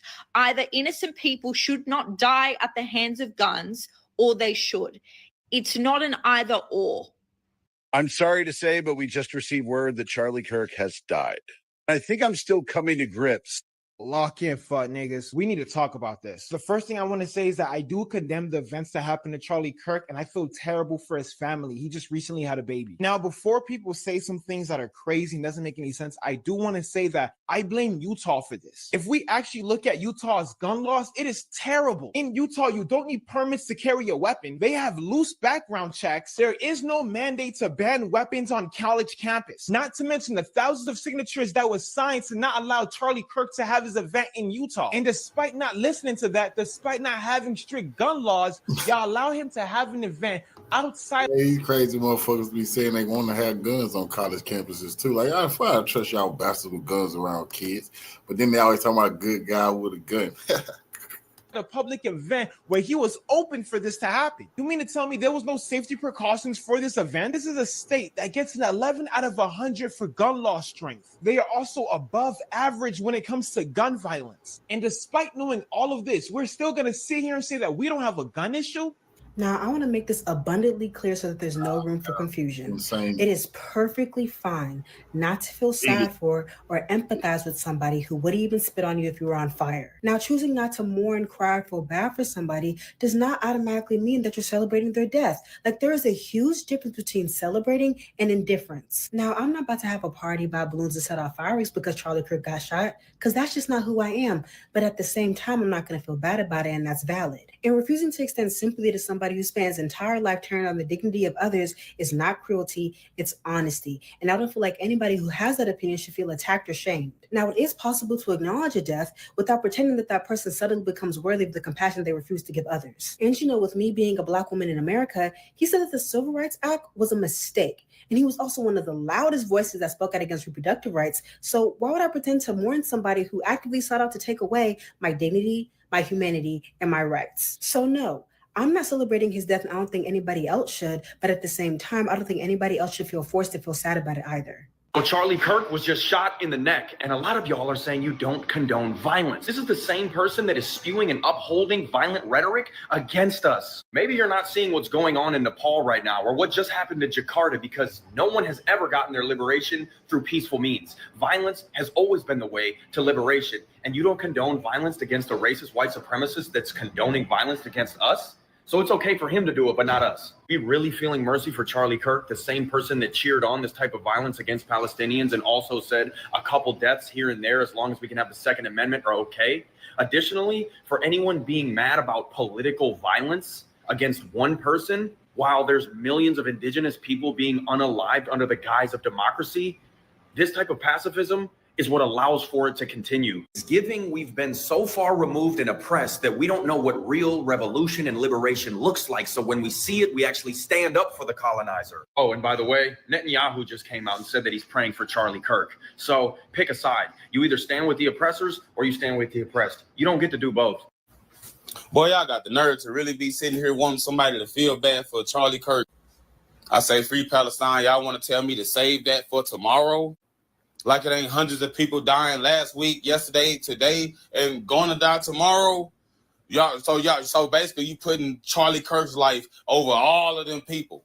Man, fuck y'all.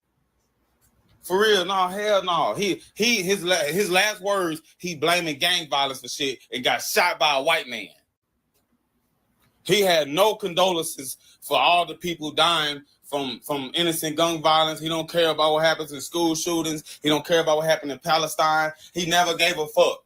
Watch it out, man. Nah, all that little fake virtue signaling, be the bigger person shit is why we're here today. All them gotta go. Charlie Kirk died in America for expressing his freedom of speech. What the fuck is going on? After seeing that video, it wasn't much hope, but damn! Is this what we're doing in 2025? Just killing people?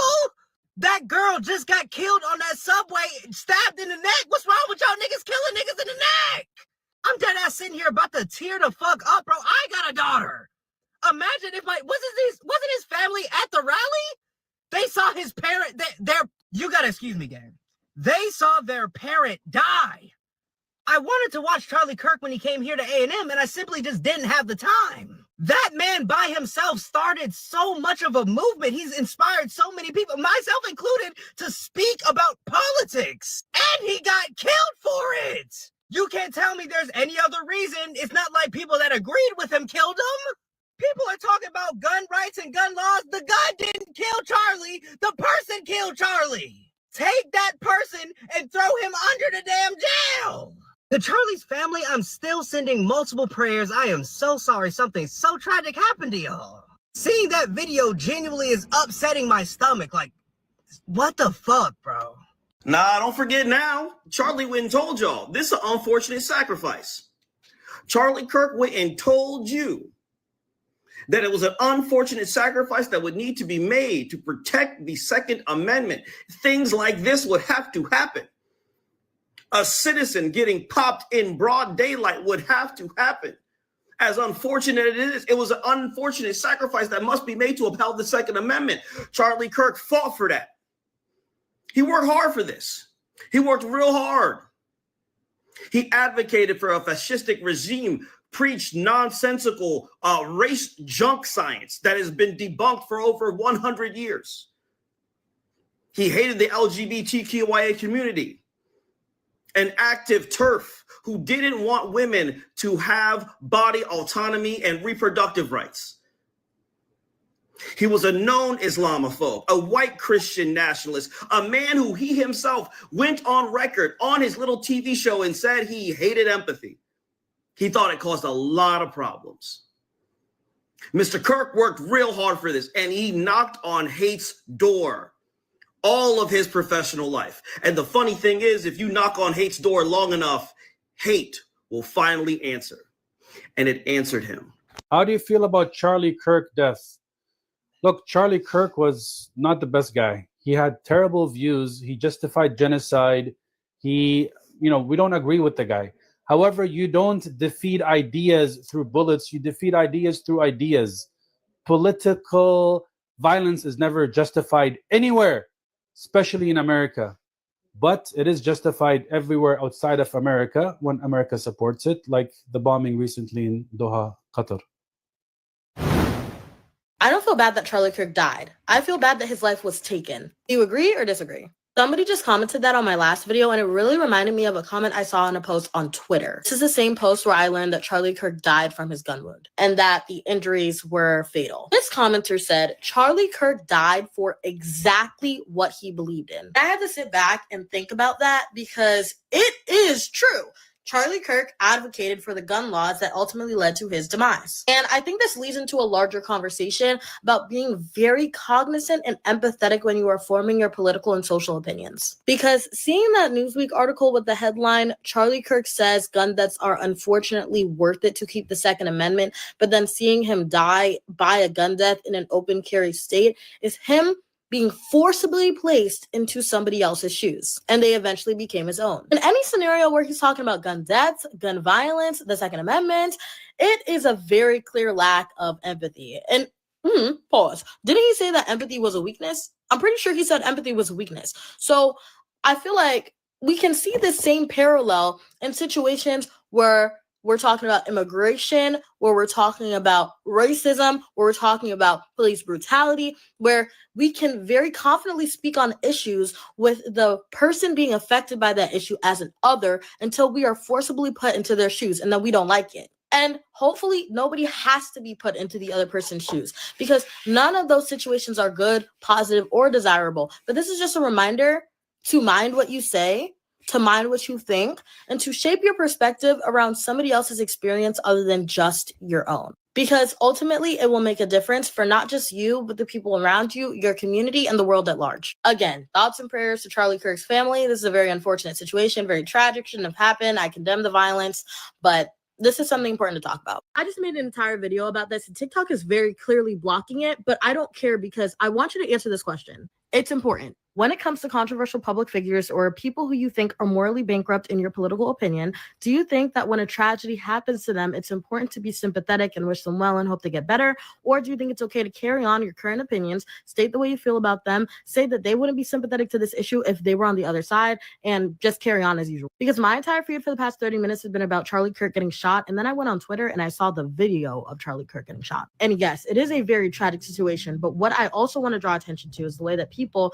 are responding in the comment sections of all the videos posting about Charlie Kirk getting shot. The population in the comments is pretty much split. One half is saying, hey, we hope Charlie gets better. Regardless of what he said or done, he doesn't deserve to be shot and killed like that. Other side is saying, no. Charlie was very cavalier and dismissive towards anything that had to do with school shootings or that had to do with shootings in general, and said that sacrifices would have to be made if we want to keep our Second Amendment and that casualties would be a result of that. And a lot of those comments are not sympathetic in any way, shape, or form. And this is the same mentality we see with people who are waiting for our 47th president to pass away and are saying things like, I'm waiting for the day I get that news headline and that notification. So my question to you is, do you think it's okay to state how you would feel regardless and that the tragedy doesn't really change what that person has said or done in the past, especially in an arguably ironic situation like this where Charlie Kirk is an advocate for guns and he may lose his life to a gun? Or do you think that it's more important to be sympathetic and just view them on a human level, regardless of what their actions were outside of that? And I also want to say that I am not wishing Charlie harm or any type of pain. I hope that he recovers. I saw the video. If you've seen the video, you know what I mean. I just hope that he gets better because nobody deserves to get shot like that. If you are one of these people out here celebrating the death of Charlie Kirk, you are a sick individual. I hated Charlie Kirk. I did not agree with what he stood for. But in no world would I have wished death upon him, bro. His wife and daughters were present. They saw him die right in front of their eyes. That is not something anyone should have to go through. Now, I will say, it is kind of ironic that he advocated for guns and thought everyone should have a gun. And then what does he die to? A gun. I mean, I don't really have much of an opinion on that. Y'all can tell me what you think about that. But it's definitely ironic, I must say. Listen, I definitely get people's hatred for him. I understand where you come from and why you dislike him. But even his main op, Dean Withers, was crying for him for his death. That should say a lot. Even Dean showed remorse for his family and him, saying that he did not deserve to die for politics. Like, nobody deserves to be killed for politics. He did not actually do anything wrong. He just believed in crazy shit. I must say, it was crazy. But getting shot for it is something different, bro. This is not Adolf Hitler we're talking about. We're talking about a man. All these people are confused. The good book say you reap what you sow. What the fuck was he sowing? You see, it's not us.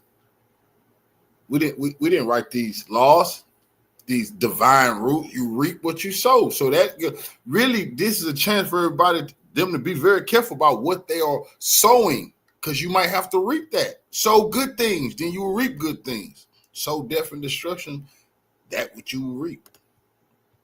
Man with a wife and kids who was just shot on a campus with multiple students watching. Y'all showing empathy to Charlie Kirk, I just want to know, are y'all showing empathy? Because that is somebody's daddy, that's somebody's son, that's somebody's uncle, that's somebody's brother. But he kind of went out the same way that, you know, he advocated for. He said people had to go so the Second Amendment right would be, you know, be good, you know. So then he also said empathy is what's killing the world basically today, is having empathy. So I'm just, do you guys have empathy? Because it seems like he went out the same way he said it was okay for other people to go out. And, you know, that's why you got to be careful about what you say when you say how you say it. Now, I'm going to say I don't, you know, I feel sorry for his wife and his kids. His wrong does not reflect on their wrong. But to go in front of a crowd of people is crazy. That's crazy to go in front of everybody. Sorry, it's all over the internet.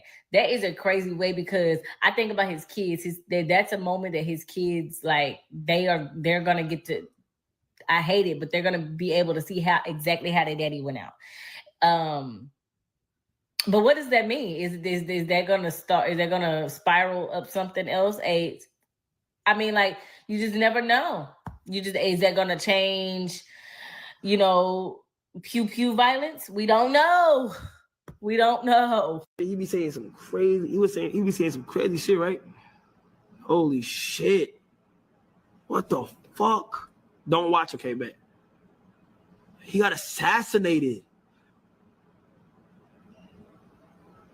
Shit. All right, chat. So Charlie Kirk just died 7 minutes ago. He was confirmed dead. Didn't like the guy. I don't disrespect the dead, though. I thought the nigga was honest, he was going to survive. It was one shot. It was one shot.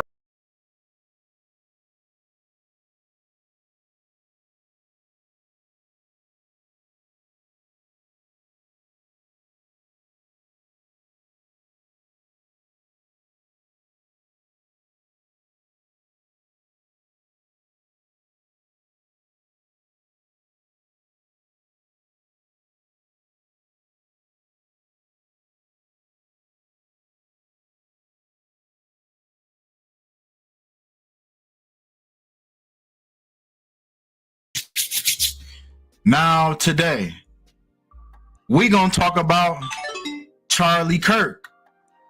Now, I want to start off by saying, I want to use the cliche saying, to believe none of what you hear and half of what you see, right?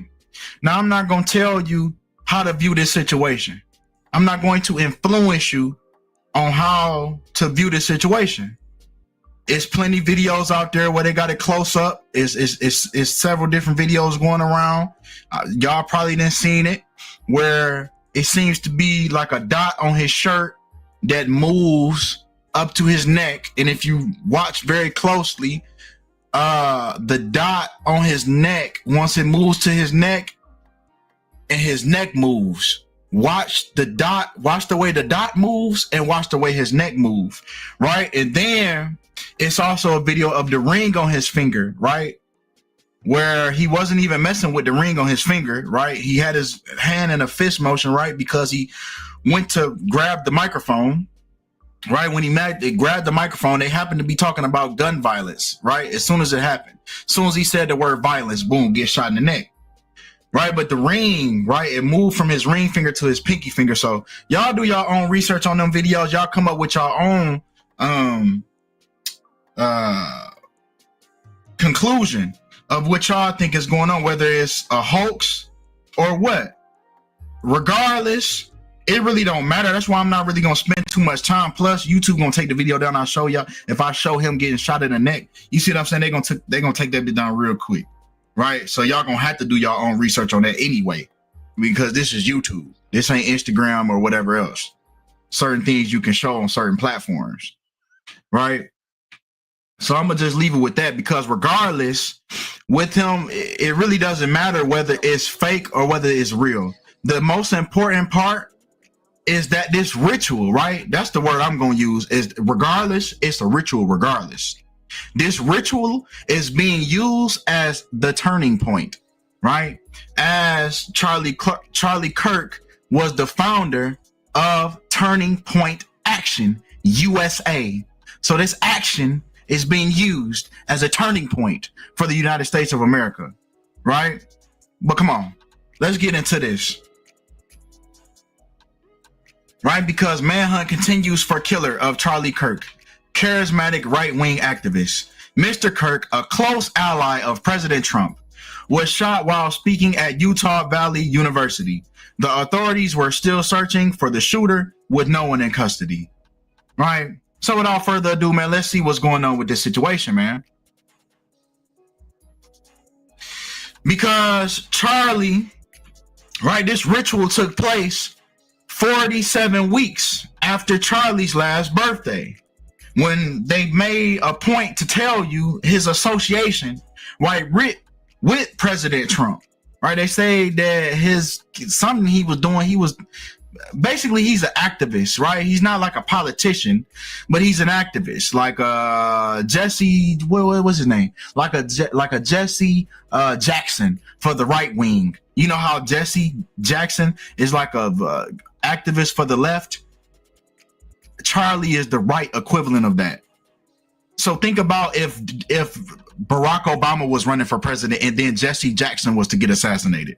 This like the equivalent of that, right? Charlie Kirk. Right, so 47. So off top we got 47.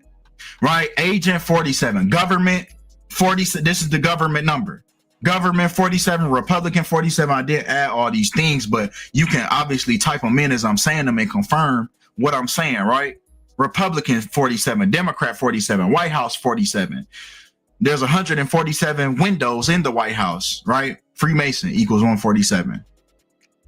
All right, so off top, this is a government operation.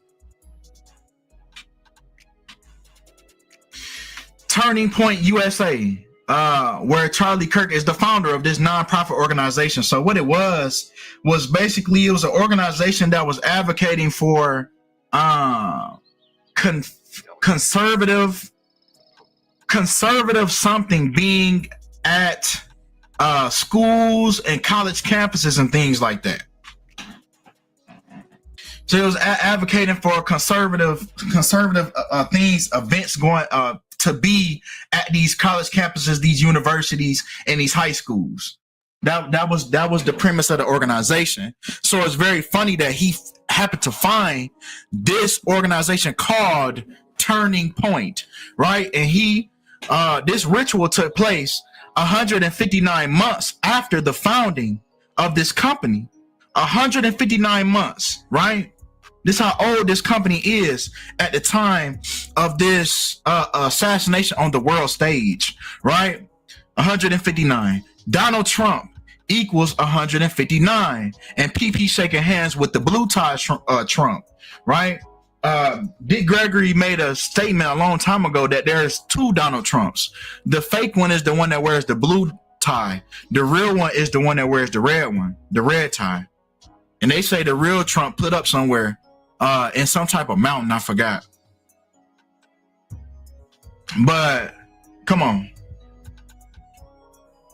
Because this ritual, right, this assassination, right, quote unquote, takes place 88 days after Trump's birthday. Trump equals 88. Turning Point USA, the name of the company, equals 88. And we've seen a lot of rituals before this that we can see that these events all together are creating a turning point for the United States with this number 88. We've been seeing this number a lot lately, right? Frank Caprio, kind judge on Rhode Island TV show, dies at 88. Judge equals 88, right? We heard about Malcolm Jamal Warner dying at the time that Bill Cosby is 88 years old. Right? Then a couple days ago, 88-year-old jewelry store owner was assaulted during a smash and grab in a jewelry store. 88. Then not to the most important one, the first Jesuit Pope, Pope Francis, died at 88. Holy Roman Empire equals 88. All of these events are ushering the turning point for the United States. So whether he really died or not is really irrelevant, for real, in my opinion. Because regardless, this ritual is being used as a turning point. But come on. Right? Because we got this synchronicity between Pope Francis. And although he's dead, they're still going to use, right? And then even before he died, his death was being foreshadowed. I had mentioned this when Donald Trump had won the presidency, the electoral votes that he received. He received 312 electoral college votes, right? This has nothing to do with the popular vote. So the survey that everybody else take when they go put in a ballot, that has nothing to do with this 312. This 312 has to do with the electoral college that you have no delegation over, right? Jorge Mario Bergoglio equals 312. That's Pope Francis' birth name. That was his birth name. Then he dies at 88 as Trump is in the presidency, when once again Trump equals 88.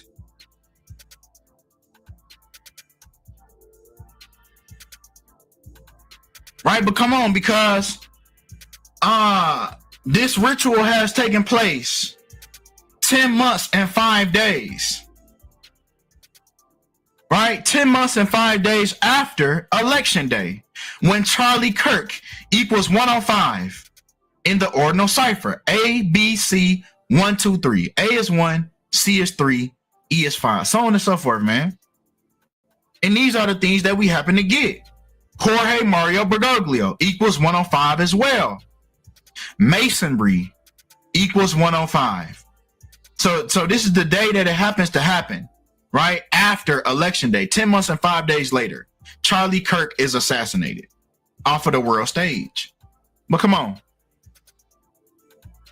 Because remember, the 5th of November, right? Remember that song, right? That's the day that the election took place, November 5th, 11/5.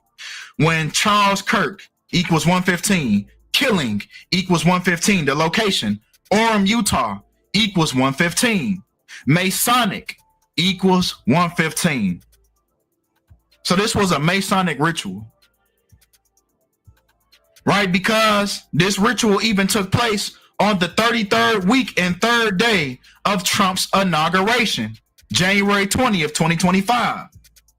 This assassination, right, has taken place on the 33rd week and the 3rd day. Masonry equals 33. Right?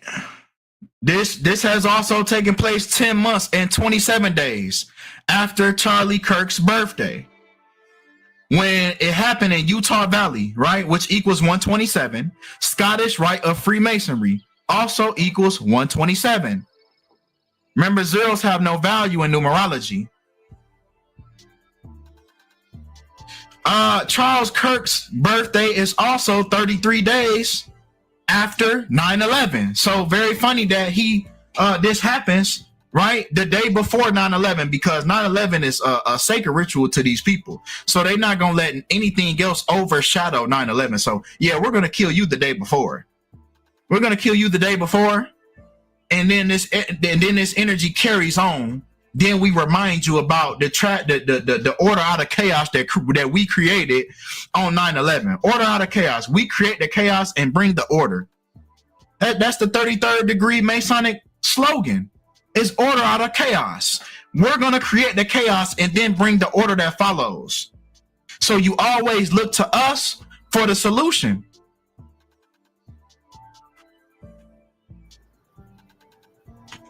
(33) 9/11. So we talk about 9/11. So this happened the day before 9/11, right? Then Charlie Kirk gets assassinated in Utah Valley University, which equals 116. The reflection of 9/11. 116 flipped at 9. And then when Donald Trump, his fake attempted assassination where he gets shot in the ear, right? No, that was real. Somebody trying to kill him, but the Secret That was just a warning. Service don't find it urgent enough to get him off the stage. He got time to take this patriotic photo, right? While he getting shot at, while somebody trying to knock him off, right? He got time to stop and make this this patriotic pose at 6:11 p.m. 6:11, 9/11, 1:16. All reflections of 9/11. They doing rituals, man. They doing rituals before your very eyes. They're doing rituals. But that's all we got for this video, man. Y'all let me know what y'all think about this video in the comments, man. Cultfigga. Follow me.